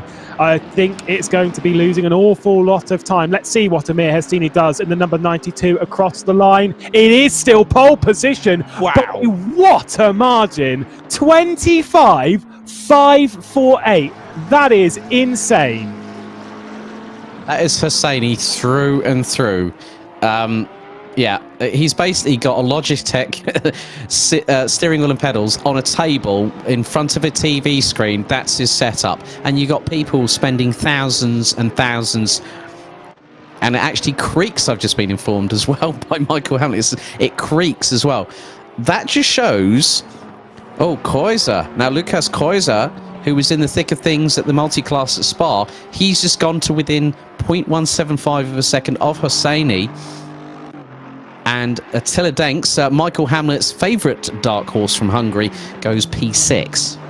Yeah, Attila Denks, he's fast. He's also been on the EWTCR scene, if I remember correctly. He's definitely been in the Keep Sim Racing series. I've commentated on quite a few times elsewhere in sim racing. Is quite a young talent that's definitely one to he's a future sim racer that will be right up there, I'm absolutely sure, because he's definitely got the pace. Aston Martin, the 09 of Ben Scattergood, comes out of the final corner in 20th position at the moment, but looking to move his way up the order, does indeed do so up into 12th position. Here's Ryan Whitlock in the 818, who was involved in that lap from Amir Hassini into the final corner, but did get out of the way, still stays 34th. So, yeah, you know what? Ryan Whitlock and Marcel Fusi must be on fumes at the minute, because they've both done all 3 races so far, and they're going to put themselves through nearly 2.5 hours of racing torture this evening at the same circuit. So Whitlock's gone for the Bentley, and Fusi is currently in the Mercedes. He's gone with the non-Evo. And here is Eric Diaz now heading towards the line. He's currently in P19 in the Honda NSX, goes P13. Good effort from the American, a 1 minute 26 there. But Lucas Kreuzer trying to get closer and closer to Amir Hosseini as he flies his way down towards the old hairpin. Alessandro Focco from Italy comes across the line. He still remains P4, but with 3 minutes and 10 seconds, it's Hosseini from Kreuzer. Well, and you know what's really... Yeah, and I was just about... I've just heard from Michael Hamlet that Ryan Whitlock did not want the Bentley. He forgot to change car before the race. Whoops. That is a bit of a whoops. I will just say one thing about this 2.5 race that we have coming up. And for those drivers like Fusi and Whitlock, and I really hope they're not listening right now, because this is not going to be a nice bit of information for them, is that the racing that they have done today so far amounts to an hour and a half. Obviously qualifying as well, but still, an hour and a half. Which means that the race they've got coming up is longer than all of the races they have already done. So in terms of racing, they aren't even halfway yet. So no matter how tired they are, you'd best start waking up, because it is a long day ahead here at Donington Park. Pfeffer at the moment currently in 5th position. Final laps coming in, 2 minutes and 15 seconds left on the clock. The 282 looking fairly fast at the moment, coming through the Fogarty S. Got a few drivers on their out laps ahead of him, but I don't think we'll get too far in the way. I think there might have been Balzar, the car directly ahead of this, in the Mercedes AMG. It is not indeed, never mind. One final corner to go, pulls off it anyway and is going to line up for a better run. Yeah, and also with just 1 minute and 3/4 left, the top 32, which is rounded out by Niall Schleter in the number 37, covered by a mere fraction under 2 seconds. The whole grid so far covered by 3.5 so far, and Lewis, top 18, covered by 7/10. And that includes that incredible lap from Hosseini. If you were looking at this session a few minutes ago, it would have even looked even closer. It just shows how impressive the laps from Hosseini and from Kreuzer are, to have moved them that far ahead of Sheraton and Focco in behind, because that is one of those laps, I'm sure, from Hosseini that you do and you think, well, I can't go much faster than that. I'll get out and give it a go, but that's pretty much the limit. I once drove, I know obviously, he's saying about his creaky sim rig and whatnot, which is very distracting. I once had to drive on a Logitech G27, this wasn't even that long ago, where the clamps had fallen off, so they were taped. It was taped to the desk. And it brings that extra level of joy when you beat other people that have got really, really good sim rigs, and that's it's a double win then from Hosseini. I was never getting pole positions on that setup, so I really respect that effort. Yeah, so we're coming into the last 30 seconds of the qualifying session. Alessandro Focco from GTWR Simulator Giant Truck goes across the line, takes P3. There's Jordan Sherratt from South Africa.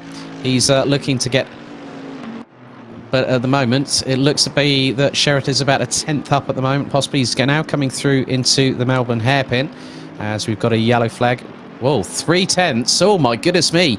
Jordan Sherratt could still pole at the flag, as we've got 0 on the clock. The checker's now out for qualifying. Could Jordan Sherratt in the number 38 Mercedes get across the line and get past Amir Hosseini for a provisional pole? No, it's not enough. He gets himself up to P3. Oh, that's such a shame for Jordan Sherratt. He would have loved to have gotten one up on Amir Hosseini, but Hosseini's got provisional pole. Alexander Hab down in 27th. in the Audi. He's now coming through Goddard's. Will he make a better run of it this time and get up the order? He's 1.3 seconds off provisional pole. Goes up to P25 as, oh, there was a Porsche spinning in the background, exiting out of Goddard's there. Oh, and Pfeffer's had a massive crash as well. There we go. I think that'll pretty much total the session. Amarini's looking pretty good at the moment. The last driver on a lap. You can see there on the track map as everything's clearing up. We've got a couple of drivers coming through the final corner. I think Probst is on one, but I'm not sure if it's going to be an improvement for GPWR. He is up a little bit, so could move his way up towards top 5, and certainly does. Probst gets his way up there. Remember how impressive he was pace-wise just a few days ago, or a week ago rather, in the 90 minutes of Snetterton. Simone Amarini going to be coming up to the final corner in 18th position. This is where I believe Sherritt lost a lot of time by doing something very similar to that, although that was much, much worse from Amarini. Missed the apex, blows the lap time, and that's the session done. Alex, that was thrilling. Well, one hell of a lap from Amir Hosseini from Iran. A 1 minute 25.548. You know, you had Kreutzer, Sherritt, Focher in there as well. Probst getting up to P5 from P7. And then to see that the entire grid itself, all 35 drivers covered by 3.5 seconds, and it was still 1.971 seconds from Hosseini down to Nigel Schlitter in 32nd.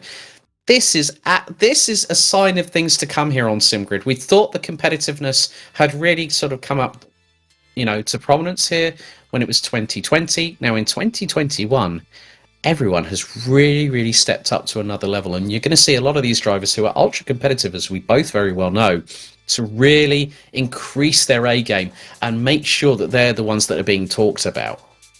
Every single time in sim racing that I have said, this is the most competitive that I've ever seen in such and such series, it always finds a way to just make it that little bit stronger. I have been on some competitive grids in my time.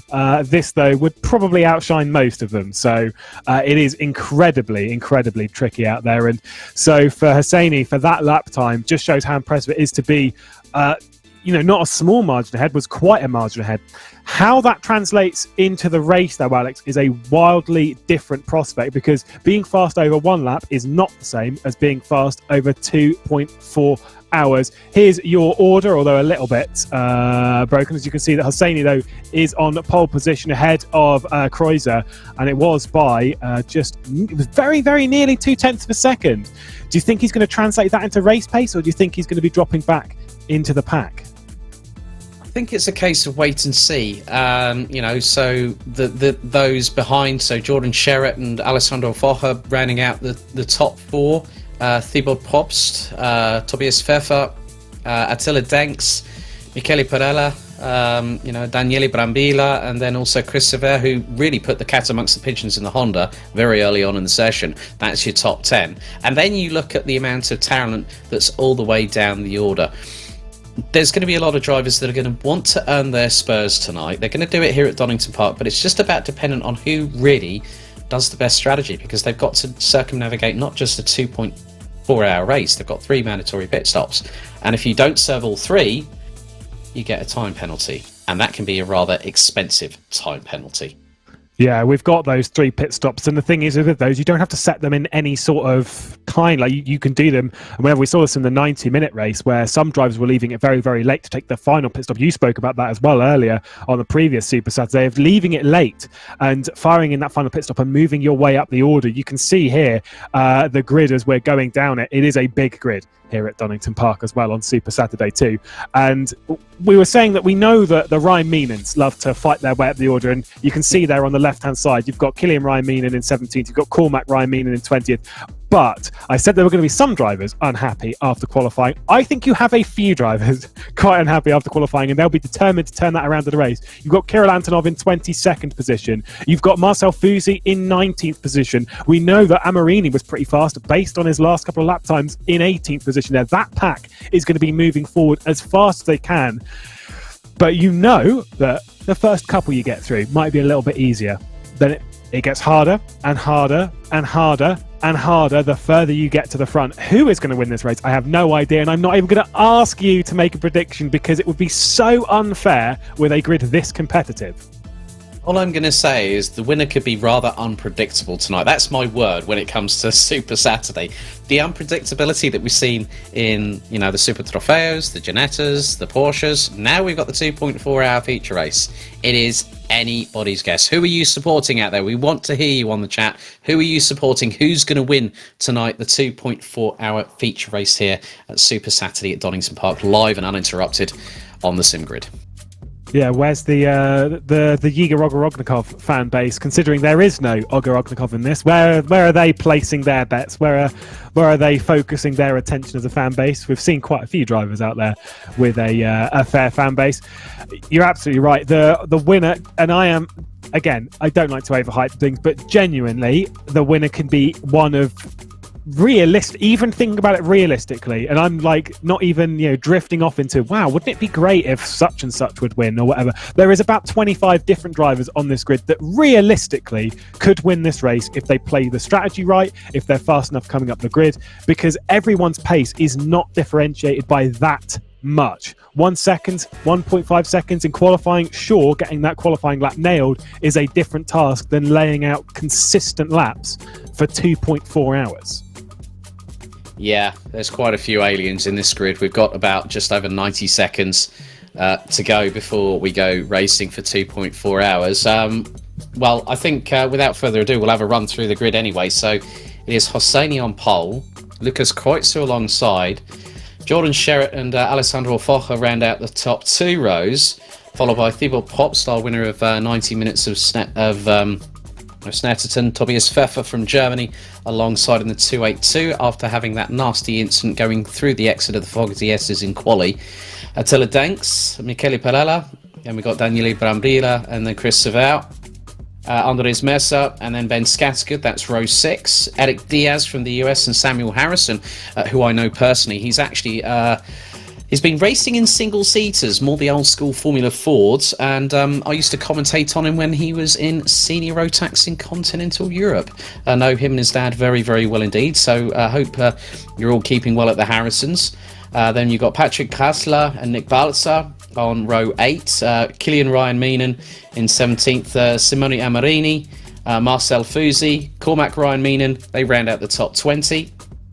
Then it's Dave Jr., Kirill Antonov, Christopher Wolfgruber, Yves Field, Alexander Raab, William Stevenson, Yannick Huoff, Quinn Smith, Chris Zuger, Sean Moriarty, Ricardo Mora, Niall Schleter, Ryan Whitlock, Hugo Mora, and 35th, Hugo Henriquez from Portugal. That is one hell of a list of names, all covered by 3.5 seconds after qualifying.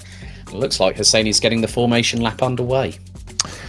Yeah, and you can see a bit of wind out as well, which is well and good, especially with the cold temperatures that we're expecting. It's not too cold out there, 14 degrees at the moment, 17 on the track temperature. So it's I think that's, I don't know about you, but that sounds pretty classic Donington Park temperatures for me. Sometimes it normally sits around that sort of period unless you go in the middle of summer. Of course, it is normally in real life incredibly windy up here because where it is, you've got East Midlands Airport, which is just over, literally in a straight line from where we are looking. It's just over that side of the circuit. And so this sort of area is just immensely windy. And to be fair, if you've ever been to this kind of area, it's around it. It's not too hilly. It's quite flat. Yeah, there's an airport as well. So yeah, it's very flat. But it's great to have a circuit here that has the climbs, that has the hills. It's very much a classic circuit like that. You're not just staying on one plane. You're going up and down. You're going through some of the coolest corners in British motorsport as well. Yeah. Also, a bit of an interesting fun fact from my side. I actually went to a wedding at the nearby Castle Donington Hotel. What was going on that same weekend? As the wedding ceremony got underway, we heard the British GT lot go straight in for a full-blown race. They were coming through Goddard's, and literally they buried the throttles. And I just thought, how weird is that? I'm at a wedding right by Donington Park, and there's British GT going on. You couldn't have thought that couldn't have been scripted at all. That was just pure chance. It's a venue which I do hope, if any motorsport fans are travelling to the UK to come and see some motorsport, and perhaps you're off to see some other form of motorsport, but you're going to stay around in Britain for a couple of weeks. Trust me, if you've got the chance to go and see some racing around here, it is well worth the opportunity, because it is a great venue. I mean, I'm obviously massively biased. I love this venue. It's a great track for great racing, and with 35 cars, Alex, we are very nearly underway for that run to Redgate. Fingers crossed, we're going to keep clean. It's indeed close to around 18,000 horsepower. If you take a cumulative around 500 horsepower approximately per vehicle, down to Goddard's. Oh God, goosebumps ahoy here, Lewis. And it looks like we've had a couple of off-track excursions on the Melbourne hairpin. Yeah, drivers not really realising where the hairpin was, maybe in the middle of the pack. Either way, they'll try and realign themselves and get sorted as we are nearly underway here.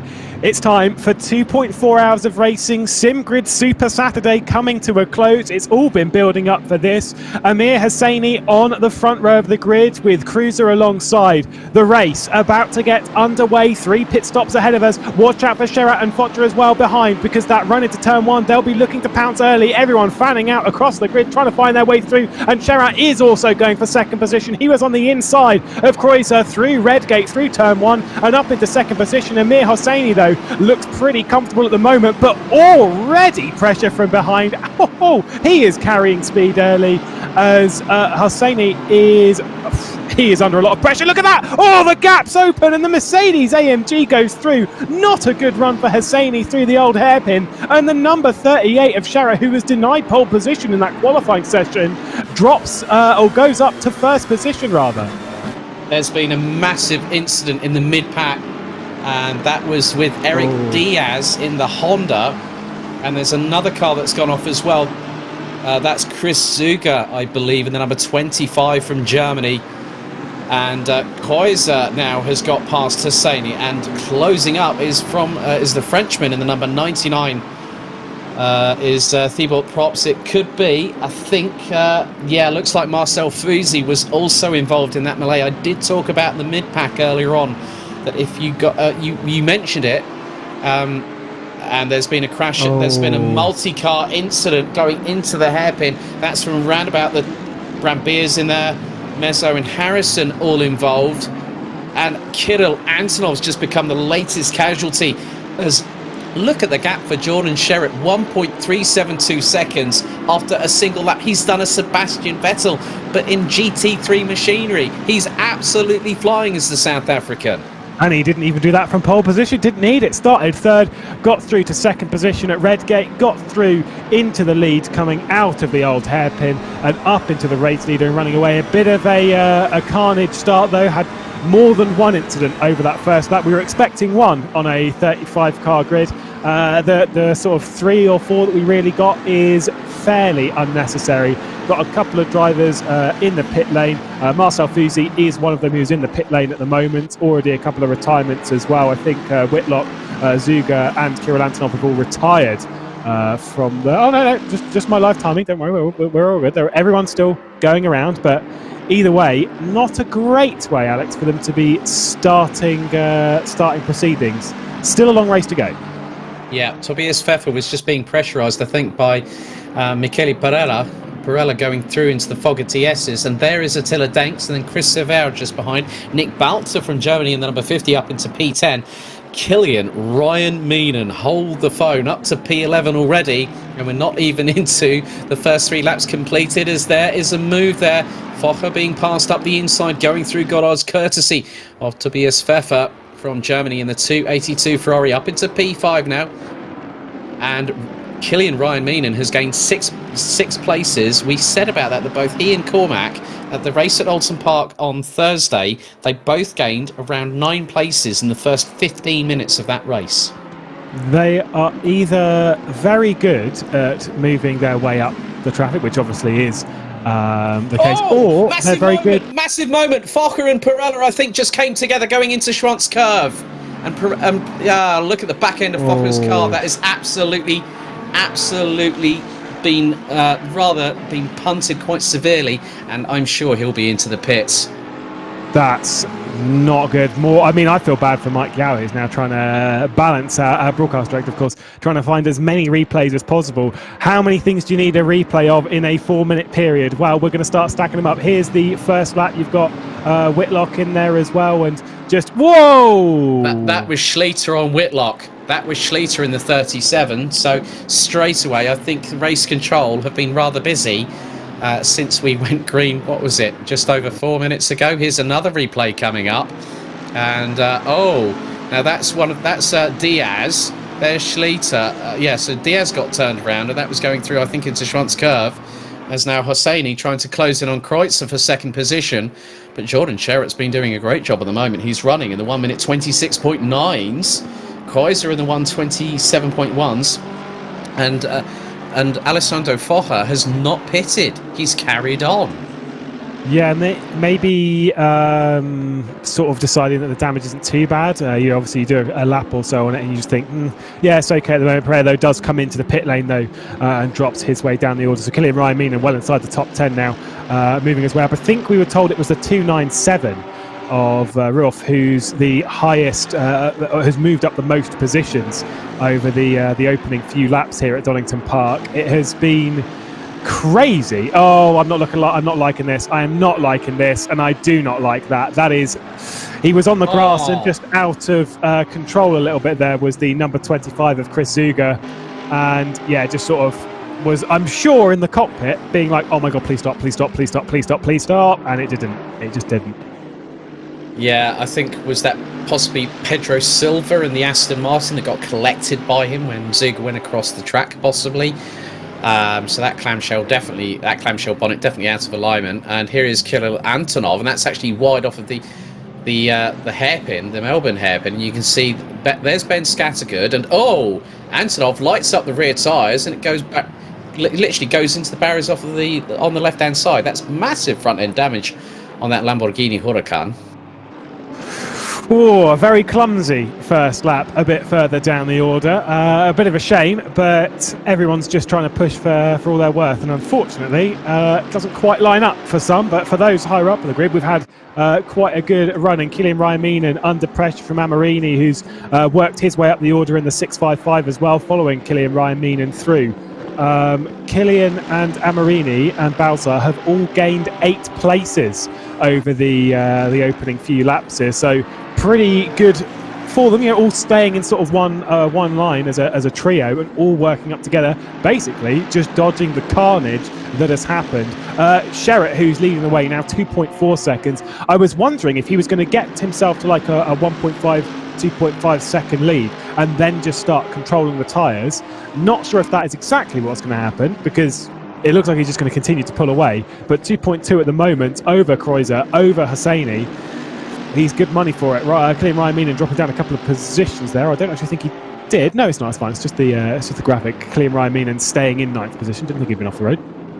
Yeah, Attila Denks in the meantime, the Hungarian's put in the fastest lap of the race, 1 minute 26.613. That's over 2.5 tenths quicker. And Jordan Sherritt, our current leader at the moment, is Kylian Raiminen. Now we're going to go to another replay here, and this is with Alessandro Focha.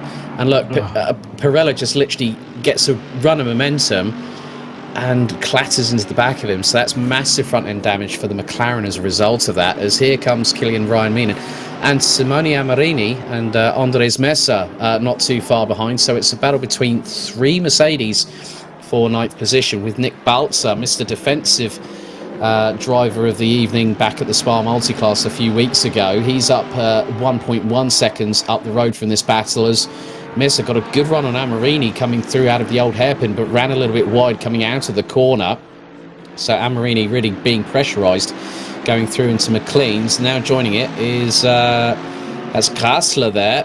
Patrick Grassler trying to close up, as Tobias Pfeffer trying to close up on Thibaut Probst in the number 99 Mercedes. That's the battle for P4, but Attila Denks has really been on a bit of a mission. He's been on a binge of speed right now in that Aston Martin.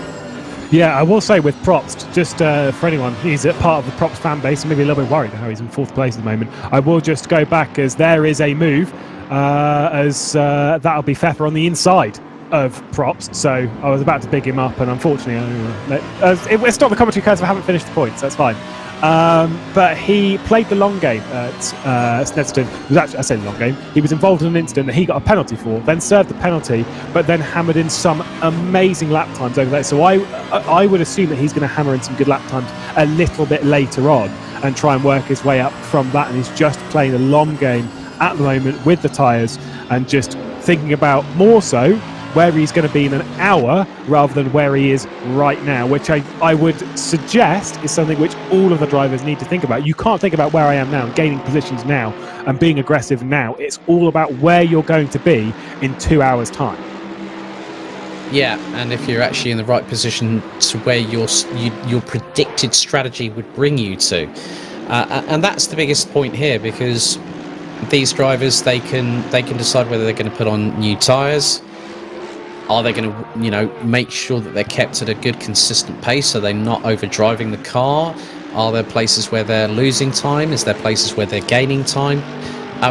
What fuel map are they on? What traction control map are they on? This is the biggest point. Is now Lucas Kaiser getting absolutely having one fired up the inside by Amir Hosseini, who now has got past the 911 from Germany, sending the McLaren back up into second position. Now the chase to try and catch up with South Africa's Jordan Sherritt begins right now. That was really smart by Kreuzer. Just let him go, basically. Saw the dive coming from Hosseini, left the door open, dropped in behind, and will now try and follow Hosseini, who obviously was on pole position earlier in this race. Try and follow him up the order. Here's Cormac Ryan Meenan with Wolf Gruber up ahead. Wolf Gruber was in a crash in the final part of qualifying. Did not get his lap complete. Had a crash into the Fogarty S. So that was his session done.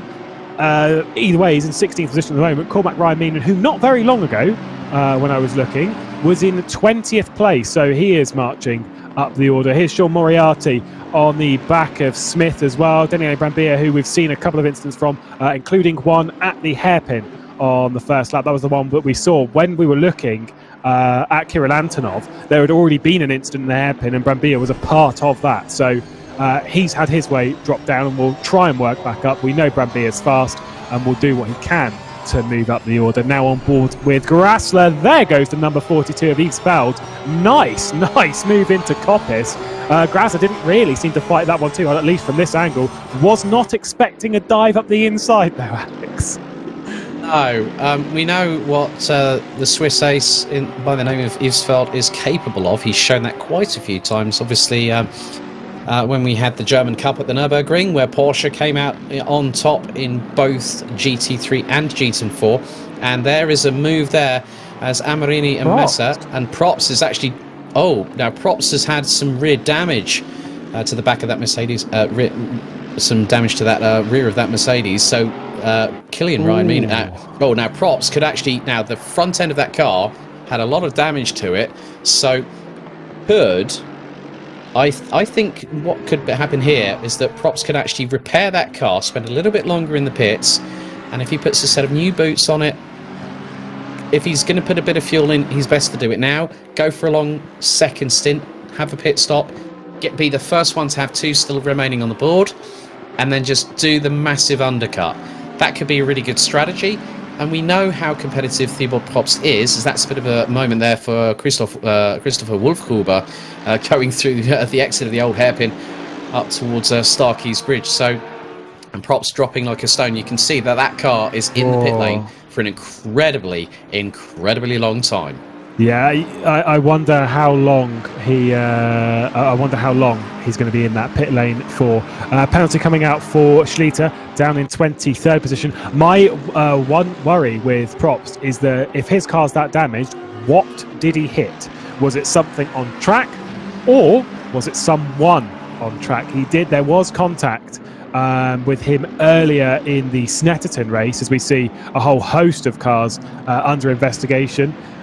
Which is of no surprise, Alex, after that first lap. You would assume that quite a few drivers would be under investigation after what was quite a hectic lap. Wolf Group at the moment, I think it's moved up. I think we're just told that he was moved up about 11 places in the first few laps, in the first 14 minutes of this race. So some drivers, they don't mind about this order, flying up their field. Who was that in the pit lane in the back? It was one of the Porsches. I think that might have been Schlitter to come in and serve his penalty already. Yeah, that was for an incident between himself and Ryan Whitlock in the car 818. And also there is a penalty going to Chris Suga for the unsafe rejoin. That actually meant that he hit Ricardo Mora. That was the I think it was that, or was it? I think it was Pedro Silva that got collected at the top of the hill, going through into McLean's and Coppice, and so Moira that got clattered into in the 69. So and there's a good move by Cormac Ryan Meenan up the inside of Christopher Wolfgruber, and that's heading into Coppice. Quite a few other cars were under investigation. Car number 25 was Chris Zuga. Number 43, which is Michele Perella. Number 44 as well, which is Daniele Barambilla. And then the number 45 of Hugo Henriques were being shown as under investigation through race control. So but Yannick Ruoff has actually gained 14 positions over the course of the race so far. So the German from Good Time Racing, the 297 Audi, up from P27 to P13. And his pace isn't too bad, actually. 127.5s is running at the moment.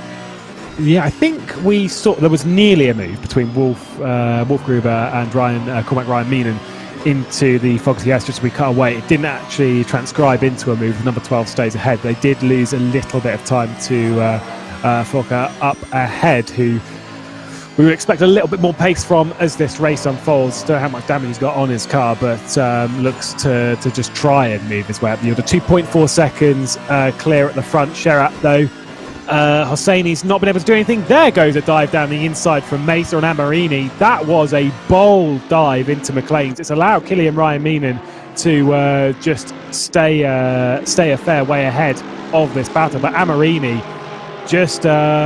I don't think he expected a dive into McLean's, but it's certainly one you do have to expect. You need to sort of cover it off a little bit better. He left the door open, and Mesa, who's been diving a fair amount this afternoon, is working his way up the order, doing some fairly aggressive moves. I mean, there was nothing wrong with that move, though. That was nice, tidy, brave, but bold and aggressive. Yeah. And just keep your eyes behind Amarini, because Eastfield and Patrick Kassler not too far behind. Christopher Wolfgruber has now got Alexander Haab now breathing down his neck, and then you've got Ben Scattergood in the number 9, Aston Martin not too far behind, so a four-way scrap for what will be 15th position. Now, I would have expected that Cormac Ryan Meenan might have got a bit further away from Christopher Wolfgruber after that move a bit earlier on, but Wolfgruber is keeping Cormac Ryan Meenan rather honest as Daniele Brambilla pits from 21st position, and that's going to change things a bit. Marcel Fusi, well, he's out in 27th position. So far he's scored a win, a 3rd place and a 7th, so 3 results in the top 10 so far here on Super Saturday. Also, we've had now there's been a 15-second penalty handed to Nick Balzer in 7th position. Incident on that one involving number 44, Brambilla, number 50, and that was also the 217 of Sam Harrison. Nick Balzer gets a 15-second penalty for avoidable contact. That would have been the one that we saw at the hairpin that we're just about to run into, the Melbourne hairpin. It's like I say, I am not shocked that quite a few drivers are receiving penalties for it, because they've got a lot to go through to race control, and so when you have an incident like that, someone's got to foot the bill, someone's paying the price, and in this sense it was Baltzar. 15-second time penalty. The thing is with that is it's not day ending, it's a long race. It's a 15-second time penalty that he'll serve when he comes in to make his next pit stop. So don't rule him out from still getting a decent result. Again, as I said about the Snetterton race, Probst, who obviously has been in the pit lane already in this race, Probst received a time penalty in the Snetterton race and still came back to win the race by a fairly dominant margin. I think it was a 10-second time penalty that day, and still won by like 20 seconds if I remember correctly. So time penalties don't really end it for you. They still have a long day ahead. With Fusi down in 26th position, is the first driver that has already completed a pit stop. He completed a pit stop on the end of the first lap to then continue going. So already ticking that off. Obviously, I think it was a little bit of damage maybe that he had to repair, or maybe just to get out of the firing line. But he has already completed, and that could be very, very important when every other driver starts to come in for their first pit stop. Yeah, very true. Also, Dave Jr. is another one that has had that as well. He's decided to pit in early, so and it seems like and Killian Ryan Meenan has just had an off-track excursion. That was through the fog of TSs, and that has allowed. It's okay. That's allowed a few people to get past. So yeah, it might be just under 10 minutes, 20 minutes into this race. Mistakes can't happen that early, especially in the positions that they're in, with all that hard work being undone. No, but I would also say, and I'll always argue this, that if you're going to make a mistake, it's the same as in a championship, you want to make the mistake early. If you're going to make one across the day, you want to make it early because it decides a few factors. For one, if the crash is too big and your day is done, at least you haven't sat there for 2 hours racing around only for it to end in a wall, which, that... If you've had that happen, that can be like heartbreaking because you're so close to a decent result and then it all just ends at the end. Also, if you have an incident like going off, you have the time to come back from it. Focker's been off the road again. That was at the old hairpin just in the background. Just saw the car coming back on the right-hand side of shot, left-hand side of the race surface. Yeah, if you make your mistake early, you can come back from that. You can strategize. You can move your way back up the order. The day is not done. So if I was to make a mistake, I'm all right at this point. For Killian Ryan Meenan, though, after all of that work, it will be a little bit of a punch in the gut. There is his mistakes, just a little bit too much power leaving the fog TSs. Does keep it well out of the wall, just a little bit of dirty tyres. So if you're going to make a mistake, that's probably about as perfect as you're going to get it. Yeah, very, very true indeed. And one thing I've started to notice here, Jordan Sherritt isn't quite out of the woods yet. Amir Hosseini has been closing by half a second a lap. Hosseini's just put in a 1 minute 26.7. Jordan Sherritt a 1:27.2. The gap now down to 1.465 seconds. So Hosseini's got that second win back now. Yeah, but he's like Kreuzer's not followed him particularly well. Saw a Mercedes darting to the pit lane there. That is Fokker who's entered the pit lane. This is what happened to him. Too much, way too much curb on the inside there of the old hairpin, and then runs it out over the grass, rejoins the circuit, and decides that right now will come into the pit lane. Heard that his incident when he had that incident at the old hairpin a few laps ago, that is regarded as a racing incident, which from memory is pretty much that would be exactly how I call it, because he was sliding and there was just nothing the car behind could do, and it's just it's one of those things. Yeah, that was Michele Perella that got caught out in the McLaren as a direct result of it. And the funny thing is that Perella was right up his back bumper and had nowhere to go. The old hairpin is one of ththose places that can really catch drivers out. As now Lukas Kreuzer has dropped off again from Amir Hosseini, and here comes Tobias Pfeffer. So it's two German drivers against each other in Porsche and Ferrari machinery, as Yannick Ruoff is now up. Is that 11th position? Oh my goodness me, that's 16 places gained, because now obviously he's going to really start moving forward, and that looks to be Patrick Grassler that's actually just up ahead of him. So Yannick Ruoff charging towards the top 10 rather quickly. It's ridiculous how fast he's moved his way up the order. Already 15 places in the 297. Eastfeld, who's directly or a couple of cars ahead, has moved up 14 positions. So they're all moving up the order, obviously with the carnage that we've had. And to be fair, if you're moving up this much this early, that is fantastic news, because it puts you in great stead for later in the race. I know it sounds really obvious, but you can get a good result from further down the order, even if you are further down the order right now. But if you've already done most of the work, you've already got yourself into that scenario, it's so much easier to control things like, for example, your tyres, your fuel, where you are on track, and most importantly, your emotions, because if you keep those in check, you're less likely to make a mistake. And here comes another move looking for number 16, and it wasn't to be at the moment. Ruoff stays in 12th. Yeah, we just had another penalty being issued. 15 seconds.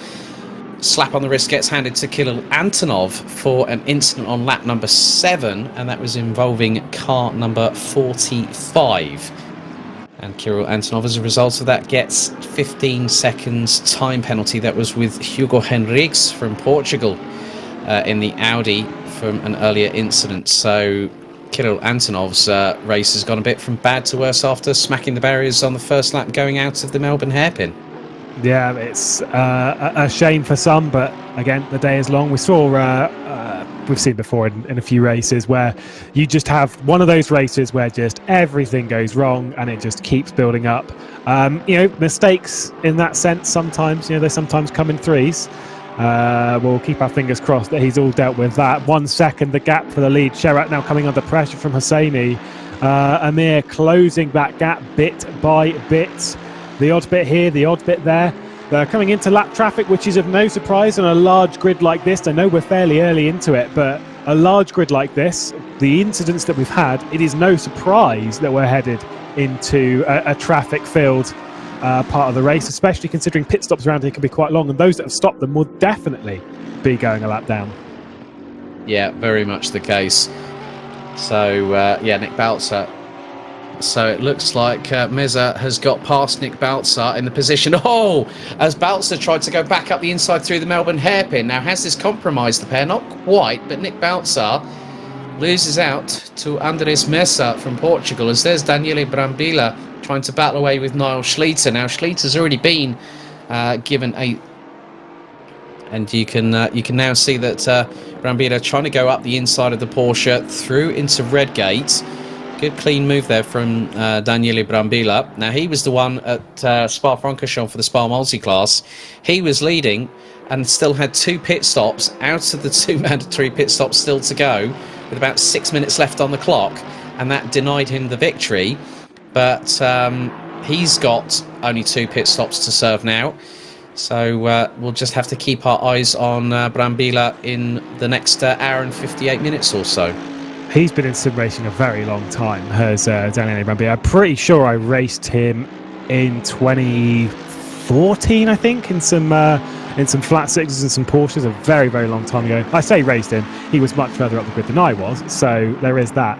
But has been in sim racing for a very, very long time, so has a lot of experience to fall back on. Whether he was leading those 2 pit stops late as a strategy and whether he will do something similar today remains to be seen, but he's someone that does learn from mistakes. There is Schleter under pressure from Probst as these lot all battling it out. They are currently a lap down on everyone, but that doesn't mean anything because they have all stopped already. And for the likes of Schleter, who's already served a penalty, comes back to the apex though, whilst Probst was alongside. Oh, that wasn't very pretty. I think I would almost argue that Probst was far enough alongside to sort of at least demand some sort of track position, and then Schleter came straight back onto the racing line, at least how I saw it from that camera angle, although I am open to be corrected on that. It just looked a little bit messy at the final corner, especially when you're a lap down. You don't want to mess anyone else's race up who's a lap ahead of you. No, but now we've got a really interesting battle here because the brothers Ryan Meenan, Cormac leading Killian, they've got Christopher Wolfgruber and also Ben Scattergood. Moment for Killian. Ryan Meenan going completely sideways, and to be honest with you, that's the other big mistake that Ryan Meenan has made. He made that one coming out of the Fogarty S's, so trying to put the power down out of the old hairpin, you get it the slightest millimetre out of synchronisation with your foot and the throttle pedal, you can spool up those rear tyres, and that Mercedes, when it spools up the rear tyres, it will go spinning. You can't do anything about it. You're simply a passenger. Yeah, he's also, I think he's only just started getting it moving as well, so he's dropped down a long way down the order. Let's take a look then at this move, as that was Probst on the inside. There was quite a large gap. See, that I'm a bit less sure of, because he didn't really come straight back to the apex. I'm not sure who I'd put that blame on in between Schleter and Probst, and thankfully, being a commentator, I don't have to. Exactly. That's why we don't do race control. Well, he was quite a long way aside, but I think that is on Probst. I think, if it was like he was another... He did dive in quite a lot. Yeah, he did dive in a bit there, and I think the onus is on him. But Hosseini, in the meantime, well, that gap was 1.4 seconds. Look how close the gap is now. This is down Starkey Straight. They're going to go over the bump Heading into the braking zone for the Fogarty S's, Amir Hosseini from Iran doing an absolutely cracking job. He wants that lead back, but he was so close to going into the back bumper of Jordan Sherritt there, going through the Fogarty S's, but decided to lift off right at the last moment. Good driving there from both drivers. I wondered in qualifying with Hosseini's pace that maybe he's going to go a little bit too fast, maybe he's going to burn his tyres out, maybe he's just going to sort of push it out a little bit too much. And so when Sherritt got through on the first lap, I was like, maybe Hosseini's opening pace isn't quite good enough, and maybe his race pace is just not going to be there. Completely wrong, and I'm quite glad I didn't say it earlier in the race, because that pace is very much there on the racing side of things for Hosseini. Is he's closed that gap to Sherritt, and it looks at the moment like he is in very much the fastest car on the circuit, and that his pass for the race lead is only a matter of time, but he needs to make sure that he's getting that run perfect and not wasting too much time with it, because to be fair, if they're going to start battling quite hard for this lead, it won't be too long before the likes of Kreuzer and Pfeffer in behind will be closing that gap down. 6 different manufacturers in the top 6, and that is what we love to see. Indeed. Mercedes leading from McLaren, Porsche, Ferrari, Aston Martin, and good to see Honda being represented. And a good effort so far from Chris Sauvaire. Haven't really talked about him much apart from when he put in that blinding lap in the first few throws of qualification for this 2.4 hour race. A lot of content due to come up here on the sim grid. The British Classics makes us return here on the sim grid to Donington Park next Thursday on the 25th of February. The Next Gen Silverstone 12-hour brain tumour charity race on the 27th of February will have a bumper grid, 50 cars comprising of GT3 and GT4 machinery. Then we got the season finale of Season 2 of the Endurance Cup, which heads to Silverstone on March 6th for the 8-hour race. Then we've got the start of the Sprint Cup for Season 3 on the 11th of March, and then the Best of British starts pretty much second weekend of March the 13th, with some fantastic racing still to come. But yeah, some great racing tonight here. They've really started to get into their rhythm there. And Tom Hyer, who won the GT4 class, good to hear from you as well, Tom, on the YouTube chat. He said, Amir in a McLaren? Is that even Amir? Well, normally Amir Hosseini has been seen in Mercedes machinery rather than the finest from Woking. But again, as I said earlier, you only learn so much from driving around in the same car over and over again. It's sometimes nice to hit the reset button and see what it's like in a different car. Whoa, that was a little bit wide there on entry from Grasler, and I think he might have been passed by Ruoff coming up the hill. He was wide into the old hairpin, and the door is open for a potential move into McLaren's, the Audi R8 of Ruoff. Whoa, no way through there. Nicely covered off from Grasler, but that could have been a costly mistake. Just pulled it over a little bit too far to the left-hand side before turning in. Here's the battle for the race lead. Jordan Sherritt defending as well as he can from Hosseini in behind. Hosseini got very close in the previous time into the hairpin and got very close that time as well, leaving the final corner, completing another lap here at Donington Park on that run into Redgate. The grunt of that Mercedes AMG is just about enough to pull it clear and out of the danger zone to the McLaren on that ride through Redgate. But as we go through Hollywood, as we run down to the old hairpin, potentially a dive coming up the hill towards McLaren's will be Hosseini's best option. Yeah, but one of the good things about Amir Hosseini tonight, I must be completely honest here, Lewis, is the fact he's being rather patient. He's not forcing the issue. He's not overdriving the car. We've mentioned this a couple of times. Amir Hosseini is just biding his time. You said about him learning the subtle nuances of the 720S.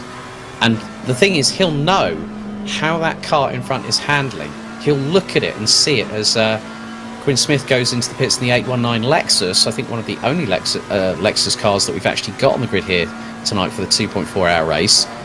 The only one. Amir Hosseini is just waiting. He's not going to chance it. If he thinks he can't make that move, he will not risk it. He wants to make sure that he can get the run on Jordan Sherritt when it's absolutely fair game.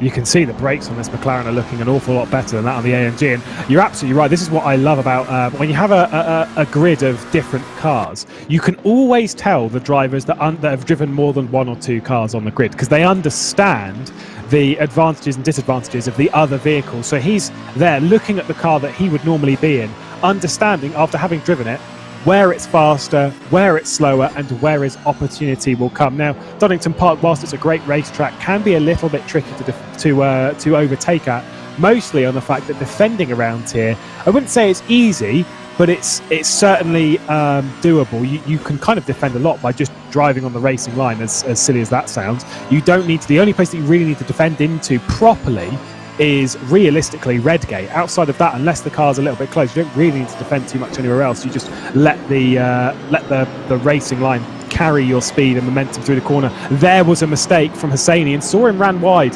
at the old hairpin on the previous lap, and ran wide there again. There's Grasler getting... Oh, this is lap traffic that they're all in as well. So Ruoff involved in all of that. Maybe felt an opportunity with Daisy, Cormac, Ryan Meenan as well behind. I think that it is Schlitter is that Porsche that's sort of in the middle of all of that, as there's a slow Aston Martin in the middle of the track. Oh, I think just rejoining after an incident there. Yeah, that's the number.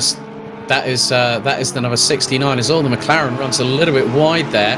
That was the number 13, I believe. So yeah, it's and that was Hugo Mora. The front end, that was the 69 that got clattered into.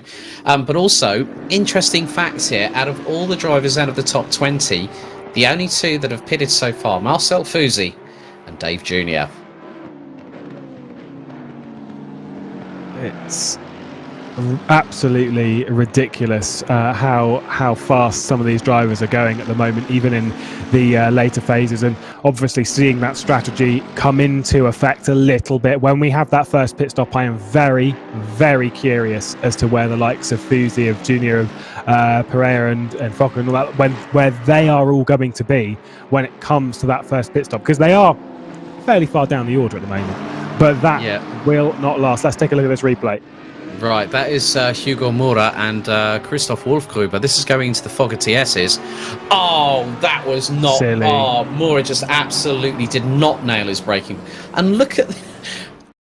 and Mora was actually lap traffic. He was a lap down. He did not need to do that at all on Christopher Wolfgruber. I'm sure a penalty will be going his way as a result of that slight clash there. He missed his braking point completely.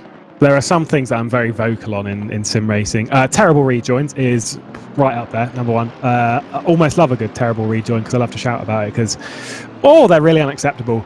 But also, if you're a lap down and you take out a driver that's ahead of you, that's a big, big no-no. Now, it can happen. I've seen it through honest mistakes, and I am sure in this scenario that he will feel about as bad as anyone will want him to, right, in that scenario, because when you know that you've ruined someone else's race, it's just like, especially, when you're a lap down, it pulls at your heartstrings. I'll say that. So, I'll refrain from being too harsh, but you've got to be fully awake. If you're going a lap down, you need to be fully awake in that scenario, because it's when you're not, that's when you miss your braking zone, that's when you take someone out, and that's when you ruin the race of someone who's on the lap ahead of you. And that's just racing in the sense of the guy that's on the lead lap.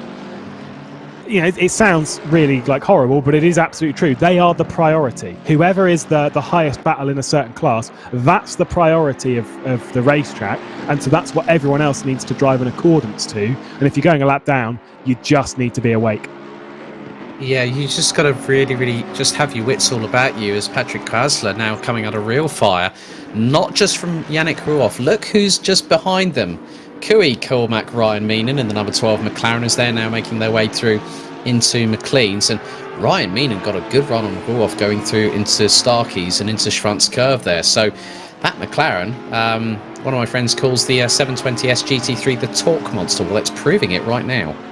Yeah, flying up the order as we would expect from Cormac, Ryan Meenan. Shame for Killian Ryan Meenan's issues a little bit earlier, but Cormac now doing the Ryan Meenan name proud. Up 7 positions from the start to 13th. and certainly looking like there's going to be more progress on the horizon. We also saw that Sherat and Hosseini were very, very close. They were again, but again, every time we run out of that final corner, the grunt of the Mercedes is just enough to pull him clear, and it keeps him out of firing line through the old hairpin and up towards McLaren's. He's just about doing enough. It's great defensive work at the moment from Sherat, almost not driving. He's not driving in his mirrors at all. He's just driving his line. That's the thing. I mean, it's the same in any type of motorsport, even karting. One of the things that you do, if you are leading, you do not look behind you. Because in karting it's very different to GT machinery, but the same principle applies. But if you are leading, you are going to have the blinkers on. You are going to be like a primed racehorse. You're going to have those blinkers on. You're not going to worry about what the person behind you is doing unless they come up close and personal. The only thing that you're going to worry about doing is nailing the apexes, nailing the braking zones, as Hosseini looked rather close to the back bumper of Jordan Sherratt there going through the Melbourne hairpin. I've noticed this a few times. We've been watching him on this lap, and I've noticed it twice on this lap. Obviously, that one that we've just seen at the Melbourne hairpin, but he also went wide at Coppice, runs fairly wide from the apex in the final corner. I know he's probably trying to get a bit of a decent run there, but seen it a few times. Old hairpin, McLaren's, Coppice, Redgate as well. He's running it in very, very hot and just sort of running away from the apex, and that's going to start wearing out his tyres. So effectively, the longer that Sherratt holds on to that race lead and doesn't focus behind, the easier that will get, because Hosseini will not be able to get by, and even if he does, his tyres will be pretty cooked by the time that he's got through. That passing back through will be easy. Kreuzer into the pit lane, I believe, from 5th place on the grid, so he's going to drop down the order. Kreuzer, one of our top lot to come into the pit lane first. Our focus on Cormac Ryan Meenan, as he is still trying to work past Drew off, who is up even more positions than even he is. So that'll be a +1 to them after that pit stop as well. Yeah, very much the case, as there's Simone Amarini closing on Nick Baltzar. So that is for what is 7th, and there is Sam Harrison, who's in the 217 McLaren just up ahead. He's one of the lap cars. There's Amarini getting rather racy now, going up the hill. And looks like Antonov and Alexander Raab have just pitted from their respective positions. But Simone Amarini, he might have qualified towards the bottom part of the top 20. But man, his race pace is rather something else. Yeah. I did wonder this, because I was going to say it in qualifying, because obviously we saw the other GTWR cars that were towards the front of the grid, and I was going to throw it out a bit there, being that Amarini, you'd be a little bit disappointed from not qualifying that well. Well, his race pace is more than good enough, as it seems. Is now under a lot of pressure. Eavesfield trying to go through. The number 99, I believe, is a lap down. Now he's running in too hard as Amarini, and there we go. Eavesfield has got through the position, but to the inside, the hairpin. I think things still might work out for Amarini. Certainly does, but runs it in deep again. Oh, but that time it's even deeper. It's all the way to the grass. Eavesfield is through. Behind this as well, Ruoff and Cormac Ryan Meenan are battling it out, all in the midst of lap traffic.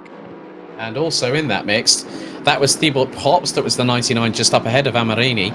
And also Grasler's lost out positions to Ruoff, as Cormac Ryan Meenan, like a rat up a drain pipe, past the inside of Grasler. He made the move through Redgate and made the move done before Hollywood. So Cormac Ryan Meenan up now into what is effectively P10 at the moment. And there is Patrick Grasler, now has been demoted rather unceremoniously in the last 6 or so corners. So Chris Sever has just come out of the pits, so he's now the highest placed driver that has made an initial pit stop. He's up into P12. Yeah, that's a big lap pit stop for Sever, who's, like I say, the first driver high up with a pit stop to his name. He's come out way ahead of the likes of Fusi, of Junior, of Pereira as well. So that's he's not taken very much on that pit stop. That's what we can say. Definitely no tyres, probably no fuel. I think he's just ticked off the pit stop just to get it done. and try and get himself a part of this battle best he can. There he is, Christopher. We just saw Ruoff and Cormac Ryan Meenan going side by side. Still nothing. Oh, excellent awareness from Cormac Ryan Meenan. You saw that. That was lovely as Ruoff comes into the pit lane. Ruoff was running wide, but Cormac Ryan Meenan turned in, saw that the Audi was missing the apex, turned back out again and then turned back in. I was thinking maybe he was going to go for an undercut, but it was great awareness not to just turn in and be like, well, you're going to follow whatever line I say. That was nice stuff. Respect that. Yeah, and also good awareness from the 217 of Sam Harrison, because he was in the middle of that melee, and he used his spatial awareness to sort of say, well, these guys are going to lap me. Oh, bit of a moment there for Cormac Ryan Meenan coming out of the old hairpin. That seems to be tripping a few people up at the moment. Yeah, Sam Harrison, I have to give respect to him, because he just literally, he saw that they were coming. He went, I'm a lap down. I don't need to fight these guys. I'm not battling for position. I'm just going to let them go through and let them have their battle. He's done exactly the right thing, and quite quickly closing in on him is the number 81 of Chris Savard. Yeah, absolutely. Lead, by the way, split out a little bit. It went to over a second from Hosseini behind Sherratt. So a little bit of better pace from Sherratt, maybe just picking up some back markers a little bit better. But note behind that Ferrari, the 282, is closing in bit by bit. It's now down to 2.4 seconds. So could be a 3-horse race, quite literally, when you consider it's a Ferrari, before long for the lead of the race. We are already 40 minutes in though, Alex, and we are not short of action and talking points. Oh, I've just been having a look at Tobias Pfeffer's times at the moment. After 30 laps, oh crikey, he's put in a 127.153, Hosseini a 27.528, and Sherratt a 127.603. So that Ferrari is rather, that horse is rather prancing, that one from Maranello in third position at the minute. I think Pfeffer's really got a good showing here. Attila Denks, you can't count him out. He's a further 2 seconds adrift to make that 3.2 seconds in fourth position. And with 4 different brands represented in the top 4, it's quite nice to see that different bit of parity. You don't want to see, you know, as much as we'd love to see teammates going at it hammer and tongs at the circuit, you'd want to see a little bit of where people are using the different cars that they've gotten to know. Now, I've seen Attila Denks run in a BMW before, and now that Aston Martin really seems to be well and truly nicely planted here. And he's not the only Aston in the top 10. Ben Scattergood down in 10th position behind Chris Savard. Yeah, we're looking at Chris Savard now, who's closed in fairly quickly on the back of Cormac Ryan Meenan. We know this 81 should be fairly fast. We saw it high up the grid in qualifying in the early stages after a first lap that wasn't so good, 6.5 seconds off. Second lap, though, that was good enough for a provisional pole position. We know that Savard's got the pace, and this Honda also does. Great to see it on the grid. Absolutely love myself a Honda, and it's nice to see good variety on the grids here at the Sim Grid. Where he's going to find an opportunity to get by, he needs to get by fairly fast, because you know the longer he's behind them, the more he will lose out. He's already made a pit stop, so he needs to make that advantage stick and go for a bit of an undercut. Here is our battle for the race lead, and you can see who we are looking at and who we are on board with here. That is Tobias Pfeffer, and that is the race leader just ahead. Amazing lap times, closed the gap, and is well a part of this lead battle now. Attila Dench 4 seconds behind. I wonder if he'll be able to close that gap, but I'm not too sure. I think that 4-second gap might be a little bit too big at this stage of the race for now. Yeah, well, Pfeffer has clawed back. He did a 127.0, Hosseini a 128.4, Sherratt a 128.2. So that means he's close to being over 1.3 seconds quicker than Amir Hosseini. They've got, looks to be the number 69 Aston Martin just up ahead of that, Ricardo Mora, who might still be suffering with that damage. But now the leader's coming through out of Redgate, down into Hollywood, now down into the Craner curves. And, you know, Pfeffer could have actually qualified in the top 3. So if he had qualified in the top 3, I don't think we would have seen just Jordan Sherratt like literally running away with it at the start. But you can now see as they go through into Schwanz curve, hard on the brakes. Hosseini looking towards the inside of Mora, and there's Sherratt just up ahead. Now they're line astern. Oh my goodness me, the intensity has risen to volume number 11 between the top 3 here, Lewis. Yeah, now if I'm part of this battle, if I'm maybe Hosseini, probably not Sherratt, I'd probably stay out if I was Sherratt, but if I'm Pfeffer, I'm thinking of a way through, and sometimes the easiest way through is in the pit lane, and potentially considering something like that an alternate strategy. But that said, you want to see them. Oh no! Sherritt's gone wide. There we go. There's a mistake. Hosseini goes through, and Sherritt had been struggling on the tyres and going through the Fogarty S. He's made a mistake. He's the first to crumble in all of this. Pfeffer did such a good job to close that gap, and the Mercedes that looked so pacey earlier on in the afternoon, after 50 minutes of racing, drops down to third, and the Ferrari up to second, and our pole sitter Hosseini takes the race lead. No need to think about strategies to get through. You just need to stay out. But now Sherritt does come into the pit lane, as I believe, was that the Aston Martin of Attila Dench as well? It certainly was. So pit lane's going to start getting busy now. Indeed. We just had another penalty being issued. This time it is to the number 13 of Hugo Mora. An incident between himself and the number 14. We talked about this incident earlier, Lewis. Christopher Wolfgruber in the Ferrari. The Austrian, unfortunately, unsightly taken out there. So Hugo Mora gets a 15-second time penalty for causing an avoidable collision. As now, look at this, Chris Sever has closed up on Cormac Ryan Meenan. And just up ahead, looks like that's Amorini just through there as well. So this battle here is getting rather interesting, as Pfeffer is trying to close on Hosseini, but Hosseini has started to respond. They're literally negligible on lap times as one of the Audis. Going through the crane of curves. Are you kidding me? Seriously, back marker traffic, great awareness from the likes of Amorini, Ryan Meenan, Chris Sever, Ben Scattergood to get past, but that Audi was... Now, who was that? Was that Alexander Rabb, possibly? I'm not too sure.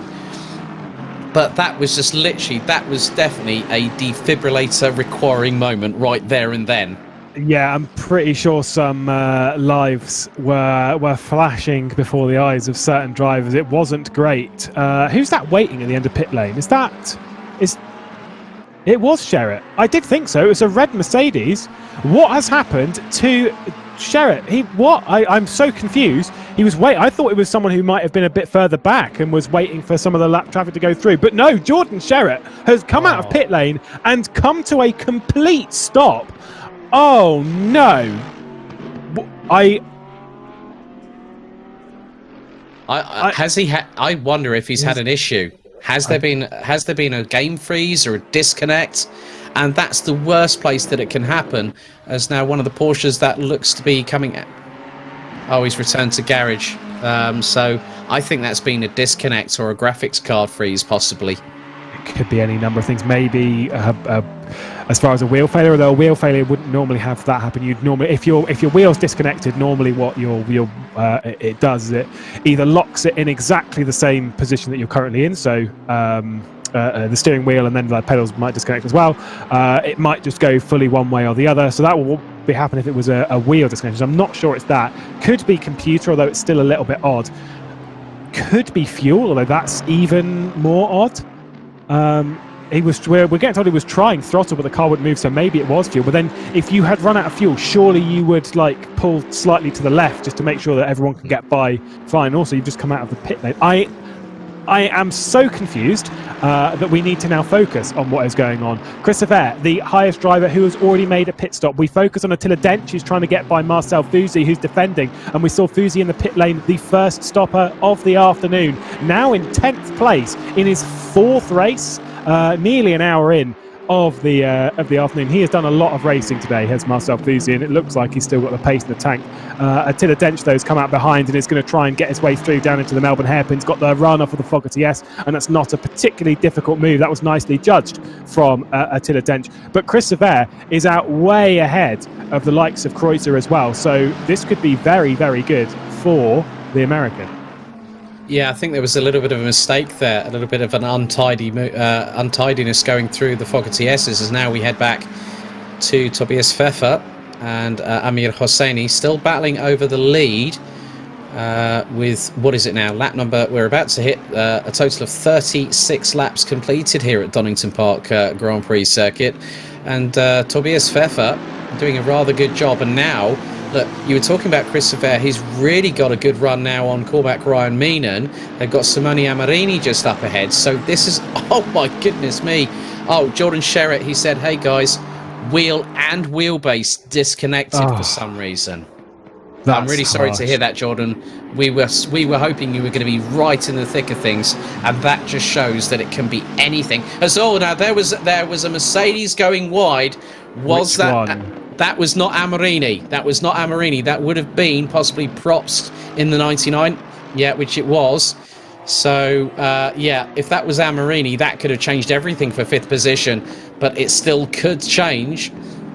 So you've got Balzer still ahead in 4th position. Amarini, Cormac Ryan Meenan, Chris Severe. This is the Baltzar train heading into Redgate, and the thing is that Severe's got the advantage, but also I spotted in the background the Aston Martin of Ben Scattergood in 8th position in the number 9. So yeah, Chris Severe's really got himself into the hot seat. I think he could be the real dark horse in the Honda NSX this evening. There's a bit of a run wide coming out of the old hairpin. Both left-hand wheels on the grass coming out of the corner by Amarini as they head up through Schwantz Curve and then into the right at McLean's. Oh my goodness me. Just an hour and a half to go here, Lewis. I cannot believe what we're seeing. This is absolutely brilliant stuff here. Oh, we're seeing a bit of a battle with Ruoff as well. I think, oh, there goes a spin as well. That was Diaz getting a hit from behind from the Mercedes. Ruoff there is going to drop a position. I think that is legitimately on circuit. It certainly was. And so that's Raab who's got through in all of that, as far as I could see. So pretty crazy stuff further back. A little bit of a mistake with Mamarini. But nothing too bad. Severe, though, does need to get through pretty sharpish because not too far back. You said Scattergood, he's not that far behind. Now, whilst he doesn't have pressure position-wise from behind, because the car directly behind that McLaren is Harrison, and then you've got Probst, the Mercedes, behind that. That Aston Martin closing in is Scattergood. That is for position. Now, yes, not stopped, but I know he's taking these tyres probably a little bit further than some others. You still need to take advantage of the track position that you've got, and at the moment he needs to get himself some clean air. 4th position's not very far up the order, but he's got to get by 3 drivers to get there. It's not just one position, it's all of them.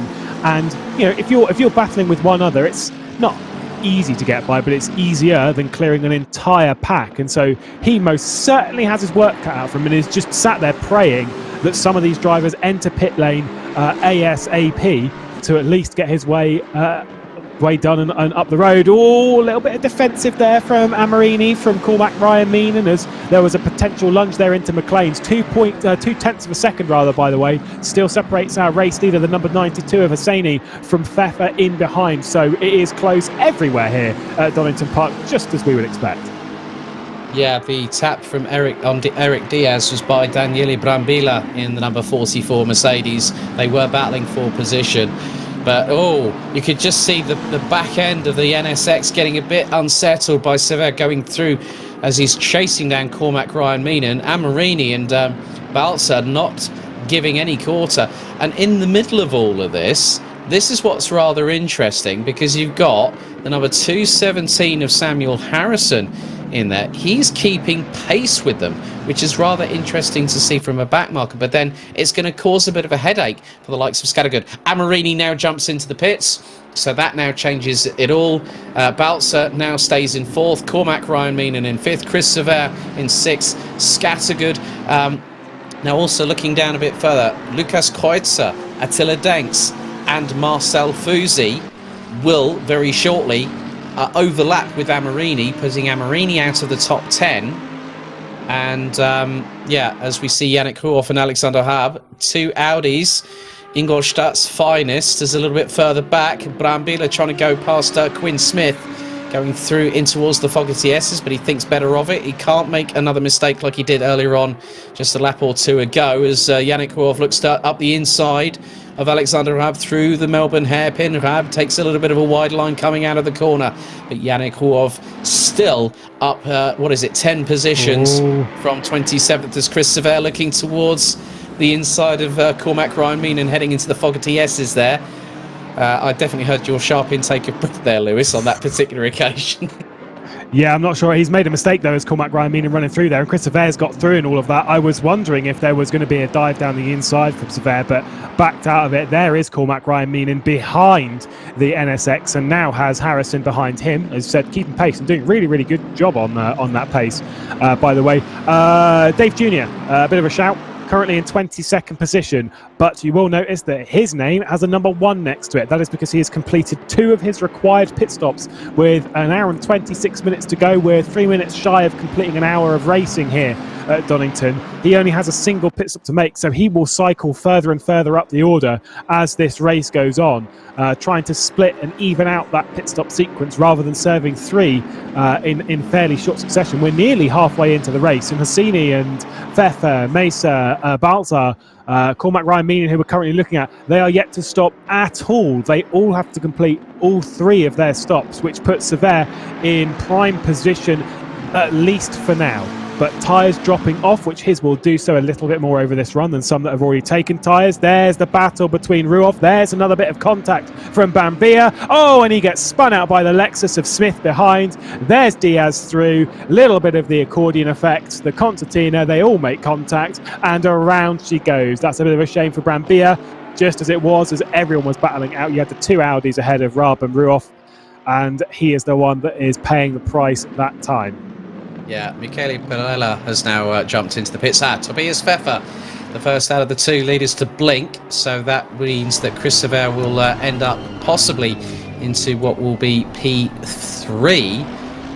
Well, no, hang on. Severe's just behind, so that will put him P4, because then it will promote Meza, Baltzar and Severe up into the top 4. So Andres Mesa doing a fantastic job in the number 91. I think with that accordion effect, it was one good punt does not deserve another. But I think in some respects you could call that a little bit of karma for Daniele Brambilla, because obviously he had the moment with Eric Diaz, and that was Quinn Smith just behind him. That actually, as a result, he had nothing. He was an unwilling participant. It just was like 3 into 1 through the Melbourne hairpin, line astern, a close quarter. Something's going to give. Yeah, someone is getting the invoice dropped off at their desk, and unfortunately in that sense it was Bambia. Right inside of your screen you've seen Raab defending from Ruoff very, very aggressively. Now going for a bit of an undercut here as he ran fairly far wide at the Melbourne hairpin. Our focus on the main screen is Severe, who's losing time hand over fist now to the inside of the Mercedes of Baltzar. I noticed when we were on board with Severe was that he was flashing his lights. Baltzar on the start-finish straight on the run into Redgate, just trying to distract the Mercedes. Now he's just leaving his nose down the inside at every time. There goes the 50 running wide. The pressure applied in just the right spot, and Severe takes advantage. That was beautifully done and great pressure, but he's now got to defend from it, as diving down the inside and running a little bit too wide was Baltzar. That was an aggressive move back down the inside. I don't think Severe will be particularly happy at that. Just like, oh my god, why are you fighting me so hard? I just want to get on with this. There goes the move from Ruoff. Oh, that might be a mistake from Alexander Raab, but Wolfgruber not able to take advantage. Finally, Ruoff is through.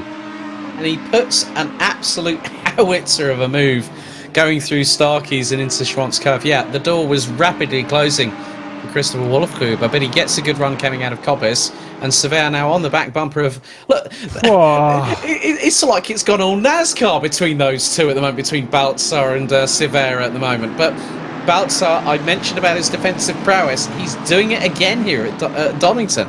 You know, you put a car behind Nick Baltzar, he will fight, and Chris now making his way through Coppice makes it nice and cleanly through. Now he's got the pull past, so that mid-engined turbocharged engine in that Honda NSX finally gets past the front-engined rear-wheel drive V8 Mercedes, and now here comes Cormac Ryan Meenan in Woking's finest, looking to go up the inside of the Melbourne hairpin. He gets alongside, nicely done there, and runs Baltzar a little bit wide.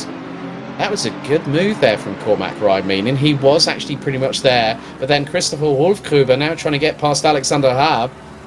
Oh, that was brave going through Hollywood and the Craners. Oh my goodness me. But Christopher Wolfgruber did the sensible thing, backed out of it to not give him too much of an issue coming out of the old hairpin, but then you've also got the 819 just behind Quinn Smith in the Soul Lexus, and yeah, that's been rather interesting so far for these drivers. And yeah, Meza and Fuzi now in the pits, so Meza and Fuzi will be just like Dave Jr. They'll have one more mandatory pit stop, and Lewis, we've still got an hour and 21 minutes still to go. Yeah, they're just trying to spread it out a little bit more. We've seen this work for some and not for others, so trying to throw their own strategy into the mix. It's kind of like the thing where you can take two of these races, you could probably take two of them at exactly the same track with exactly the same grid, and I would put a bet that the same strategy wouldn't win both races, because there's so many variables about when you stop and why you stop. You need to work out why you stop. Oh, Wolfgruber did get by and Raab went into the pit lane and all of that. There was something that happened into the final corner that switched them around, and either way, at least there was a position change, and so moving up the order was Wolfgruber and Smith, as well as the pit stop. You say for Raab complete. He'll now only have one more to complete, along with Dave Jr. Another pit stop as well from an Aston Martin in behind, as the final few stops are beginning here. That was Scattergood into the pit lane after doing such a good job to close in on this train, then jumps into pit lane to get that served. There's Probst, who's not had a great afternoon.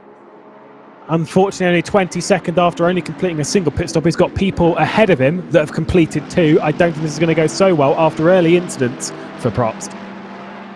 Yeah, I think he's the Frenchman's definitely on the back foot right now, as Nick Baltzer just trying to do his level best. He's with what is it? That's well over. That's over an hour and 4 minutes of this race. So we're fast approaching the half time. So as soon as we hit 1 hour and 12 minutes to go, there'll still be plenty of racing here as the sun starts to fade. Server time 6:35 p.m. and says Eric Diaz alongside Quinn Smith. This is for position.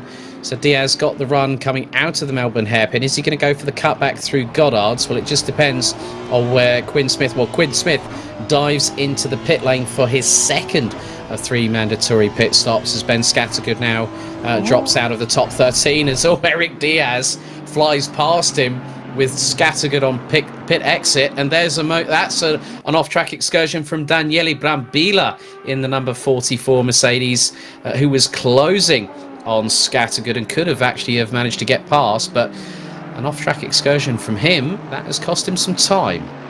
It's yet another issue for Brambilla, and yeah, just dropping back bit by bit. There's Attila Dench. That wasn't a car who was passing for position, I don't think. Is that Yves Feld? No, that's one of the other Porsches. That's Chris Zuger that he just got past in the 25. Yes, I was panicking there. I was like, oh, where's he come from in all of this? But no, we're all okay. It's because the thing is, this is at the point to go back to your earlier point of mistakes and stuff and when to make mistakes. For me, I feel we've passed the point now where you can make a mistake and sort of bounce back from it. Yes, there's still an hour and 20 minutes to go, but we're at that point where it's just a little bit too hard. We're seeing these two battle. I did see them battle just behind whilst we were looking at the battle, a lead lap, the one just ahead of it. But these two doing very, very well. Harrison and Probst. Yes, they're down in 20th and 21st, but still fighting for the position as if it's for the league, because it doesn't matter. Why not? Why not fight for it as hard as you can? Yeah, so, oh my goodness me, look at this. Kreutzer and Pfeffer at loggerheads here. So, once again, these two are having another battle, as Nick Baltzer has now finally pitted, so he'll serve his 15-second penalty before they can work on the car in the pit lane. But this is a rather interesting battle so far. And they're only 2.4 seconds behind Cormac Ryan Meenan, who's just going through Redgate. Still no pit stop for Cormac Ryan Meenan, nor is there a pit stop for Amir Hosseini. I'm going to assume that when they do come in, they will probably take a set of tyres, and then the other two stops will effectively be just like for show. You know, did the whole come in, take whatever, like things like 1 litre or whatever it is to make it count, just to tick off the pit stop. So that's probably how they'll do it. They'll split it 50-50 in that. So in a sense, they're doing a one-stop race, but they've got to make their other stops count, because obviously that's the ruling that we have here to open up the strategy, which I think works quite well. But it's Sever's position at the moment, being right among them, is where he's going to come out later in the race. That's very, very interesting indeed, because his pace looks good. He's still not taken tyres, and when he was coming up through the order, Alex, he was, despite not taking tyres, he was on the same age tyres as everyone else that he was coming by, but he looked like he had so much more grip and so much more control over his car as Diaz is coming to the pit lane. Yeah, very true there. Well, Sever's about 48.4 seconds behind Amir Hosseini. Yeah, I think with the mid-engined rear-wheel drive car, because that centre of gravity, especially as we've just seen that was Cormac Ryan Meenan pitting from P3, so his first pit stop of the night.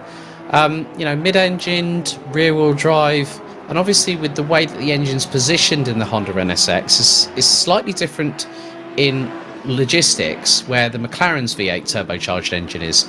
And it's also about what tyre pressures has Chris Sever set it up with? What's his fuel map? What's his traction control map? Is he doing a bit of is he just trying to mitigate the amount of degradation on those tyres? The fuel level in that car will affect it. So if he hasn't filled up that much as all, that's a bit clumsy there. And that was I'm just trying to. That was Marcel Fusi trying to steamroll his way past Daniele Brambilla, and the marathon man. Oh, bit of a reactive reaction there from Daniele Brambilla. One good shove does not deserve another, boys. They were very close. They were very, very close, but I don't actually think that was contact. I don't think that it was an actual attempt, as Pfeffer there is battling it out with Kreutzer and gets that position done. A little bit clumsy on the exit there from Pfeffer, just a little bit slow. It was just like Kreutzer didn't want to fight him, but then Pfeffer was just tripping up over himself more than anything else, and Kreutzer's just sat there being like, oh my god, can you not? Like, we just want to get on with this and try and progress our way up the grid. Another smart thing from Kreutzer there, just to sort of back out of it and allow Pfeffer to come through. Again, thinking long game. Love that stuff.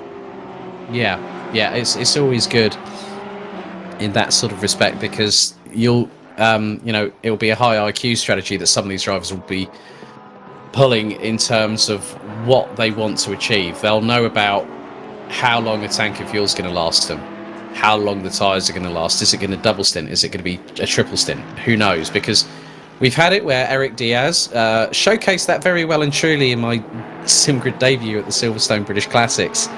And he went for, I think it was the best part of an hour and 10 minutes before his tyres literally fell off the cliff, and he had no other alternative. He needed to serve his second pit stop and then took fuel and tyres, and he was running in the top 10 at that particular point. But there are some drivers like Pfeffer, like Kreutzer, like Seville that are going to be really, really clued up. They'll have done the number crunching. They'll looked at the data on possible practice sessions that they've done before the event tonight, even though there hasn't been much time since the DLC for British GT was released on February 10th, as Niall Schleter lets the pair through.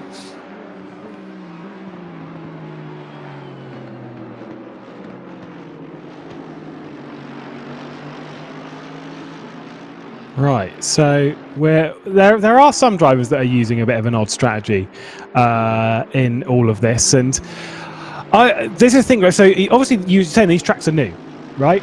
They're brand new, but the thing is, you can apply data, not necessarily on setup, but on strategy. You can apply data from other circuits. It doesn't even necessarily have to be a circuit that's close to Donington, like in format stuff. Like, you can still apply information from somewhere like Imola.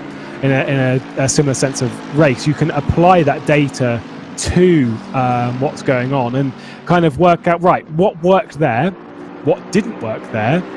Now, based on that, what happens with the tyres, what happens with this, what happens with that. The other thing, though, is it's when it's a car that you're not used to, like Amir Hosseini. We said before, he's used to the Mercedes rather than the McLaren. He's doing a great job to learn a brand new car for him anyway, around a circuit he's probably not really raced. So everything that he's taken data-wise is with a pinch of salt and just hope that it works. And whatever he's doing at the moment is working really, really well. I mean, I'm just having a look at the different times of when drivers pitted. Well, Sever is actually the person that did the second shortest first stint of this race, 40 minutes 52 seconds. Corsa, 39 minutes 18 seconds. And out of the top 5, Amir Hosseini is still the only one to have not served a mandatory pit stop. He's been in that car on those same sets of tyres for now what is lap number 51. And he's been in the car for an hour and 12 minutes and 25 seconds without pulling into the pit lane. He's definitely knowing. Is there something that he knows that nobody else knows? I'm not too sure. The worst thing that you can do in a race like this, with the exception of when you're in like a heated battle and you're quite close to your pit stop window anyway, the worst thing that you can do is worry about everyone else's strategy on the grid, because we've got 35 cars here. It's a big grid. You can't worry about everyone's strategy. You need to focus on number one, i.e. yourself. You focus on your strategy. You know what your tyres can do. It doesn't matter what anyone else's tyres can do. There is Amir Hosseini into the pit lane, so he's getting his one sorted. The number 32 as well comes in with him. So he's focusing inward. He's not worried about what anyone else has done, because if he was worried about what everyone else has done, he'd be like, everyone else is pitted now. Why am I the only one still out? He's just knowing that he's setting good pace, that his tyres are okay, and that he knows what his strategy is. And that is how, from a dominant position, that's how you dominate even further, is just not worrying about anyone else. Yeah, because one of the other things, he's now leaving the pit, so look at this, Severa and Pfeffer now coming through Goddard's. Oh, this is going to be rather tight indeed, because these guys will be at full speed, and here is Hosseini trundling down towards the pit lane. Now we can unleash that V8. Oh, and now he's been passed by Luca Kaiser as well. So Hosseini's done a very shrewd thing here. The other shrewd thing you were saying about the strategy when you're in such a dominant position, the good thing is Hosseini doesn't need to put so much fuel in on each of the 2 remaining stops he's got. I also, I wonder how long his stops was, because I'm assuming he's going to put quite a bit of fuel in the next one. But did he take tyres? That's the question. Because we know that Severa and we know that Pfeffer didn't, we know that Kreuzer didn't. So that's why he's come out behind them, because he's taken tyres. And I'm pretty sure the other 3 haven't taken tyres. Kreuzer has taken tyres, we're being told, and Pfeffer. Just Severa, never mind, ignore my point. You're right though on the fuel, is that he doesn't have to take as much fuel on the next 2. There's a dive from Brambilla on Thusi into the Melbourne hairpin. Ooh, they're still getting divey down there. Considering that Severa's had a moment. Severa's had a moment coming out of the Fogarty. Yes, it's sorry to cut across you there, Lewis, but Tobias Pfeffer has now got the lead. As Brambilla and Thusi, that was ultra clumsy between the 2 Mercedes going through Goddard's. Oh my goodness. Clumsy city over here. Yeah, the contact there, I think, just driving into the back of one another, and that one will definitely be looked at. But yeah, we definitely need to catch a second sighting as to what happened to Chris Severa there, because through Fogarty, was it by himself? I think that was a mistake. That might have been an outbreak. I mean, if he's got degraded tyres on that car, and Pfeffer has got a sharp pair of boots on it, then you outbrake yourself. You've got worn tyres. You haven't got so much of a good contact patch, and if you've got onto the marbles as well, that could be a possibility of an outbreaking issue there for Chris Severa. But yeah, I think Pfeffer was just waiting. He didn't want to pressurise. He was just waiting for a mistake to happen. And I think Chris Severa just handed Tobias Pfeffer Willy Wonka's golden ticket going through Fogarty. Still a fairly long race, and I wonder if on Severa's next pit stop, well, we'll expect he'll take tyres, so it'll be a longer stop. Let's take a look then as we run into Fogarty. You've got the Ferrari of Pfeffer in behind. Yeah, it's just by himself. Runs in way too hot. Comes back on the racing line. Only loses out to Pfeffer. It could have been much worse for Severa. It could have been much worse. But now he's not holding them back. He's not slowing down Pfeffer. So if he was aiming for a victory, that's kind of what he needs to do. He needs to slow them down, needs to get them on his pace, and then try and get the strategy overcut on him. So it's an easy mistake to make, especially after an hour and 10 minutes of racing of high press. And when you're under high pressure like that, it's easy to do. But there he is in the pit lane. Yeah, so second pit stop served after what is about Yeah, so 40 minutes, 52 seconds for the first one, 35 minutes for that second stint. So it still puts him in pretty good running because he'll only have one more pit stop to make. Marcel Fusi, with the, as you put it, well put, I must say, Mr. McGlade, clumsy city through the Melbourne hairpin between him and Daniele Brambilla. Marcel Fusi is the second highest placed driver now that has done 2 mandatory pit stops. Dave Jr. has been... And you know, one of the other things here, because now the track temperature has dropped to 13 degrees Celsius, the sun glaze, the sun will literally be blinding the drivers going through certain parts of the circuit, particularly here down the Wheatcroft Straight and then heading down into... Look, you can just see the glare coming through the windscreen on Patrick Grassler's Porsche as he's trying to close on Simone Amarini.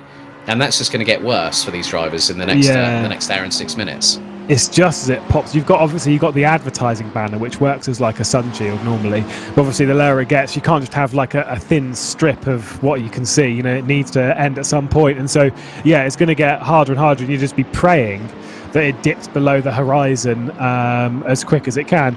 It will get blinding. Thankfully, only the major overtaking opportunities are headed that direction. So, shouldn't see too much when it comes to carnage. No, it's all right. It would be a problem if that was blinding coming into like a high commitment corner like the old hairpin, but you're not being blinded there, so it should be okay. It's just up here into Redgate. It's into the Melbourne hairpin. It is into the Fogger ESs though, which that could cause a problem because it's quite hard to spot your braking zone at the best of times through there. So yeah, for them it's going to become more and more difficult. For us in the booth though, it just gets more and more pretty. Look at this review.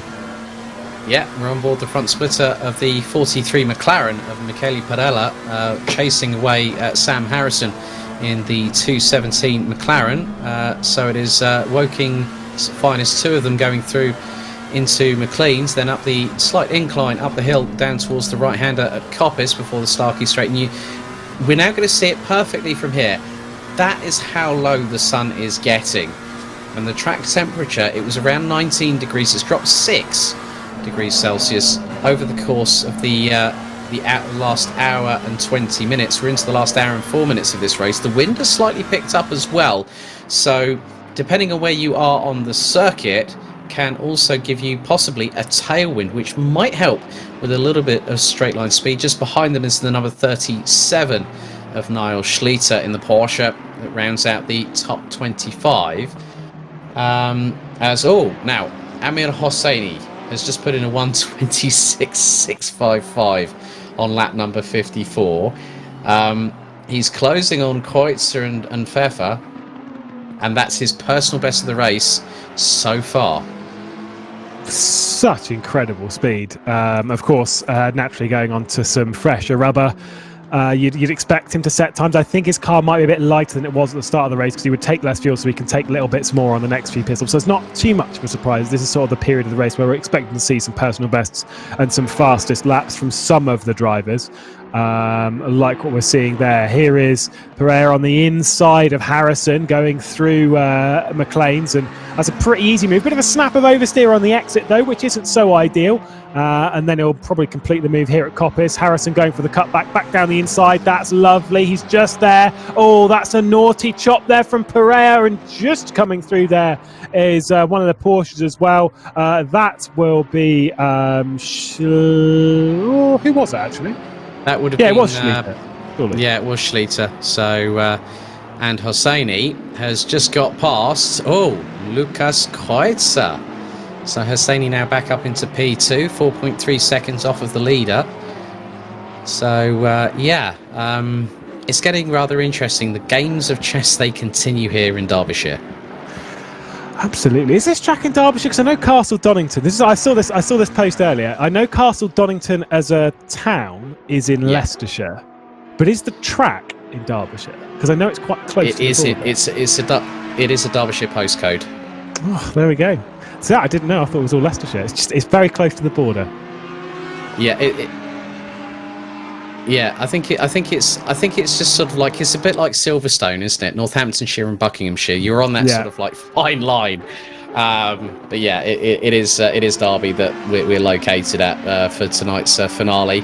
As that sun really starting to drop rather low here, and Yannick Kouoff now is in 10th position with an hour and 2 minutes still to go, and he's still battling away. It's been a really good battle between Wolf and Wolfgruber so far. So Audi versus Ferrari is there now coming through into Goddard's. I think one of the drives of the evening, not just Yannick Kouroff, but also Cormac Ryan Meenan, who's currently in P9 at the moment, about 9.3 seconds up the road from this battle. And just look at that shot there. Big thanks, as always, to our broadcast director, Michael Yao, on the camera angles. That's a fantastic shot there. Absolutely. Looks stunning as we head into the sun. Obviously, that'll be less stunning if you're inside the car because it gets harder and harder to drive.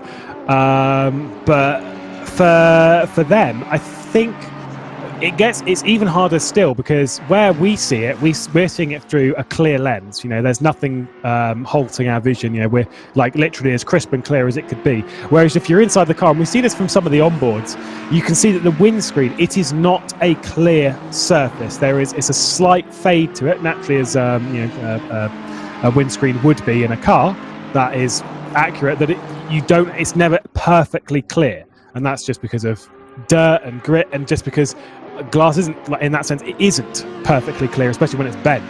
And so you're actually blocked slightly more, as it's almost like it's like a whiteout in a sense when the sun's hitting you from the right angle. You can't see anything just because the whole windshield itself goes this really sort of like grey white. You just can't really see through it. It becomes very, very difficult as the sun starts to come down. I wonder if we'll see it here. Yeah, see, there you go. Starts to go slightly white. Even harder to see. Especially with the amounts of muck on the front of that windscreen on that Ferrari. It's not just about the muck and the tyre marbles that come up and glance it, but then also you've got all the bug splats on there as well. As we now head into now Marcel Fusi and Thibaut Pops. I think they're the first two drivers in this race that have been caught out by track limits, as we now go into the golden hour, the last hour of this 2.4 hour feature race to conclude what's been a fantastic Super Saturday 2 so far. I wonder I would assume it comes down to track limits there, unless they've done something very seriously bad and race controller on it. I'm sure we'll find out fairly shortly, but pretty sure it would be track limits. We saw in qualifying a few drivers being picked up for track excursions, the game instantly cancelling their laps, so it's not too hard to imagine over an hour and 20 minutes of racing that we've got a couple of drivers that have just pushed the limits a little bit too far. Nice to see, though, that if that is the case, that in an hour and 20 minutes of racing, it's only really been two drivers, as running fairly far wide was Grassler there, as he's trying to get by Amarini, and joining the back of this train is Sever, who's now going to try and find his way through. He's in 8th place, only one pit stop to go for Sever. 2 for the others ahead, getting it confirmed that it was a drive-through penalty for track excursions for Fusi and Props. But yeah, for Sever, I still think he's in quite a good spot. He's taken fresh tyres, he's now got decent pace. I don't think he's in a great spot to potentially win the race, but he's not going to finish 8th, I don't think, from his current scenario. I would assume at the moment that he's looking good for a potential top 5. I was sort of thinking along those same lines, to be completely honest with you. As Lucas Kreutzer now pits from P3, so that puts Attila Denks up into 3rd position. There is Chris Sever. He's now closing on the pair of Grassler and Simone Amarini. So this is now Mercedes versus Porsche versus Honda. Now I'm looking at the times from Sever. He was actually on the last lap, on lap number 57. Amarini was actually quicker than the two behind, and Grassler was actually the slowest out of them all. But now you can see that Sever's got a real good run, and he's looking to take a tighter line, try and get the cut back a little bit here on Grassler in the Porsche, going through the Melbourne hairpin, now into the left-hand hairpin at Goddard's, and you can see that Amarini, as here is Christopher Wolfgruber trying to go into the Melbourne hairpin. Up the inside he goes on Germany's Yannick Kouroff, and the pair clash there, and that allows Ben Scattergood to get into the mix, but Yannick Kouroff, I think he let the door open there for Christopher Wolfgruber, and Wolfgruber took full advantage of it. There was contact on the second apex. I think that's fully on Ruoff, at least from that angle, coming back onto the racing line whilst Wolfgruber was there. Saw the flashing of the lights. Now that's either an apology or a, hey, give me that back. Not sure which. but you'd say more likely it's hey, give me that back. Scattergood as well, you say, very much a part of that. Fusi serving his drive-through penalty, a day which could have been maybe a little bit better in this race. Not so much. Still a fair way to go in this race. Obviously, he's had a busy day. Already taken a race win earlier in the first race in the Super Trofeos. Finished on the podium in the Ginettas. Finished 7th in the Porsches. If he gets a top 10 from this position, then power to you, because that would be a very impressive drive. Still an hour left on the clock, and I wouldn't exactly rule it out, because you never know in this scenario. Sever looking very, very fast. This is looking backwards from the Audi R8 of Yannick Ruoff, and you can see Scattergood just through the grating there is very, very close indeed. Yeah, and he's not going to give up at all, as Chris Sever now has, I think, he's got the move done on Patrick Krasler going through into Goddard's. I think he made the move a little bit earlier on, but there is Lukas Kreuzer. Okay, Krasler now pits. He's now going to have one move remaining after this with 56 minutes and 10 seconds on the clock. As Yannick Ruoff now being, it looks now, is that Wolfgruber behind? I think it is. That is the case, so I wonder if Wolfgruber has done the sportsmanlike thing, but when you're battling for position, the first thing you don't want to do, unless you're given a reprimand or a penalty from race control, you know that you're in the wrong.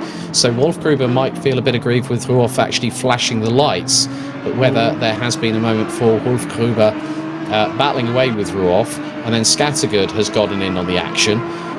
This is a good three-way scrap for 10th place in the latter stages. I think it must have been a mistake, because the thing is that, as there goes Scattergood running wide, and this will be a perfect chance for Wolfgruber to get through. Ruoff is going to run away through all of this, heading through Starkeys and then up the hill. There comes through the Schwanz curve, and braking and downshifting coming through McLean's. No way through, though, after that large mistake from Ben Scattergood.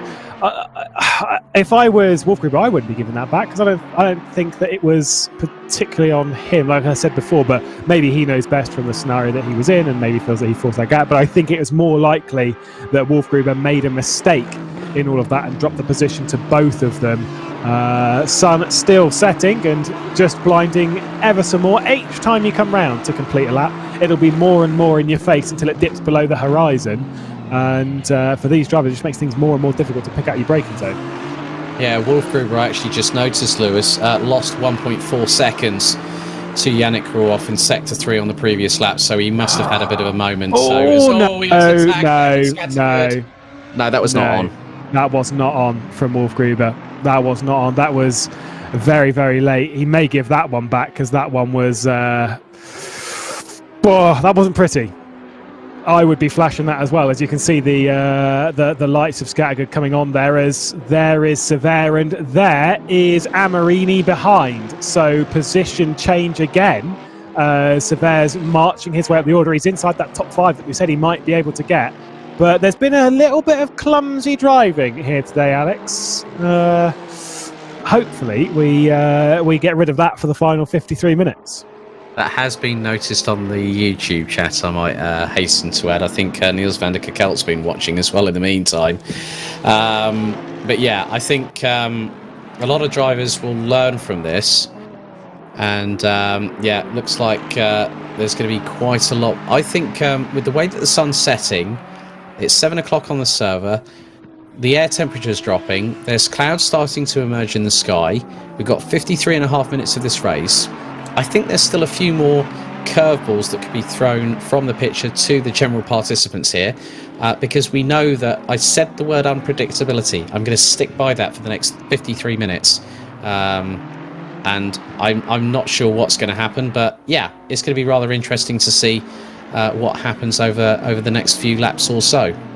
Yeah, Wolfgruber did pass the position back to Scattergood again, whether it was through a mistake or actually passing it off. That position's been switched back, so Scattergood is ahead. There's the lap car. That would be Pfeffer coming through and lapping them, putting them down as his race at the front continues. 5.7 seconds ahead of Hosseini, and Dench behind by 3.2. A few drivers obviously completing both stops, Sever and Kreuzer. There is Kreuzer, who's got by Amorini as well.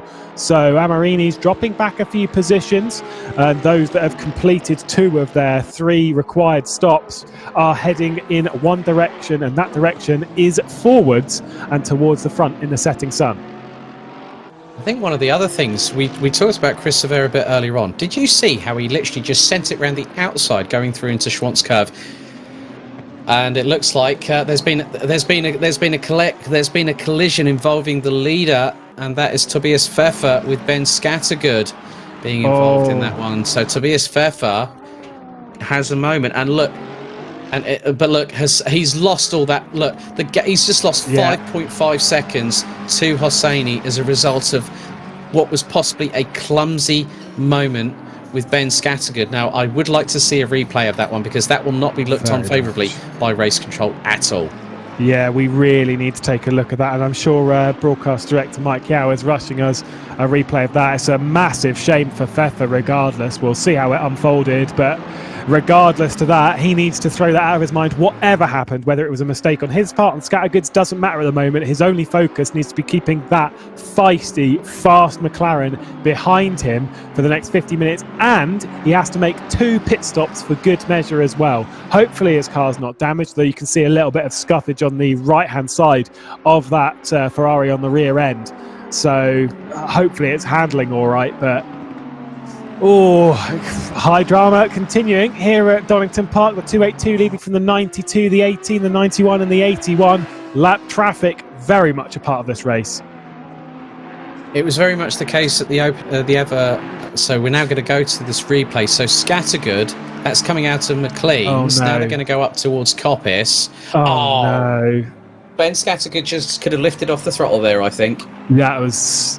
that's like I said before earlier in the broadcast, for Scattergood, he's probably sat there with his heart sinking as much as you would expect in that scenario. Like, he's probably like feeling pretty grim right now, because you could tell he pulled off the line. I've seen this so many times before, so even saw it earlier in the race. They've pulled off the line to let the leaders through, have braked where they would sort of like maybe a little bit early, but you're on a dirty line, so you don't slow down quite as much. It's a tight corner at Coppice, and he's just hit the leader. It wasn't too big of a hit, but it was big enough to send the leader spinning. And yeah, you're right, race control will not look on that very fondly indeed. Scattergood, I would suggest, will be awaiting a penalty after that. Such a shame for Pfeffer though. 5 seconds in the bin, and like I said, he just needs to get that out of his mind and just focus on the McLaren behind. Yeah, so this is so I've just noticed here that Christopher Wolfgruber has now got 15 seconds of penalties to deal with, possibly for an incident.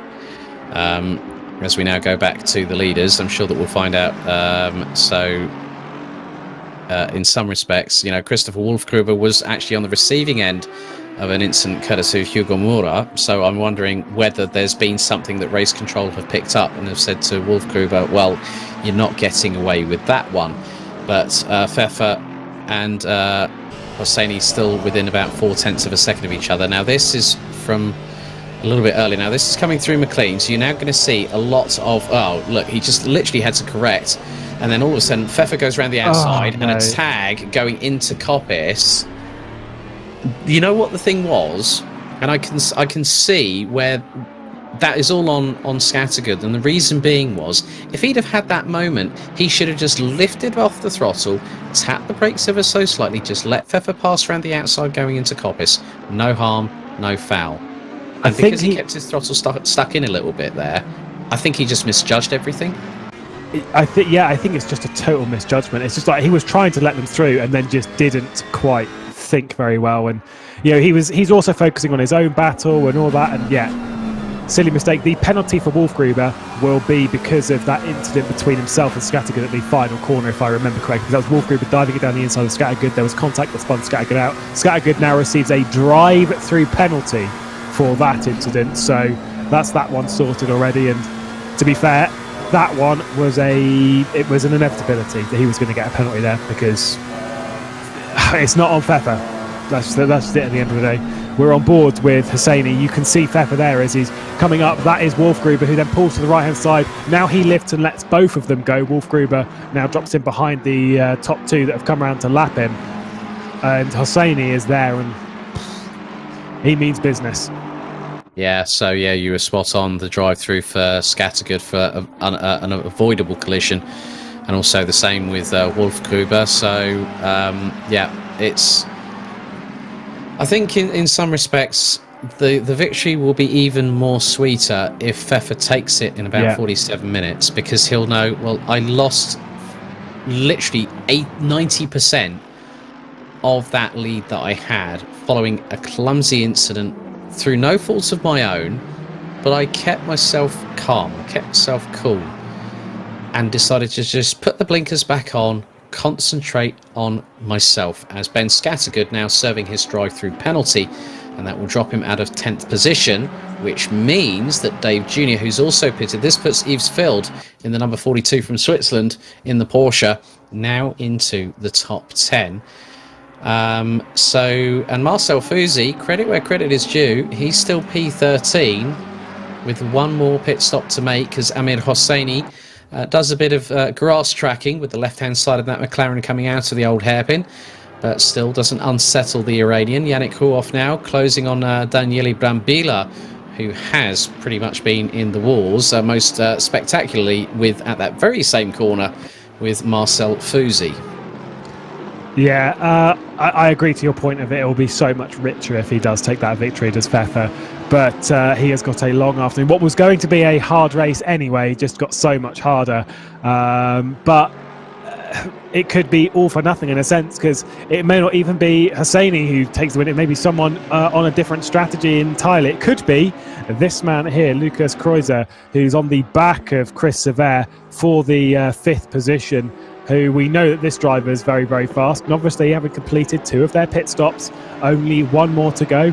Everyone else in the top 4 has to complete both of their final pit stops. We're approaching that point where we're seeing drivers complete all of their pit stops. Dave Jr., the highest of all of those, currently down in 22nd position, all 3 done, all 3 complete, 45 minutes left on the clock, and he is just waiting for the checkered flag to come round. For these guys, it's now about pitting at the right time to try and find themselves some space. Sever is being held up a little bit here by some lapped traffic. That's Daniele Brambilla directly ahead of Ruoff, and he'll be trying to get his way through. Does get by on Brambilla. Brambilla, though, blocking the 911 of Lucas Kreuzer. Oh, that wasn't good. That wasn't pretty. But neither of them were yielding to lap traffic, either of those two. Because they're embroiled in their own battle for position. And that's the thing. Because as a back marker, if you're in your own battle, I can completely understand it. You're not going to focus on what's happening around you if the leaders are closing up. Everyone up to I think that is Cormac Brian Meenan.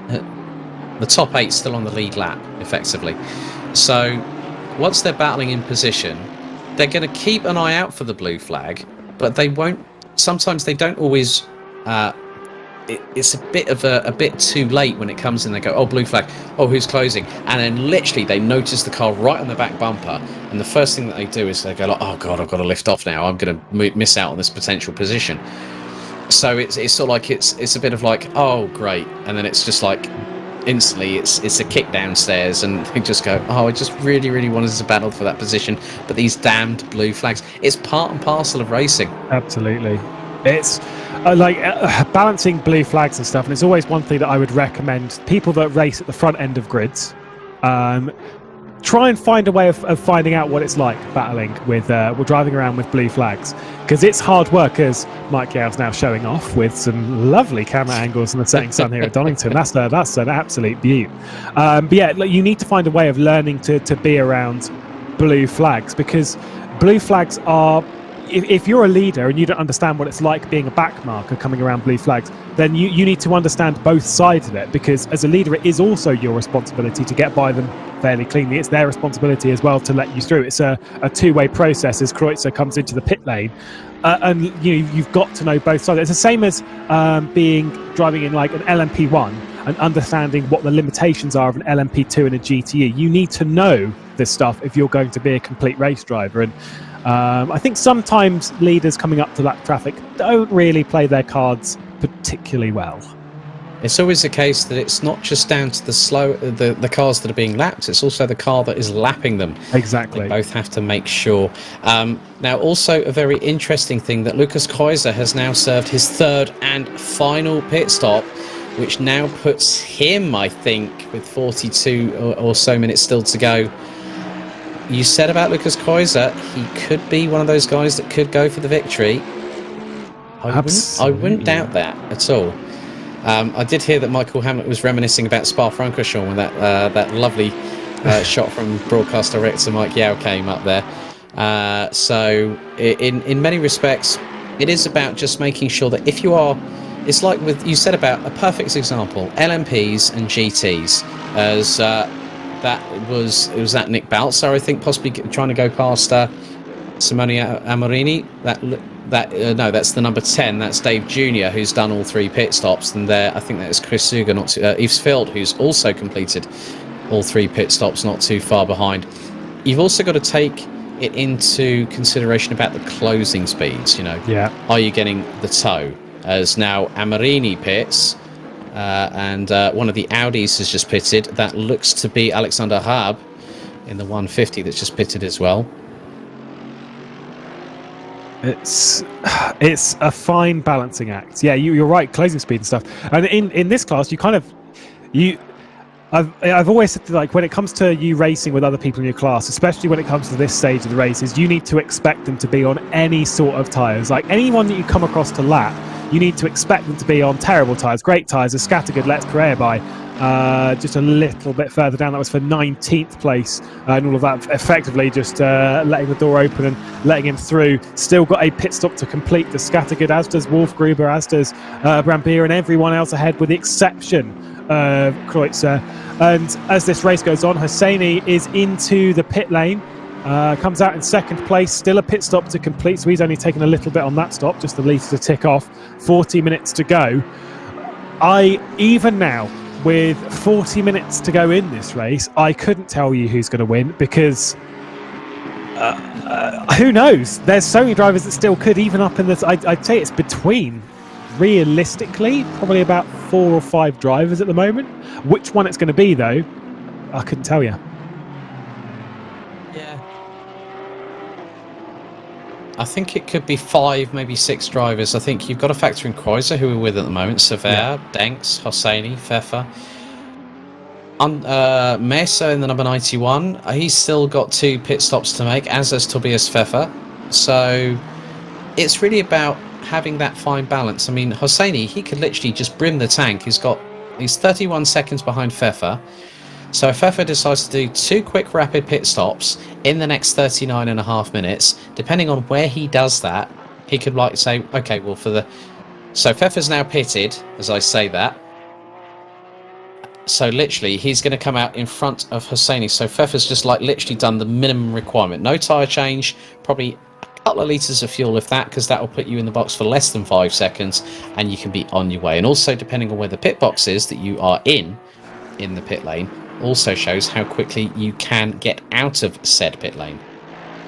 Pfeffer is massively ahead after that pit stop. I wondered what the gasp of air was from Michael Hamlet. A massive gap that Pfeffer has gained. A tiny pit stop. Obviously, he hasn't taken. You're right. He hasn't taken any fuel. Pfeffer's pit stop hasn't counted. That's a great point. Pfeffer's pit stop has not counted. You can almost rule him out in all of that. Wow, that is some drama. I don't know what had happened when he came into the pit stop, but either way, it doesn't matter. Whatever he's done has not counted. That's why his pit stop was so fast. He still has 2 to complete. You know what that means? Hosseini is clearly... It's only a matter of time. Pfeffer's now. I'm just wondering if he didn't put the minimum amount of fuel in there. We saw that with one of the drivers at Olsen Park and GT4s, didn't we? They didn't. Wyszynski, I think, if memory serves me correctly, that he went to do the pit stop, and it was a case of trying to put 1 litre of fuel in. So Pfeffer's now come in. This is now going to put him on the back foot, and this could actually put him behind Attila Denks if he's with that slight mistake that's just happened. So that could really, or it could put Denks alongside with Pfeffer. It just depends on how quickly. So Pfeffer's now leaving the pits. That was definitely something that Tobias Pfeffer did not need at all, and he will be kicking himself after this race, guaranteed. Well, Pfeffer's going to be coming out in second position ahead of Attila Dench, and there he is, the Ferrari. That will be a hard blow for the 282. I say it mustn't have taken that extra litre. It's required to tick off the pit stop as Brambilla comes into the pit lane. To tick off the pit stop as being a required pit stop complete, you can't just come to a stop and then just go. You need to come into the pit lane and put a litre in. There's the sun setting once again. More beautiful shots being brought to you by Mike. Yeah, it must be said that Assetto Corsa Competizione does look very good. Of course, for those of you that know, it runs on Unreal Engine 4, which is quite pretty, especially as it runs on, if anyone knows, which I am a nerd, sorry, it runs on the ACES colour encoding system, which allows you to have an awful lot of f-stops and stuff in your camera, so it can take in a lot of light without losing picture quality. Boring stuff, but it does make it look pretty, because you can make things look really, really nice, as we see here in Assetto Corsa. Oh, I feel so old now, you saying that, Lewis. Thank you for that one. No worries. I've got plenty more nerdy information if you really want it, but we'll hold that for a different day. Indeed. But back to brass tacks. 36 minutes still to go on the clock here, as we've got as Alessandro Focha closing down on Marcel Fusi. Now these two still have a mandatory pit stop to make. They're now making their way through into Schwanzkurve, into the right-hander at McLean's. So Kreuzer, the furthest one up the order in P6 that has done all three mandatory pit stops. The next one, Yves Field from Switzerland and the number 42 Porsche. Then also Dave Jr. from the US in 15th position. Christopher Wolfgruber has yet to make his final pit stop of the evening. There's Michele Pereira in the number 43. He's being, what he's got, that is Wolfgruber actually behind him. So Wolfgruber out of the top 15. And it looks like, just so we go on board with the Austrian in the number 14 Ferrari, now going through Hollywood down into the Craner curves. I think it could be maybe sort of like the top 6 or maybe top 7, depending on how they fan out here with the final pit stop phase here, Lewis. So I think, top 5 to top 7 still have a chance for a possibility of getting in that prime position. But Amir Hosseini, it's going to basically be his race to lose. So he's got to make sure that final pit stop is 100% complete before he leaves the pit lane. He does not want to have a moment like Tobias Pfeffer had.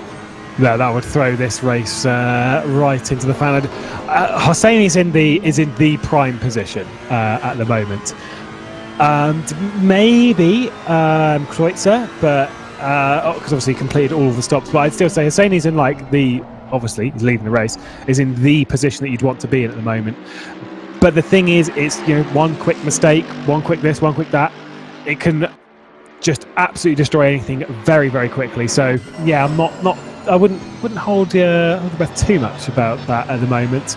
Fusi and Fokker. I've noticed that Fusi has ran wide quite a few times. He's very much on the limit of this car, which, considering how long he's been racing today, we are about to tick over the point in 10 minutes' time, where in today's racing he's been racing for 3.5 hours. But every time you do a brand new start, I always feel at the start of a race is much more intense than just sort of this part. Of course it is, because you've got a lot more going on. So he's had to start 4 different races in 4 different cars, and he's now closing in on completing 3.5 hours in various cars around the circuit.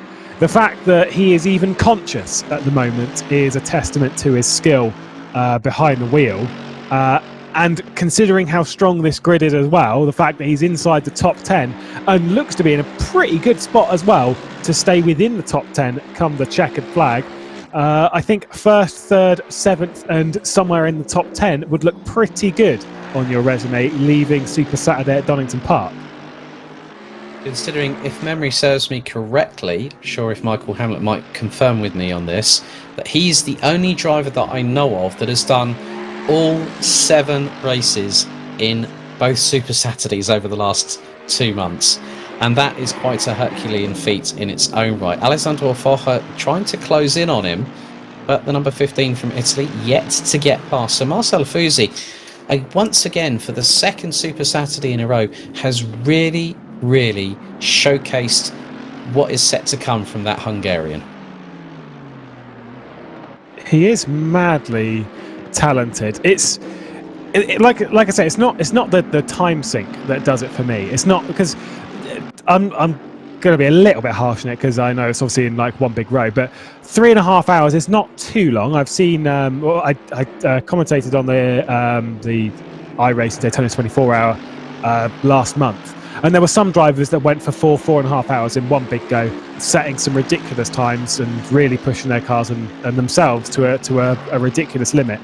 But it's the fact that he's done it in different cars, has gone through qualifying every time, has gone through practice every time, has got used to his car, and is still battling. Like that's huge respect, especially if he's done it before as well on the previous Super Saturday, where he did complete all 3 races as well. Now Fusi's going defensive. Actually dropped switch position there was Marcel Fusi. Not too sure as to why, but Fusi regardless drops the position anyway.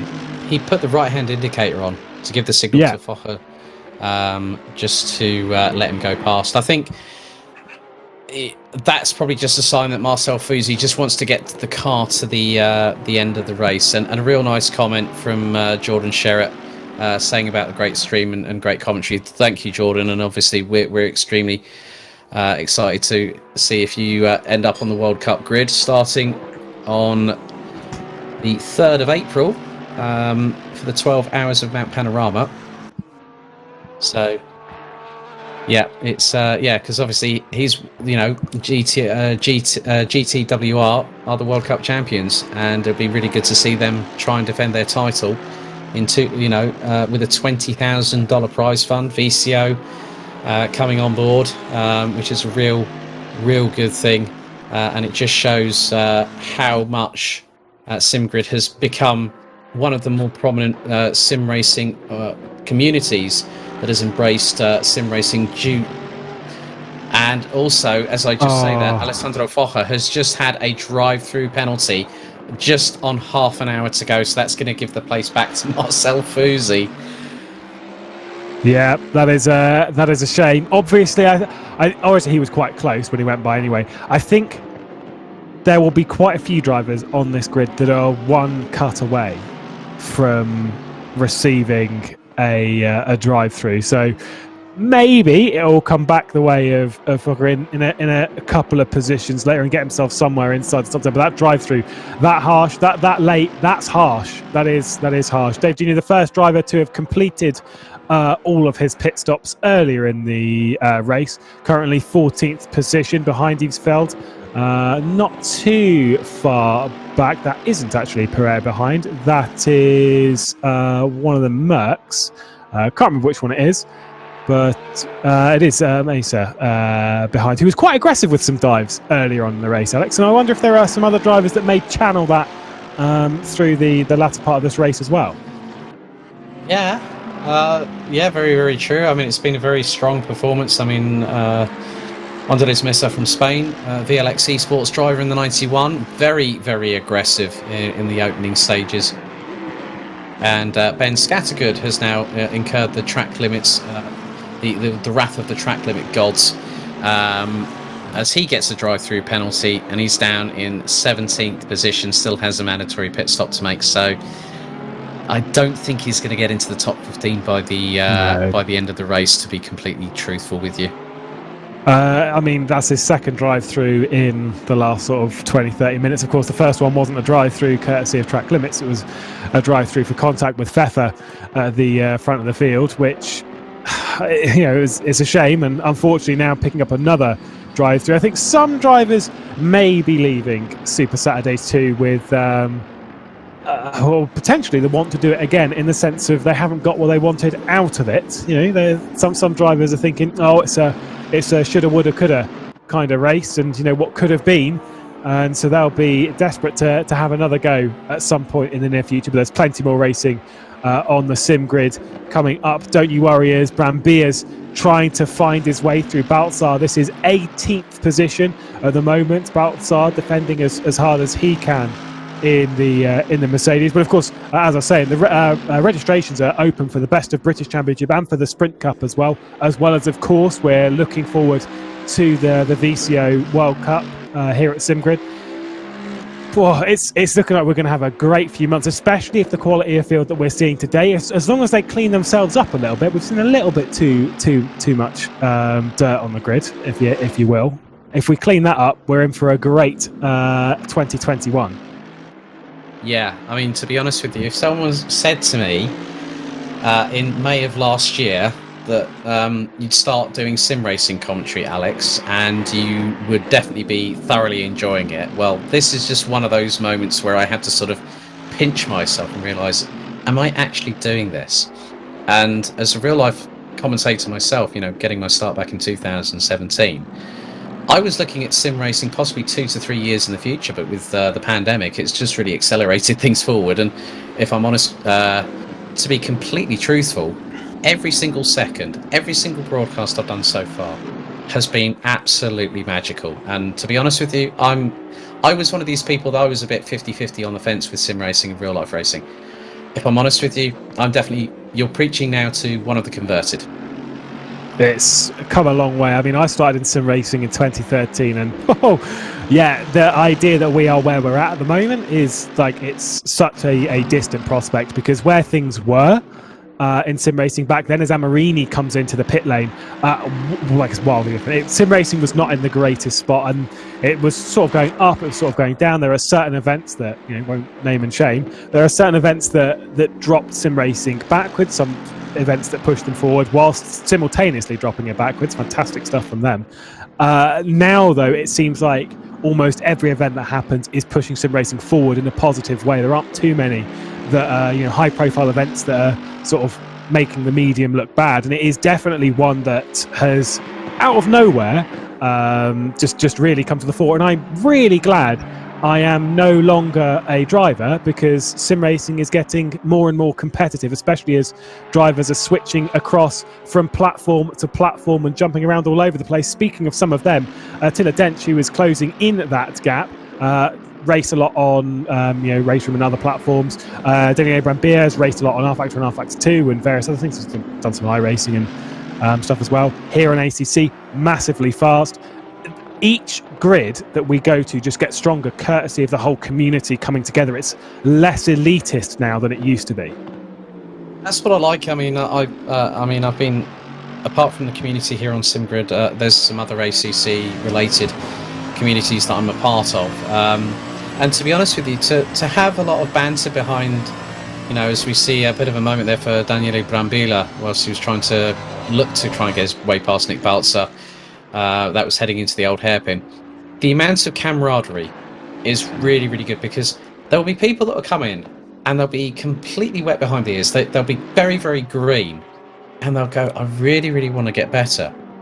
And when they get to know people in the community, it's really nice, because like I was commentating on people on GT4 and GT3 on Assetto Corsa Competizione for a particular community, which I still do. And there was one guy who had been with the community for 2 years, and then I end up commentating on his first ever GT4 victory, and he was just like, this has just been so rewarding. And that's what we see here at SimGrid, the amount of banter on the Discord channel, and also on the YouTube chat that we've had all the way through the day. So a big thank you to everyone that has tuned in today on Super Saturday here at Donington Park, as we're getting to the last 23.5 minutes. Just the amount of camaraderie, as that was again very, very messy there from It's Clumsy City once again from Daniele Brambilla, not this time on Marcel Fusi, but then Nick Balzer gets a bit of a punt up the inside. But it's just how communities are grown. It's about the solidarity. We are all going through tough times. We're not able to leave our homes. We're having to look at something that's trying to keep our minds off what is going to happen. And I'll be completely honest here. My mental health at the first lockdown for the first week and a half was nigh on down in the dumps. But through sim racing, through the people that I've met through these communities, and being a part of this, I wouldn't call it a revolution, it's an evolution of what sim racing has become now. And to be part of that, I really, really do admire the people that I've met, like yourself and quite a few other people, David Christie, Jess Ball, who's done a fantastic debut. Really good work by Jess and David on the 2 opening races earlier on today.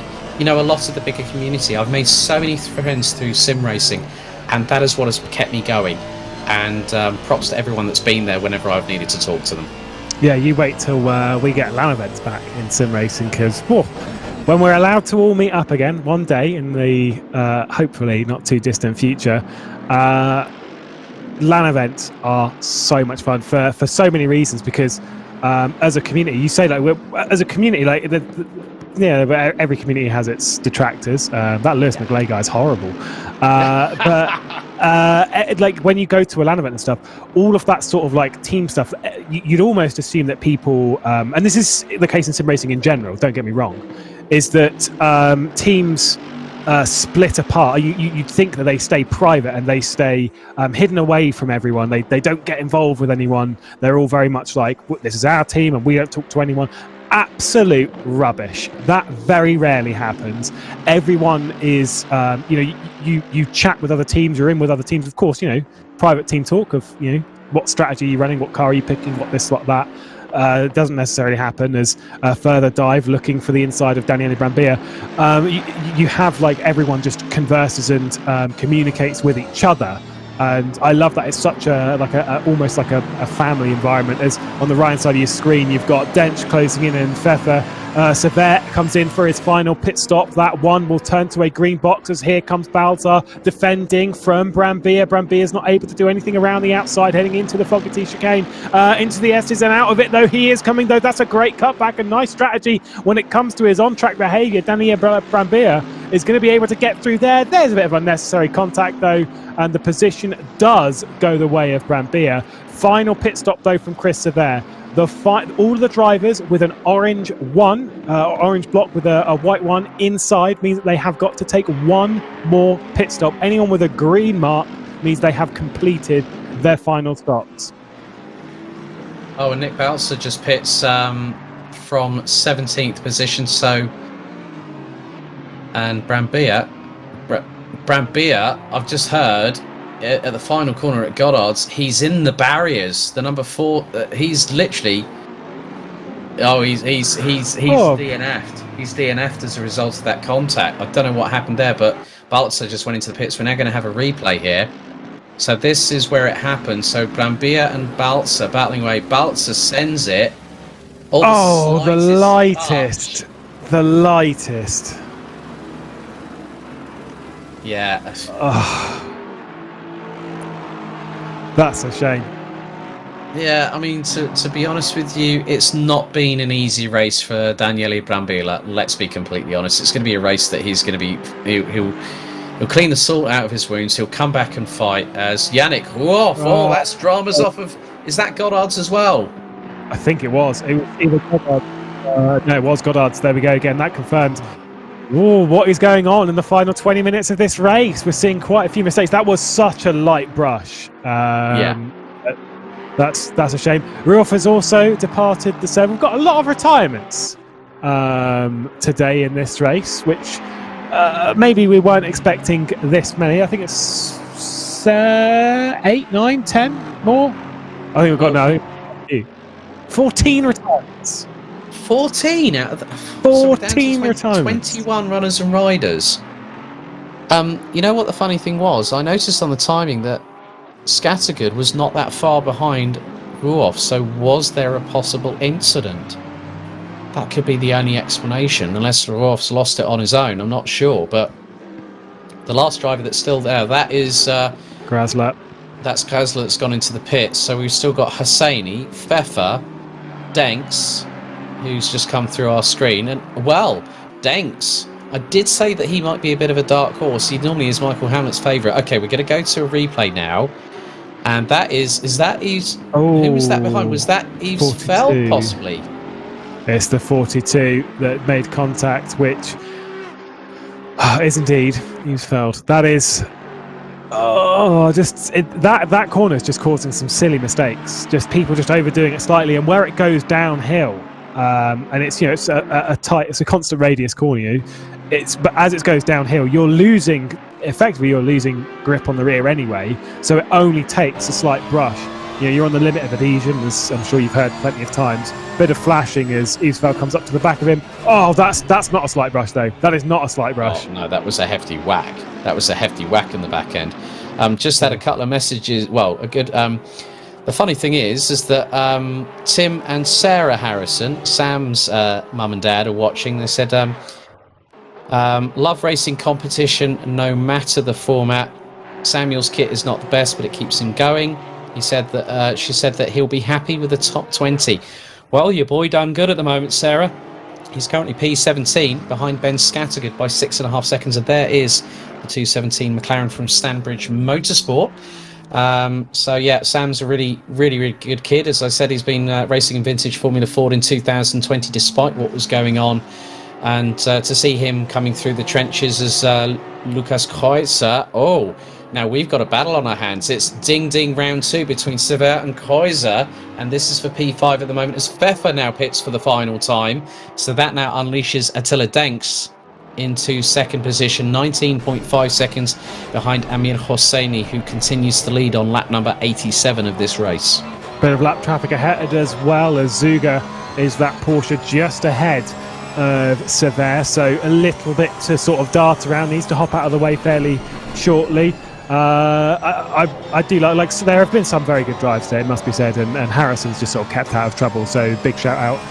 And also, racing is racing. I think it's important. If you're not able to race in the real world, sim racing is, maybe you don't get the feel for the car, maybe not necessarily, it's not exactly the same, but you do learn a lot about racecraft from sim racing, and it's sometimes it's a little bit too dirty, sometimes a little bit too this, sometimes a little bit too that, sure, but you do like you're keeping yourself sharp on racing. It's why we saw a lot of the real world drivers move into esports, particularly across last year where everything was happening, and then staying through the winter period, because it just keeps your racing mind active and thinking, what am I doing in this scenario? And it does have an effect both ways. You do learn from sim racing and apply that to the real world, so it is good to see some drivers using this as sort of like a bit of off-season practice before getting into the meat of the racing season again.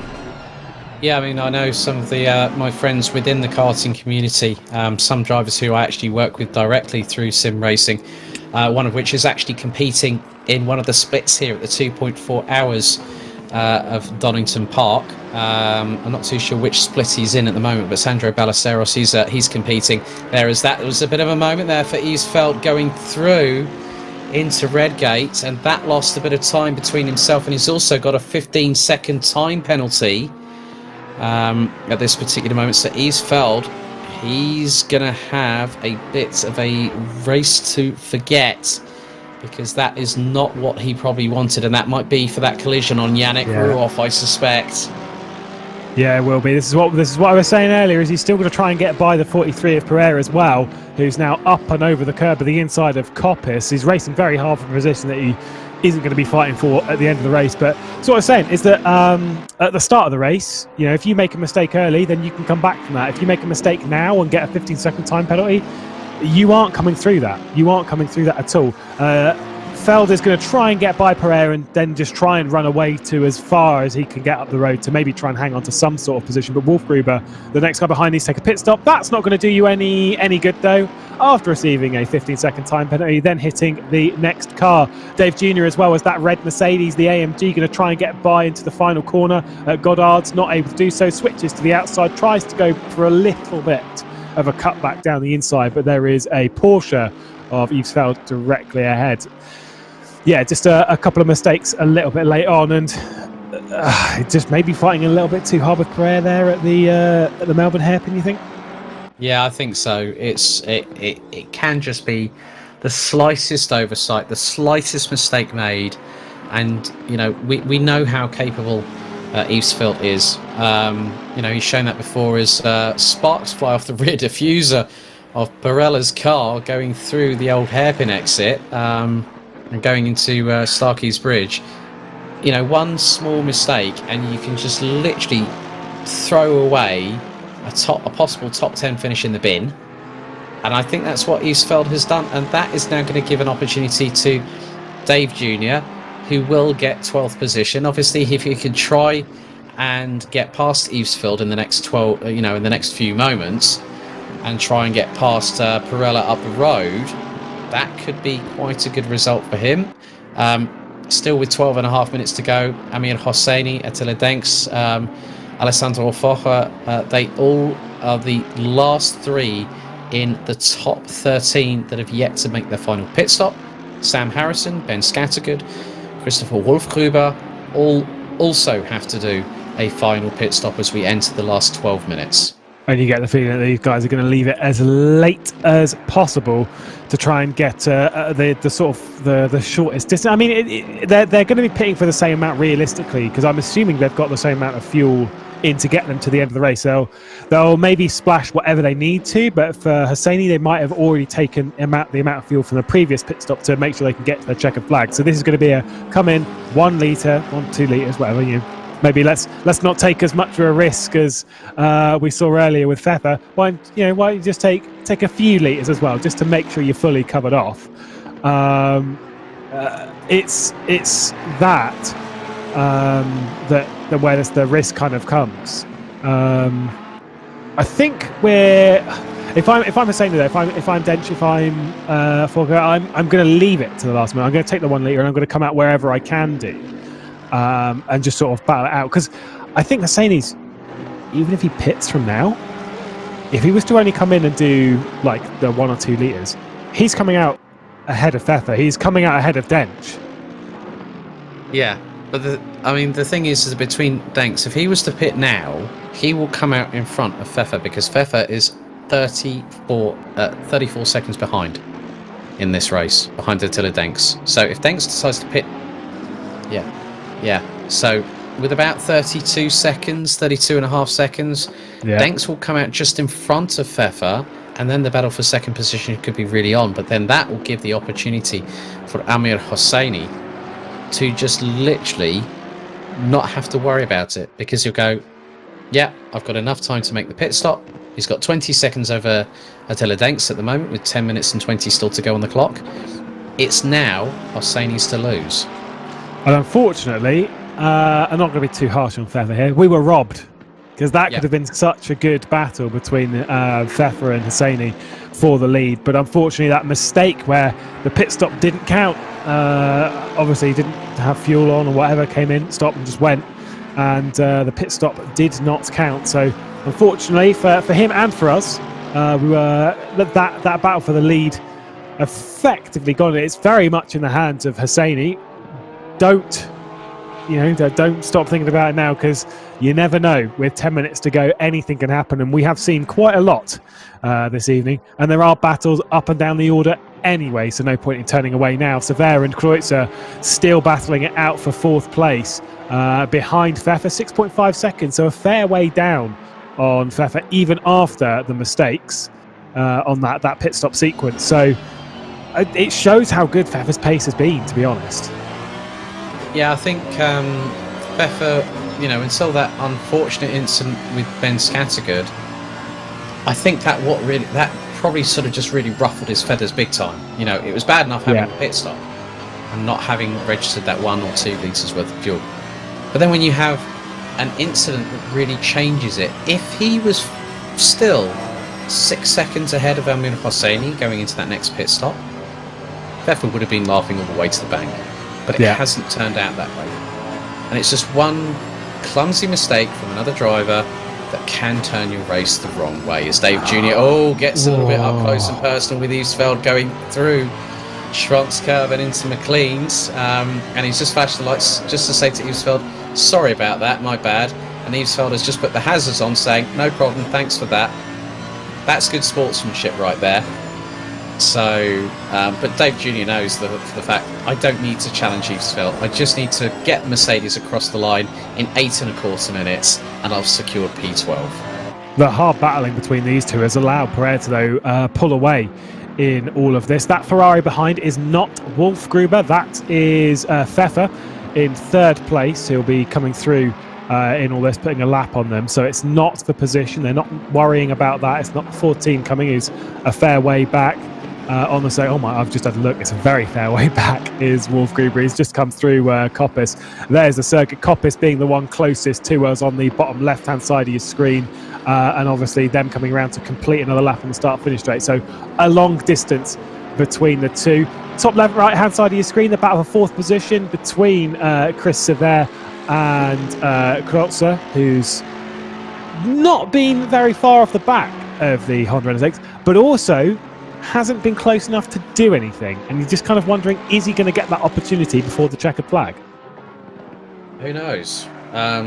It's just a case of just waiting out, riding out the storm. I mean, Lucas Kreuzer, at the minute, he's only 0.6 off of Chris Savard, and he's actually quicker at the moment by about 0.1/10 of a second. So I think Savard's now feeling a bit of the pressure now, because looking at the pit stop windows between him and also Kreuzer has actually gone a little bit longer. He's actually been, in the time of this stint happening, Kreuzer and Savard's been on this particular stint for about the last, I think it's the last 14 minutes, whereas Kreuzer has been going for the last 36. So yeah, it's just about down to how you're going to position the car. Are you going to anticipate the possibility of maybe an unforced error? These drivers are getting tired. We're in the last 6.25 minutes of this, and it's just a case of just waiting, not making a mistake, not making an unforced error, and that's what both Chris Savard and Lucas Kreuzer will be thinking about right now. If you're Kreuzer, though, you need to be a little bit closer to try and force a mistake. Chris Savard's got a decent amount of experience in sim racing as well himself. So if you want a mistake to come from his part, you need to be closer. You need to be on the rear end, and you need to be really, really applying that pressure. There comes Pfeffer through on Dave Jr., putting a lap on to tick that one off. Blue flags being waved by the marshals. Eastfeld will be the next one that Pfeffer has to pass to put a lap on. 5.5 minutes to go, so we're still awaiting that pit stop. We've had a few come in from other drivers a little bit further down, so some of them being ticked off, but the top two still yet to pit. Hosseini, Dench still pit. Foka, though, does come into the pit lane, so we've got that one ticked off, as has Harrison. So some of those final pit stops being ticked off. It now leaves just the two at the front to serve their stop. Yep, so we are coming down into the last 5 minutes of the race. It's been rather enthralling Super Saturday 2.0, and in some respects it's more a case of a credit to every single driver that has competed, irrespective of whether it's been one race, two, or maybe they've done the full quartet tonight. But a real credit to everyone that's made this event so spectacular. Is now Chris Savard's just sort of giving the flash to Samuel Harrison, who's just exited the pit lane. Just say, look, we're just coming up behind you, and Samuel Harrison will have noticed the blue flags on the left-hand side coming through Hollywood. It's just these Super Saturday formats. This is the second one already. And as much as Imola was a really, really good first time out, I've really enjoyed this one here at Donington Park, as now Hosseini pits with 4 minutes and 10 seconds still to go on the clock. Will that bring Attila Dench into the pit lane as well, or is he going to try and stay out and just lead a lap fairly late in the race? We're on board for 15th place. Dench is going to stay out. There's Quinn Smith directly ahead of Patrick Grasler, who's just run a little bit wide at the final corner. You see there Hosseini's already moving in the pit lane behind this. Attila Dench isn't going to lead by very much in the Aston Martin of the final parts of this race. There's Grasler. There is Hosseini coming out ahead of Quinn Smith, obviously a lap down the 819, maybe a couple of laps down, all things counted. Patrick Grasler, though, doesn't really care about Hosseini. He's focused on trying to get himself a top 15 in this race. That's a little bit deep from Quinn Smith. There's the cutback from Grasler. That was lovely, lovely determination and prediction from Grasler, and up into 15th place he goes. Yeah, a good bit of anticipation as Quinn Smith trying to look to try and get past, if he can, in the next 3 minutes as they make their way through between McLean's and Coppice, and a little bit of a tighter line there taken by Quinn Smith. A little bit of dust kicked up, I think, by both right side tyres. But yeah, I think it's now about, because if Denks pits now, and if it's around about sort of 27 to 30 seconds for a pit stop, he's still going to come out in P2 ahead of Tobias Pfeffer. So, at the end of the day, yeah, the incident's happened. Now Denks, I think I've just heard, is now pitting He is in the pit lane, and this means he will. Yeah. So. Yeah. So Hosseini's now coming across the line. Denk's in the pit box. Good anticipation there by Attila Denk. So I think, well, I'll just leave it as late as I can. But maybe he might have possibly have. He could have pitted maybe a little bit earlier, but I don't think it would have made any difference. No, let's take a look at 282 though, who's just coming through the final corner now. Pfeffer, as the 18's already moving and already out of the pit lane. Attila Dench going to hold on to second position. Pfeffer behind is not going to be able to close that gap. Still a minute and 45 seconds to go in this race. From 7th position up to 2nd, running under the radar for most of the day. That is great stuff from the young man, Attila Dench, to 2nd place. Hosseini though leading the way and very unchallenged for the final couple of laps here at Donington Park. Still a little bit more to go. This will be the penultimate lap of proceedings for SimGrid Super Saturday, and it has been a great event from start to finish with all the support series and of course the feature race as well, and hopefully we get more of this in the future. Yes, indeed. As Amir Hosseini coming through the Melbourne hairpin for what will be the 97th and penultimate time. Nearly 100 laps completed here at Donington Park Grand Prix in the 2.4 hours. But yeah, it's been a really good run for Amir Hosseini, who now goes on to the final lap of the race with a massive advantage of around 19 or so seconds ahead of Attila Danks, with Tobias Pfeffer rounding out the top 3 for the 6 seconds adrift. Chris Sever, really good job from the American and the Honda. P4 going on to the final lap. Lucas Kreuzer, they all had an opportunity, but all the way through this race with 30 seconds still to go on the clock, Amir Hosseini has really been the dynamite sensation here after pole position. A real shame. I think the biggest shame that we had, apart from Tobias Pfeffer, is Jordan Sherratt. What could have been? Yeah, we've. You can't say that this has been a dominant performance as much as it looks like it is going to be. With 20 seconds in the lead, you get that vibe that it's been domination, but it really hasn't. It's almost just come out of nowhere in the last sort of 40 minutes. Obviously, with that issue from Pfeffer, and then of course Sherratt with his issues in the first pit stop sequence. We've got the battle between Cormac, Ryan Meenan, who's done a great job to come up the order with Fogger in behind and going to desperately try and hang on to it. Coming on to the Grand Prix loop though, with just a couple of corners to go. It has been a fantastic drive regardless. Started from pole position, dropped down into 3rd place on the start of the race. Slowly worked his way back up to the race lead and didn't look back from there, not even when he was defending, just kept focused on what he was doing. Super Saturday 2 at Donington Park is going to head the way of Amir Hosseini, who departs the corner 20 seconds clear of Attila Dent, who's flown under the radar, as I said, for Aston Martin. It is going to be a 2nd place and a great podium for the Hungarian to the final corner. He's going to go in that yellow Aston Martin. Behind him, the 282 of Pfeffer crossing the line, a good 6 and a bit seconds clear of Chris Severin behind, and Kreuzer as well comes out to round the top 5. Mesa makes it 6 different manufacturers in the top 6, so fantastic stuff there. And Fusi, got to give a big shout out after completing all of the races today, comes to the checkered flag. I think Ryan Whitlock as well did all of the races.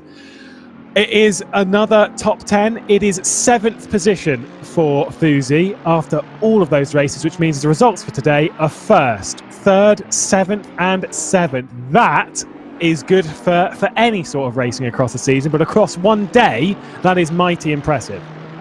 Bravo, Marcel Fusi, and he started 19th behind Simone Amareni,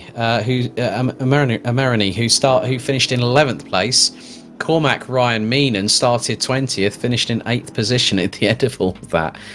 But yeah, Super Saturday 2, if that's anything to go by. Well, plenty of action still to come here on the Sim Grid. What a race. I mean, just really to see the top 5 doing a fantastic job. It was also, there's one big talking point that we haven't really discussed that much. We had quite a few retirements as well. I think it was, 14 in the end of the race? 14, 15. Yeah, it was an awfully large amount of retirements. I mean, some of that comes from some of the not so great driving we saw earlier in the race, and there was some stuff throughout that was a little bit naughty. But for the most part, some of the battling that we saw was good battling on circuit, and what a day of racing it's been.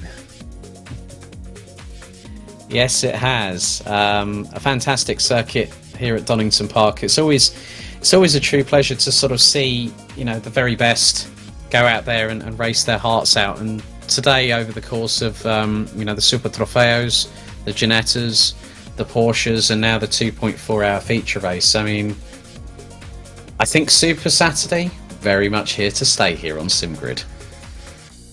Yeah, I think we need to complete this trilogy. That's what I'm saying right now. We need to finish it off. Here's the finishing order, though.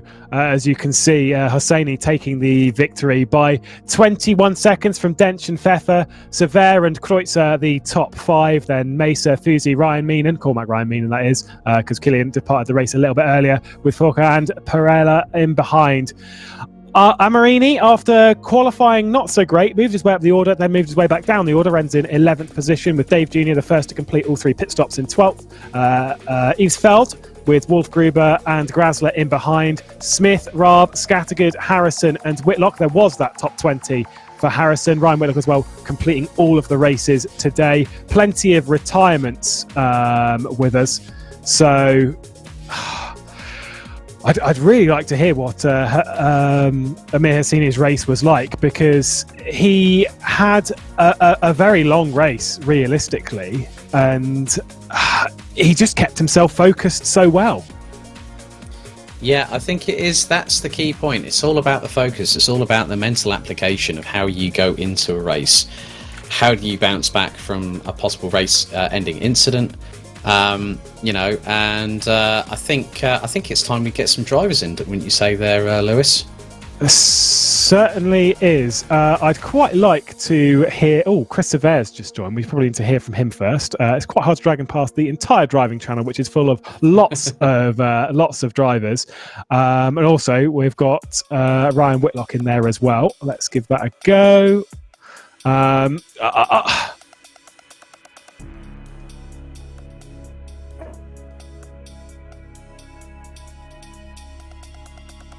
I am, though. It's been a long day for some of them. Let's take a listen to Chris Sever and see what he said with the race, because certainly a driver that was flying under the radar. I say under the radar. You picked the Honda NSX. You qualified okay, but in the race you seem to have that decent race pace. Chris Sever, 2.4 hours of Donington complete and a decent finish for yourself. Talk us through it.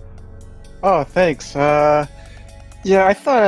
In terms of qualifying, I thought I qualified kind of where I did the time I expected to, right? My goal was just to get into the 25s, and I was actually kind of happy that I managed to accomplish that. I think there may have been like 2 tenths in the car that I just couldn't eke out, but I'm not complaining. But 10th place shows that it was a very competitive field. But come during the race, I guess I just wanted to not die, because I've had too many occasions where that's happened in the past. I don't know. What'd you guys see? Well, I think, Chris, it's Alex here in the commentary box. Fantastic result, getting to P5, fending off Lucas Kreutz right up until the dying moments. A very different strategy on tyres. I mean, how good were the tyres on the Honda here at Donington Park? Because I think it was you left it until a little bit later on the race to change to a fresh set. Oh yeah, I guess my goal was basically just kind of 50-50 the tires. Just kind of what was it? Just do the first half on one set, second half another set. But I wanted to kind of stretch the stint out in hopes that I would get put behind traffic. Because I know people cycled through. I had no idea what anyone else was doing the whole race until the very end. But that was kind of my idea. Also, I guess the idea was to change tires after, they were torn up on the curves. Because that was a big issue I noticed. Wow. I mean, it was a great drive regardless, and a great battling throughout. So thank you for the show that you put on, and hopefully we can see you around fairly soon. Oh, thanks. I love racing you guys put on. Well, hopefully there'll be more. Don't you worry. We'll grab a chat to the driver that you were battling with quite a lot. Let's have a listen to what Lucas Kreutzer thought of the racing. You were in a battle fairly deep into the race with the 81 of Chris Sever and really took it to late on. But did you extract as much as you could out of that Porsche? Yeah, I would say pretty much. The car isn't like the best for endurance racing, but it suits the track really well. So yeah, of course the fight went pretty much for 2.4 hours, which was exhausting. The entire race was exhausting, and was really, really fun. And yeah, the car gave it all. I had small problems with pressure losses on the left side of the car, which is never ideal in the first 2 stints. But yeah, the race was really fun. The car was good. So yeah. Lucas, obviously a very, very tough battle in qualifying. The likes of yourself, Amir Hosseini. You also had, the man that really started to get away from everybody, Jordan Sherratt, who unfortunately had a wheel and wheelbase issue, which deprived us of what could have been a really interesting battle. Do you think he would have? I think he would have factored into this, and do you think you could have been toe to toe, side to side with him in this race had that issue not happened for him? Yeah, I think so. The Merc is fast on the track, especially on race pace. Before his issue, he was also starting to struggle a bit with his tires, so I think we had the same issues. And yeah, of course the pace was so close. If he wouldn't have had those issues, we definitely would have gotten into a battle at some point. So yeah, it's really unfortunate for him, but these things happen in sim racing. But yeah. Well, thank you, and again, thank you for the display that you put on. Great stuff. See you around, and see you with plenty more racing. Yep. Thanks, boys. No worries. Final interview. I did see Pfeffer was in there, but unfortunately, I don't think he's sticking around for an interview. We do have the American, the Ryan Whitlock, who you completed all of the races today. If I am correct that you did do all 4 of the races today, which to me seems insanity. How was your final race, at least? He's muted his microphone, and I'm not 100%. Oh, there we go. There we go. Talk us through your final race. Talk us through your day of racing. You must be exhausted. Woke up, grabbed breakfast, stuffed my pie hole, and went to racing. I did not complete all 4 races, unfortunately. I had to DNF Super Trofeo, which wasn't fun, but the final race, I wanted to do it in the Honda. The Honda looked really strong, and then I realized I forgot to change my registration, and I was stuck with the Bentley. So that was basically my race over from the start, but still good fun. Even though I didn't qualify super well, it was definitely a race of attrition, so even though technically I was second to last at the end, I still gained plenty of spots. So, yeah, I mean that is one thing where you sort of like you go, oh well, that was not a mistake I wanted to make, but still qualifying, down in what was, I think it was a little bit further down the order than you would have expected. I know for a fact with Chris Sever's performance here, Ryan, that you probably would have factored in, maybe had a top 15, but still to be on the starting grid for all 4 races here on Super Sunday, that's one hell of a mammoth achievement, considering the time zone difference as well for you as well, being in the US. Oh, I just woke up at about 8:30, which isn't too bad. Trying to fix my sleep schedule because it's not what it needs to be. So no, not a problem at all. I don't have anything going on Saturdays. It was good fun. Definitely some cars that are underappreciated in this game that deserve some love, especially the Ginetta. I was not expecting the Ginetta to be as fun as it was, but yeah, happy to do it and happy to continue racing in more Super Saturdays. Well, thank you, Ryan Whitlock, and I'm sure we'll see you around shortly. And I still think we need to complete this trilogy, so I'll be badgering Michael Hamlet about that. Thank you, and see you around. Absolutely, thank you.